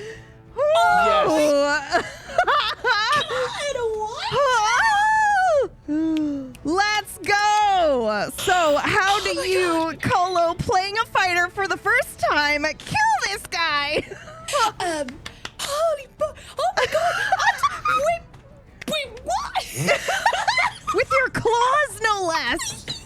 In Yes, like yes. a narratively cool moment of like, I'm gonna protect my friend. How dare you try to trap him in an arcane Yes. trap? And then you happen to see the egg on the ground, and then you get up and you're like, how dare you? And like, oh, it's just so this- cool. This is like the utmost fury. Yeah. And like, as a character who I don't think often channels this, Yeah. never channels this fury, suddenly it's there and it boils up Yeah. and these strong claws. And I think like there's this moment almost like a real slow-mo Yeah. where you just see that Yeah. my claws they're just out just a little bit Yeah. more. Like they just grow just that tiniest little bit more. And I jump on this thing, and with my left paw, I claw all the way through the side of the wing. You said that there were Yes. like piercings within Yes. the wing. They're all off. Claw them. I want to claw them through, and use that hand, the momentum from that hand and the resistance from that hand to pull me up so I can like jump on top of them with the other claw, as I literally claw their eyes out. Whoa! Yes! I would Let's like my go! into the skull, Yep. please. Yeah. Yes. Amazing. Yeah. And so then we see Grub like collapse down on top of this villain. I think we hear even a little bit of like whimpering and there's twitching of the one wing, but it is definitely clear that Grub has taken this guy out. Obviously with the help of Cal. However, we're not done yet because the armor now activates. Oh. They light up. Oh, why was I And come to celebrating? life. Because this was very Big bad. difficult. Yeah, that was the big bad, dude. You're supposed to kill him last, you know? But you can still give the distract to Yes. Yep. Zell. You if can like, still do right? the 'Cause they're- distract. Yeah, I'd like to do that. So you get a bonus, Yeah. right? You get a Do my defense to get a bless, I believe. yes, you get a bless. Yeah. And I get a something else. A grit. I'll figure it out. A grit. Yes, I get grit and a bless, I Yes. think. Yep. Okay, So good. now So I good. think that means it is my turn. You are so lucky that I didn't get to go as this guy. Venstal, by the way, is his name, which you'll Was see his because name. it was his Was. name. You're right. You're so lucky I didn't get to attack with him. However, I am going to attack, and I was going to attack Zell because he's standing right next to me, but I guess I'm not going to do that anymore. So this iron suit to the left here will move, and kind of its movements are very jerky. It's very loud. It's probably a little bit painful for you, Grub, as your ears have been tuned to the, cave underneath, and your breathing is ragged, and you just look over as you can hear this thing is coming straight for you, and it is going to attack you. Yes? I think I might be able to interrupt. Yes, let's go! I just want to make sure I understand. Mm-hmm. Oh. Do I have a turn, or am I still? You did have a turn, and I didn't do it. I'm so sorry. You're right. Go. You first. I was so excited to go. Nope, you're right. Yeah, no. Mm-hmm.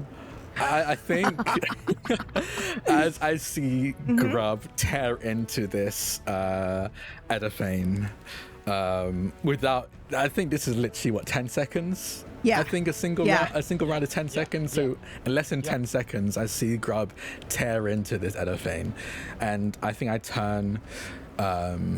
Kind of my stomach turns, not from the display that I'm witnessing, but from the egg I saw. Yeah. I think even I saw on the ground there, and I hear the almost like animation of the constructs. This armor begin to move. And I'm going to turn, and if we're going to end this quickly, we might as well end this quickly. I'm going to burn everything I have, as I am going to use... can I do this? Yes. I'm going to use Spell Echo. Yes. When you cast a spell, you may choose to activate Spellcraft and cast 2 spells. Yes. At the same time as a single action, using the highest action cost. Nice. So I'm going to cast, as I grab my blade, you see first, I kind of swing my blade, as facing it towards this armor, and you see an after image of it kind of left behind. And you watch as the after image almost solidifies into a single copy of my blade, and it drifts 6 squares behind me as I summon my blade, Echo Blade. I believe it's called. And it kind of just floats there behind me. Okay. And then, as in my actual action, I'm going to reach forward and cast. I'm going to cast Smiting Hammer and Call Guardian as a combined spell. Okay. As first, I'll roll to see this even happens. Yeah. And then I'll describe what it looks like. Let's do it. So it is 5, so that's correct. I don't have any Bless or Bane. You have a bless from me, right? Yeah. For my defense rolls. Oh, for my okay. defense rolls specifically, yeah. So if they attack They're me, not get in my plus on circle. You I could, checked. They're you out could of my. use a They're out of hero my patch. that. I'm good. I've got a decent roll right now. I don't need it just yet. I'm trying. We'll see. You're trying. I will. I probably shall use it at some point, but not just yet.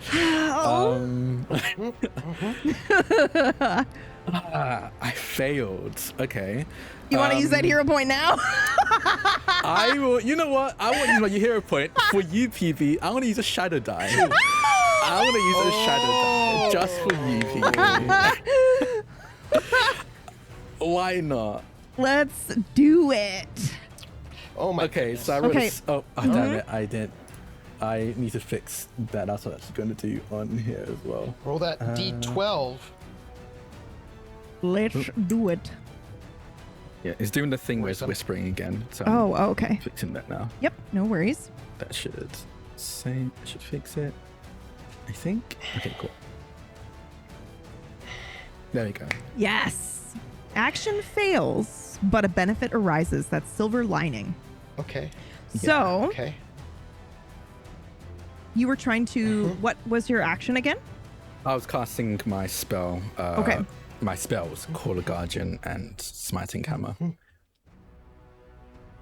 I want to see. It's a one shot. I want to see your spell. So I'm just going to say that that's Okay. the silver lining. That's going to go. Okay. However, it does have an effect. It does have a narrative effect, but Uh-oh. Trust fall with me. It's going to be cool. Okay. Oh. Yep. I Go for trust it. you implicitly. Yeah.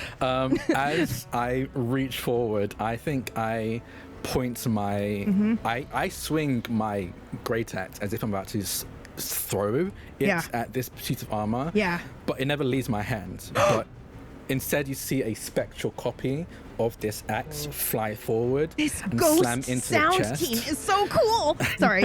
You see this spectral... Oh no, I want to go even weirder. 'Cause Yeah, I wanna- let's it's do a it. Combination of smiting hammer and cold guardian. So what you see is I swing my arm forward and looking at me, you're like a good 10 feet away from this armor. You're not going to strike. But instead you see a like 3 or 4 times the size arm with a 3 or 4 times axe, spectral axe, mimicking the exact same motion. Very Green Lantern-esque appear behind me Yeah. as my guardian swings this hammer down on this creature, on this suit of armor.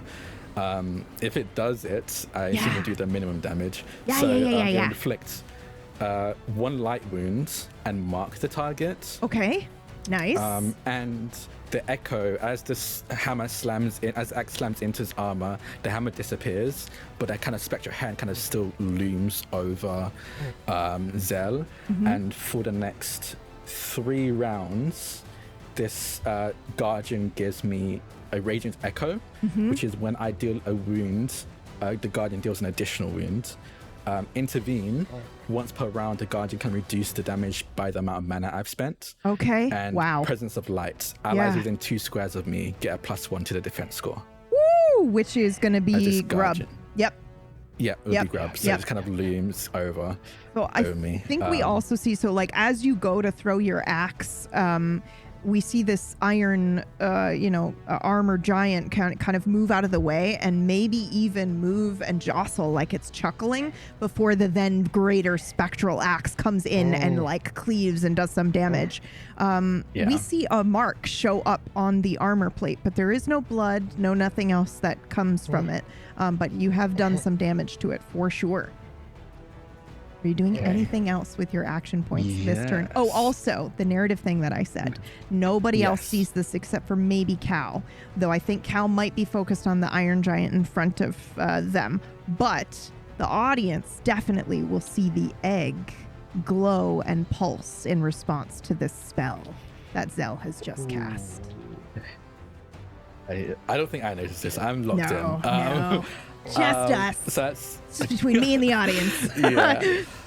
I've used those. That's 2 action points. I'm going to use another 2 to now close the distance with this suit of armor. And make a melee attack. And as I do, you see that the almost residual energy of this spell kind of is still in the end, coalesces around the blade. As I use an ability called Blade Weave. After casting a spell, your next melee attack deals an additional 1 light wound and carries an effect from that spell again. So as I swing this axe, we'll see if I hit. Yeah, let's go. Fingers crossed. Noblesse, Bane. I already have add additional light wound. Did it roll? Yep, it did. Okay, Came through. yeah. That's 3 damage plus the extra light. So that's 2 more. I don't hit though, because I don't get any successes. Because additional. Oh, sorry, it said total damage, and that's all I read. Okay, so Yep. would you succeed. like to Damn. use a hero point to I'll use 2. reroll? I think I have 2 hero points. You I'll use do. 2, I gave Do I? everybody 2. Yeah, You can do I it. have 2. I'll use 2 hero points We to have a total of 3, reroll. if I remember correctly, yeah? Yeah. We have a total of 3? Yes, you're Yeah. correct. I wanted to give you guys help in case you needed it for this time. You want to give us There we go. What's the okay, word? I just needed 1 Well- success. Okay. shenanigans? Wait, what? You did do that or no? Shenanigans. What? Did that succeed or not? She did. Yeah, Oh, okay. succeeded, Yeah. yes, Okay. So then Um, it's the 6 and the extra light wound, right? The extra 2?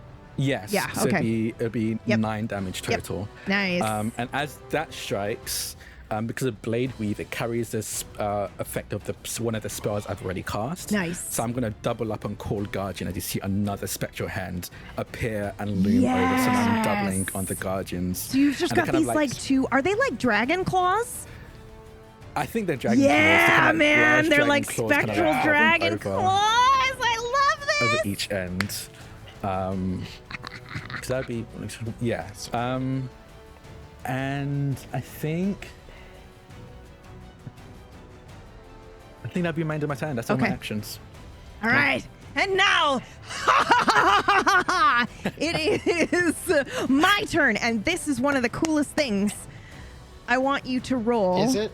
It is. It is very cool. I want you to roll because it's not my fault if it kills you because you're rolling for it. Oh, okay. So one of the cool things about this system is when the enemy acts, you're going to roll a 1d12 and then it tells me what it does based on the table. And that means that if it kills you in one hit, that's not my fault. You rolled it. So Drak, you go ahead and roll a 1d12 because this guy's attacking you, except the distract, I think, comes into play here, which gives you a bonus on your defense roll. It gives me a bless on my defense roll. Yep. So don't forget that. Seven. What happens here? It's gonna try to grapple you. It's gonna try to grapple you and root you to the ground. So you can still roll your defense roll to dodge. Okay. Yeah, I would definitely. Yes, you can interrupt me. Enemy movement. Yes, because he has to go to reach and grapple him. Yep. Second question. Yes. I feel like I didn't quite understand. So we have to spend an action point to do something that costs grit? As a reaction. I think you're using... Go ahead. Sorry, Drak. Reactions cost an additional action point. So like if it usually costs one action point, like to attack, it would cost 2 to do as a reaction. If you're doing it as like a grit ability, usually count as one action and then a grit. If you're doing it as a reaction, it would count as 2 actions and a grit. Okay. Yep. I think I'm mathing my math right, but let me know if I'm wrong. Yeah. So I would like to use 2 fracture dice. I have 2 left. Yep. I'm going to use my first one to gain 1 action point outside of my turn. Nice. And I'm going to use my second one to interrupt enemy movement with a blur step, displacing them 1 square and repositioning myself. Oh, what? Yes. Yeah. Yes. Let's do it. You don't have to roll for that, I don't think. You just get to do that. Yeah. I just get to do that. Okay. Yeah. So that means this is going to miss. Can we do something where you roll anyway so I can see what would have happened? I'm just curious. For no reason whatsoever. I think you're shenanigans in the best way. That's what I think. You might be right. Okay, wait. Who's rolling what? So Drak is going to roll to defend. Oh, you want me to roll? Just to see what would have happened. Because we're gonna do a little bit of not real time travel, but narrative time travel, where it's gonna the audience sees this before you come in and spectrally move. 7. I'd have 1 bless. Yep. And I mean, it's just a grapple, so there wasn't really any incoming damage. I assume. That's right. That's right. Yeah. But let's see. I don't know what Total success is 3. Okay. Yeah. So here's what I'm gonna do because of that. Thank you for rolling anyway. So, let me think this through. I'm thinking this is worth 2 hero points for you. Who am I going to give this to? I would say it's for our adorable little ghost, right? Because you chose to try to intercept. So why don't you take 2 hero points for that? Because you were trying to save your friend. Thank you. Yep. So worrisome. This thing like lifts its arms and it's gonna come in and grab and try to grapple you, but Cal stops it with a bit of arcane magic as it kind of stumbles and steps and moves, glitches maybe almost into a different space. And I am gonna move it 1 space away from you, a little bit here. Amazing, and you reposition yourself as well. Where would you like to go? I think so. I sequenced this a little off, so I'm gonna fix this really quickly. I spent 1 fracture die to gain the action point, and then I need to roll the 1d6 in case. Oh, yes. Okay. Yep. I get the 12 from it. Yep. Okay. Just to make sure. So after that, So this you're I go now up to at. 8. Yep. 8. Yeah, I was gonna say 8. Oh. And then I spent the next one repositioning myself. Yep. And I think it makes the most sense that I'm still kind of close by. Yeah. I think I've repositioned myself on the other Yeah. banister To help with that one. to yeah. help. Yeah. Okay. And then I will have to roll the other d6 after that one. So now I'm at 11. And then since I have an action point outside of my turn, I can still spend it right now, though, right? If it's a reaction, if you're gonna do something like that, yeah, you can. Okay. But I think a Otherwise, reaction why would counts they- too. Yeah, reactions kind of as an additional action point Yeah. to the So normal action. you would save that one remaining action point for your next turn. It'll roll over though. Got it. Yep. Okay. Here points. Um. Okay. Cool. All right. Awesome. Okay. Okay. Now, the other Iron Giant is going to get up and move and unfortunately clamber over the ledge and go for you, Oleander. Nice. So, I will note that that is difficult terrain for it. That's Because right. I have a 3 square radius of my difficult terrain. Okay. So that means its movement is doubled once it's in the difficult Yep. terrain. Okay. Just so you know. it was also climbing as well. So we're going to say that it's a little bit further back then from you here. Okay. And now roll me a 1d12. Absolutely. Can I just... The shadow die is a 1d12, right? No, I'll just do a regular 1d12. Yeah, because I feel like that's a haunted thing to roll. Yeah, you don't want to... I don't want to be haunted. Okay. A 6. 6. Okay. And now you are going to... Oh no. Okay. Oh, yes. Oh, Roll yes. a defensive roll. You have 16 damage coming in. Sweet. Okay. My defense is, of course, World, plus my armor, which is a 1, so that's 4. Do you remember all the way back when I said that I was going to give you a complication and I was going to save it? Absolutely. You have a bane yes. now. I'm so sorry. Sweet. Yeah. Do not apologize. You That love makes me it. excited. I know. I do love it, actually. I know. That is a true thing. This is a form of everyone love. For those everyone listening, yeah. a bane is when you have to ignore one of the 5s, so one of the 5s don't count as Yep. success anymore. Okay. And you I can don't stack think you I can stack have blesses and banes, so you can actually have more than one Any- bless, more than one bane. other weirdness that will sort of show up right there. I don't think. I just wanted to make sure. Yes, Okay, and good. for those All right, I'm ready. listening, it does sound like I am delighting in Troop's pain, but I promise I know his I'm love delighting in language. it, actually. Yeah. Yes, you do. 16. I'm ready. Yo! I Okay. take 4. I take 4 damage as it like hits me. This thing comes into like, what kind of blow is it? This will be my 2nd light wound. Oh yeah. Oh no. Oh, we have light, heavy, and also deadly. Yeah. So we're good. Yep. Well. I made it. Okay. Grub took out the big bad. We can Now handle it. with that bane, it ignored one of the 5s, right? Yes, it did. Okay, good. All right. Because I Just making put in sure. I put in a bane. You got it. You Yeah. got it. Okay. So, what does this look like as you get hit? Because it's going to come in with like a mace. How do you think that? Yeah. So I think it's coming in with this mace, and I have still got my my wand out, not my scimitar yet. Yeah. Because I've been like trying to pay attention. Yeah. And my and Hedda, the little honey badger, has moved closer to the rest of the group so that they could be helpful to them. And of course, I'm sort of caught out as everyone has moved over to this side. And I just sort of look up as it sort of comes at me, and I sort of start to move back. But before I can, right, it just smashed me like right here, you know, like right down, which brings me down to like one knee. I'm like, ugh. And I go, ha, is that all you've got? You're just an empty suit. As I get like rocked a bit. Quick question. Try to keep up the pretenses, yes. Do either of you react to him getting hit?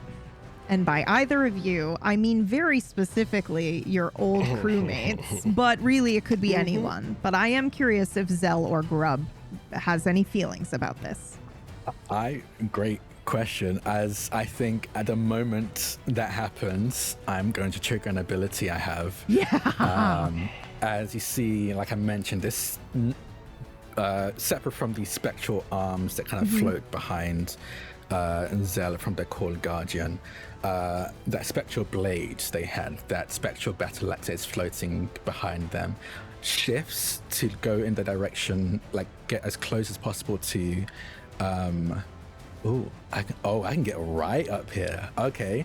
Kind of floats right beside Oleander, and I'm going to use my convergence ability, and I disappear and reappear where that spectral blade is, so right beside Oleander. Nice. So cool. Okay, that's incredible. I can do that on once per turn. It's not just my turn. So I appear right beside Oleander. There's Now, going to be no emotional damage from Grub. this later at all. Grub, did you react to Oleander getting hit? Narratively, yes. Yeah. Like, I flinched Yeah. when Oleander was hit.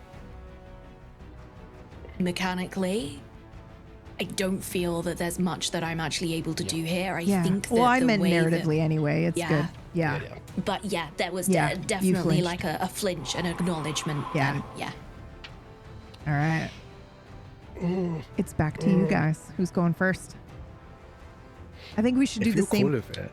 Yeah. Oh, Oh, yeah. No, same go order? ahead. You were gonna say something. You were gonna suggest I something. was gonna say, if you're cool, I was gonna say if Zell could go first because they teleported. I want Yeah. me to Yeah. go into Yeah. the Yeah. Yeah. Yeah. defense Yeah. of That makes Oleander. total sense to me. Let's do it. And I get my 4 action points back. Yes. I also get at the beginning of every turn, you actually get 2 mana points and 2 grit points back as well. So your Wow. grit Nice. points, Okay. you're never gonna. Everybody does that. Everyone does, yeah. Nice. So your mana and grit is always like replenishing at least slowly. Yeah. I'm gonna Regen.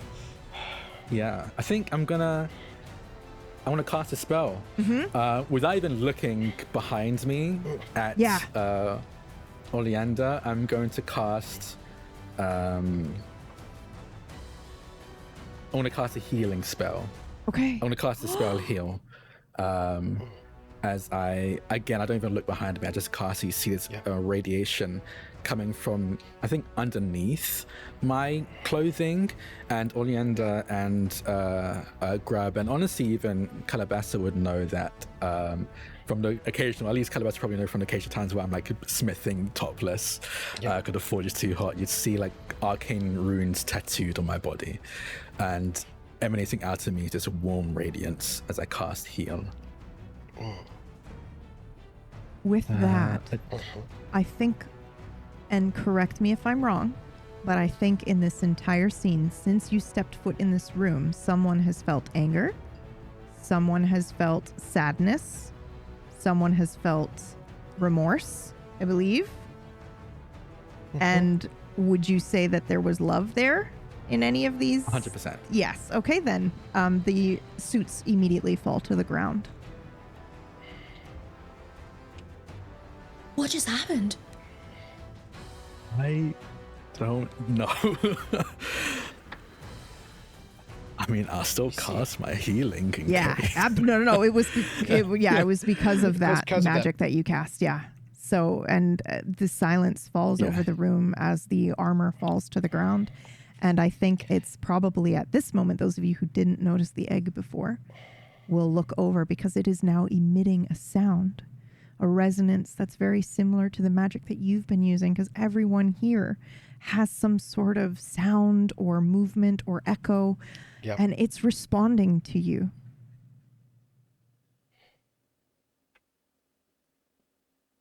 I will rush over, I think, to the egg. Can I block you? I'd like to put my hand out and block you. Oh, And I'd like to look at Cal. Check it. So Cal, And Cal Mhm. just nods vigorously and comes Yeah. over. nods, immediately goes over to the egg. And I imagine that we see little, tiny, adorable Cal that is taking this so seriously and is moving up and down and going down onto their haunches and then moving and checking every single side of this egg for traps. And I think we see her nose scrunched together as they kind of like are sniffing and inspecting, and the whiskers maybe going back and forth. And then their eyes dart to the book on the floor by the dead and broken body of the wizard before, and they rush over and look at the page of the book as it is describing, and I think we see their eyes slowly scanning, and then it is beginning to speed up as they are scanning faster and faster and faster, and then they start to flip a page or two. It looks like this individual was in the middle of a ritual on forcefully birthing this hatchling, this dragon. And the pages that are tucked in after this birthing, hatching of this egg are on how to bond a newborn hatchling.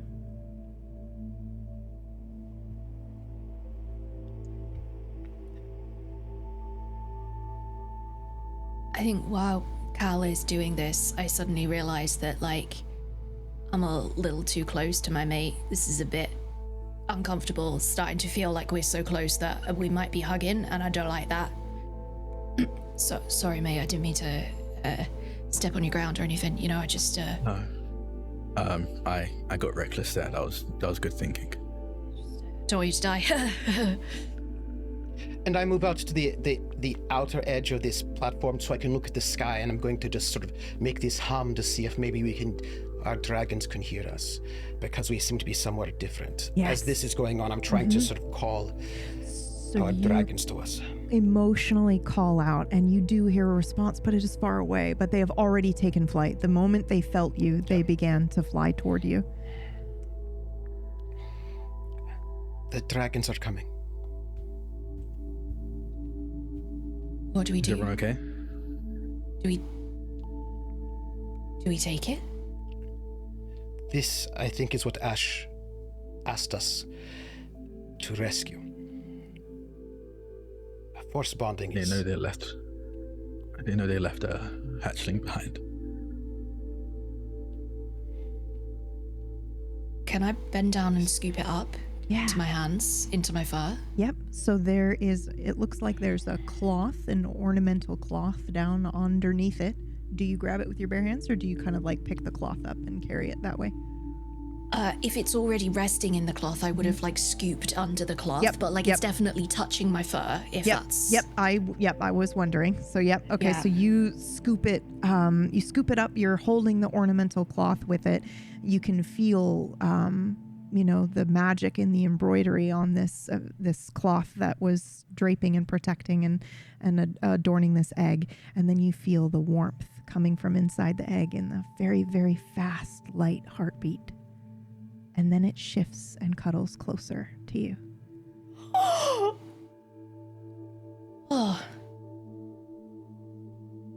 Hey there, little one. The heartbeat is We'll just get you home slightly safe. louder and slightly faster when you talk to it.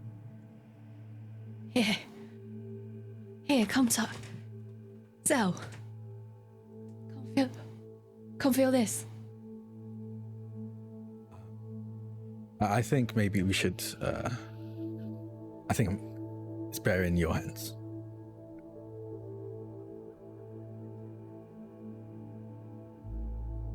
I'm sure Ash is probably on their way with our dragons too, so I'm sure they'll take it off our hands too. You're the most trustworthy hands I know.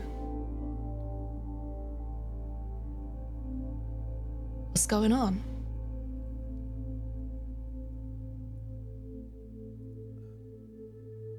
Nothing.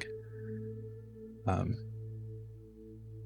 you okay? You end up taking on that wizard on your own?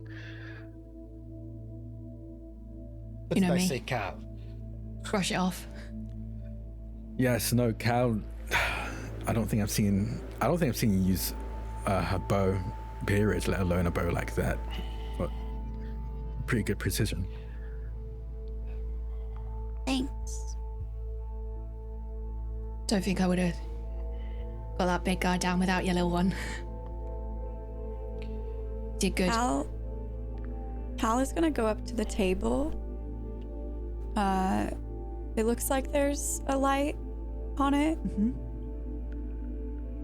And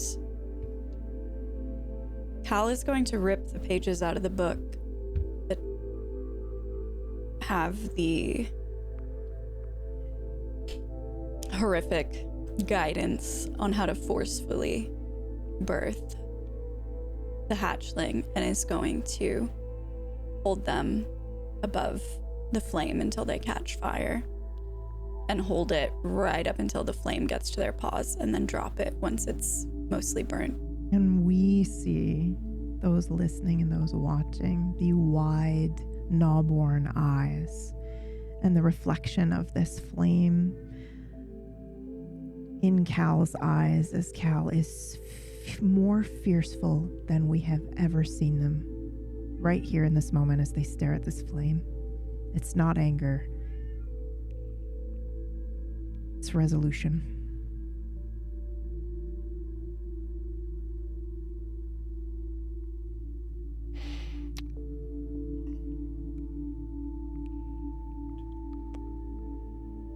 I'm struggling with my cloak that I used earlier and trying and failing to fashion some sort of sling to hold this egg to my chest and into my fur and keep it as safe as I can. Oh, this thing is... Just get around here. I think keeping a distance, almost like I'm scared to get any closer to this egg, I reach a hand out and I hand you that bag I crafted. I'll be honest, I thought we were going in for something less alive, but it should be good. It should preserve whatever's put inside of it. I spent a hero point. To keep it. To enhance the scene? You're doing the narrative enhancement? So that spell that I just cast that nobody knows I cast because I did it subtly, that 4 will count as a success. Yeah. So I will be successful in this spell that I cast. Okay. But I made it subtle so there are no gestures or sounds. Yeah. What is quiet. the spell? No one knows. Well, we do. Oh. I mean, we as in me and the audience. I cast a spell called Intervene. The next time someone attacks Cal, that force will be redirected to me. Oh, wow. The next wound that would go to them goes to me instead. But no one needs to know this. And I stretch out and hand Grub the bag, essentially the bag preservation, if we want to give it a name. Am I familiar with this bag? This bag specifically, no, but you've worked the last time you've worked with Zell, they've crafted things specifically made to like look after precious things. I'm going to use my shadow die here to add to the scene, and I'm going to raise the stakes, and I'm going to say there was a moment on the last job with Jarek where he either handed Jarek or he made the same gesture of handing the bag to someone, and it just makes that memory come up. But there's something off about it, Grub. There is. Yep. There's something off about this mate of mine that I've known for our whole lives. Since our dragons were hatchlings. Something is not right. I think I know what it is, and I need your help, Drak, to make sure that this is correct.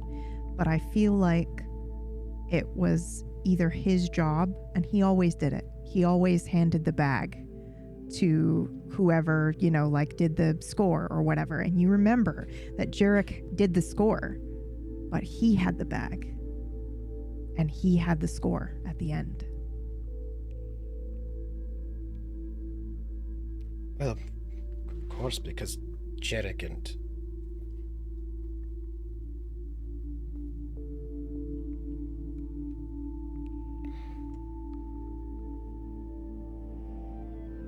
Well, our dragons are coming. I think it's good we get out of this place, huh? Yeah. Successful mission. Why don't you want to touch it? I don't want to risk dropping. Why don't you want to touch it? We can talk about this later. Why don't you want to touch it?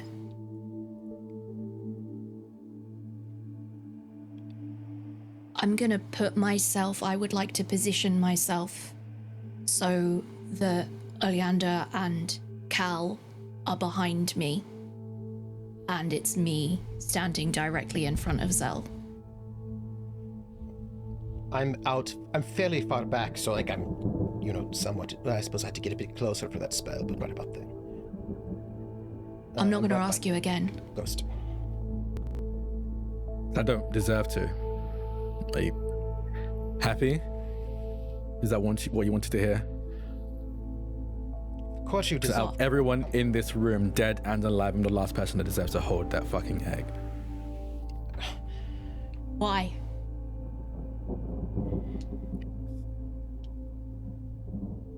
I'm the reason it's alone.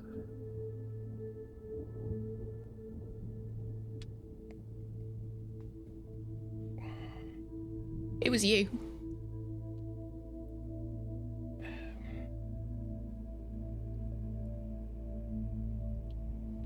It wasn't part of the plan. But it was you. I'm sorry. I don't know. All this that's, time?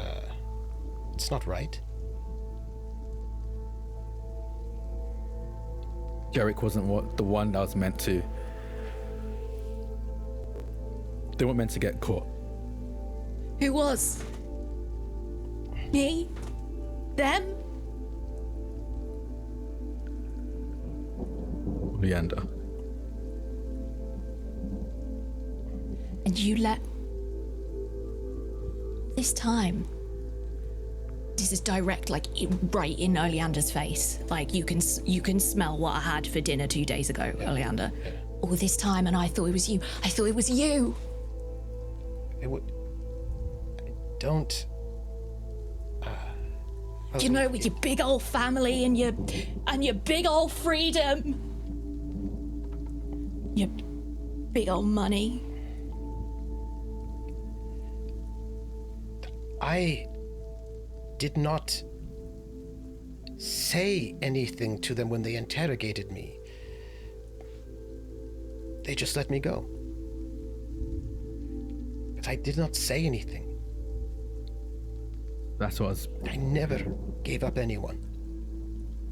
Well, I know that now. We all know that now, don't we, Zell?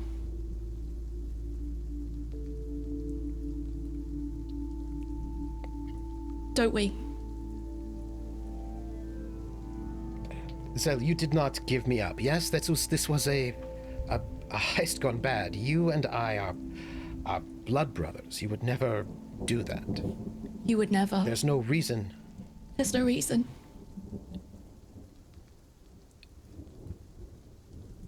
I knew you would have been fine, Oleander. Knew they would have let you go. Jarek being caught wasn't the plan. What was the plan? Why would I need to be caught? Why would anyone need to be caught?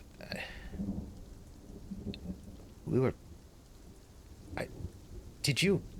Wait. Are you... Did you tip people off that we were going to... No.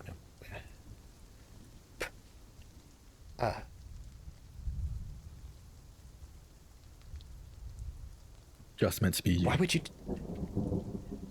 Your family and I had an agreement. Excuse me? What do you mean, my family? Our family? What do you mean? They've been good to me, I can't deny that. But and they're more like business partners than a family on my end. Business.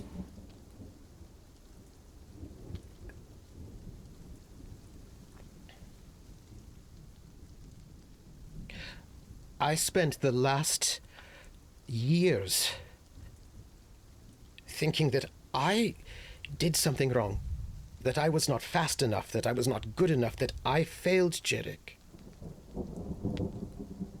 That when they let me go from that prison and they kept him, I told them that I would not go without him, and they just let me go, and I thought I'd done something wrong, that it was my fault.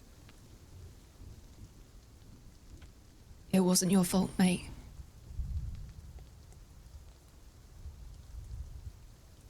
But he let me think it was. Me too.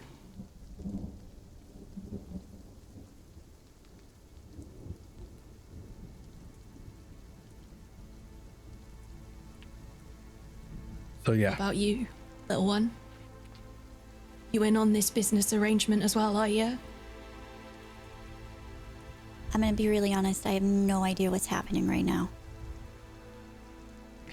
We had a heist, and it went badly. They came, they found us, we had to escape. I told them that I would hold them off. I'm good at talking my way out of things. But Jarek did not go. He tripped, he fell. They left. It was both of us. We both got captured. They were going to interrogate us, and we were both ready to. And they just said, Oleander, scion of the Goldenwood Grove, you can walk out. And they would not let me stay. And that was the last time Grub spoke to me. And I don't know why you would do this. What?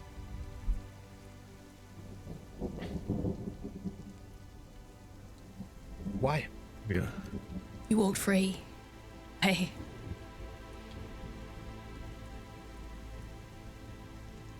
Well, you know,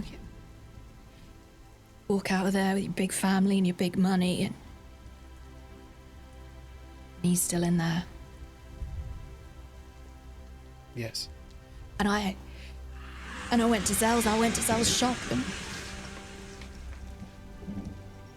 As soon as coming. you say he's still in there, you hear the angry, desperate roar of ash above you, circling overhead.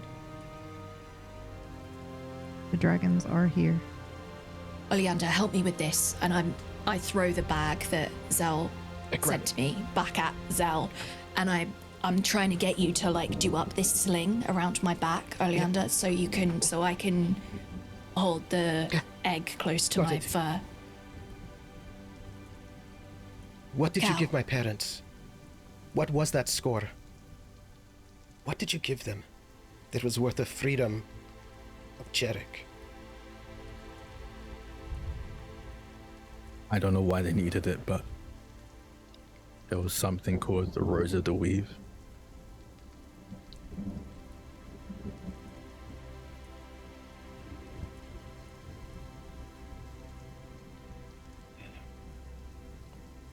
That's bad.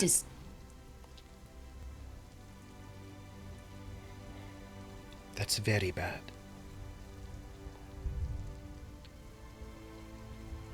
What is it? What's he done? There's no reason why my family, who are good people, would ever want something like that. Something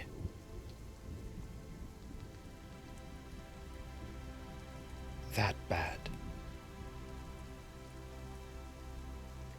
What is it? I can't say. It's time to step away. It's what it is. Little one. Come here. And I'm gonna And reach Cal's out for gonna- Cal's hand. Yeah, Cal's gonna take Grub's hand and step next to them. I would like to find our way to our dragons. Can I navigate that? Yeah. You are no longer in the temple. You can feel your bond. You know exactly where they are, and the two of you walk out of the room, leaving Zell and Oleander. Oleander, looks like he's take off the taking a ring. ring off of his hand. Here. And I just toss it at his feet, and I walk. And we hear the Away. clang of the jewelry onto the stone flooring. And Oleander's hooves that you know and have memorized as you hear him leaving, and you are left alone. Well, not quite alone. You still have your dragon, who in this moment is trying to comfort you. But also, I think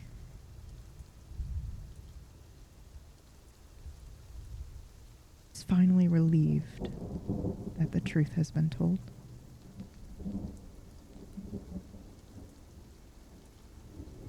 I just take a seat on the ground. And I just sit there.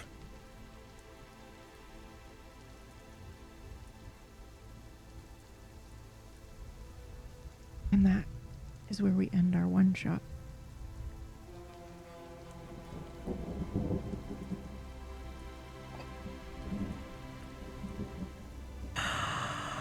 Oh, you all were amazing. I'm going to take us out in just a second. I want to say a huge, huge shout out to all of you. Thank you so, so, so much. We went a little late because the narrative took us, but man, was it a delight to have you all back here at the table. Everything just flowed beautifully. Thank you to Cross Paths for sponsoring the show and for making this happen. Yeah, we had a blast. You're amazing. You all want to say any last things before we leave? Oh my God. Normally, not good. listen, normally I would roll the credits, but we need some aftercare after that. So we're just going to laugh and let everyone laugh with us and know that we're okay. That was incredible performances all around. Unreal. So good. I'm just going to say, for the record, having the primary guardians of the world tree, having the Rose of the Weave, is really bad. Yep. There's no reason why people who are the guardians and protectors of the world tree would need that. That's bad. It's bad. It's bad. It's no good. Yeah. We also have a link to Drakonym if you guys would like to go and check it out and Yes. and pledge or be a part of their backer kit campaign. That was wild. I'm emotional. I'm just gonna do this and then I'll take us to credits.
Once again, thank you all for being here today and for joining us on that journey. And huge thank you to Cross Paths for putting this together and getting the gang back together again. We're going to go raid a good friend to Table Story, which is Katie Peters Plays.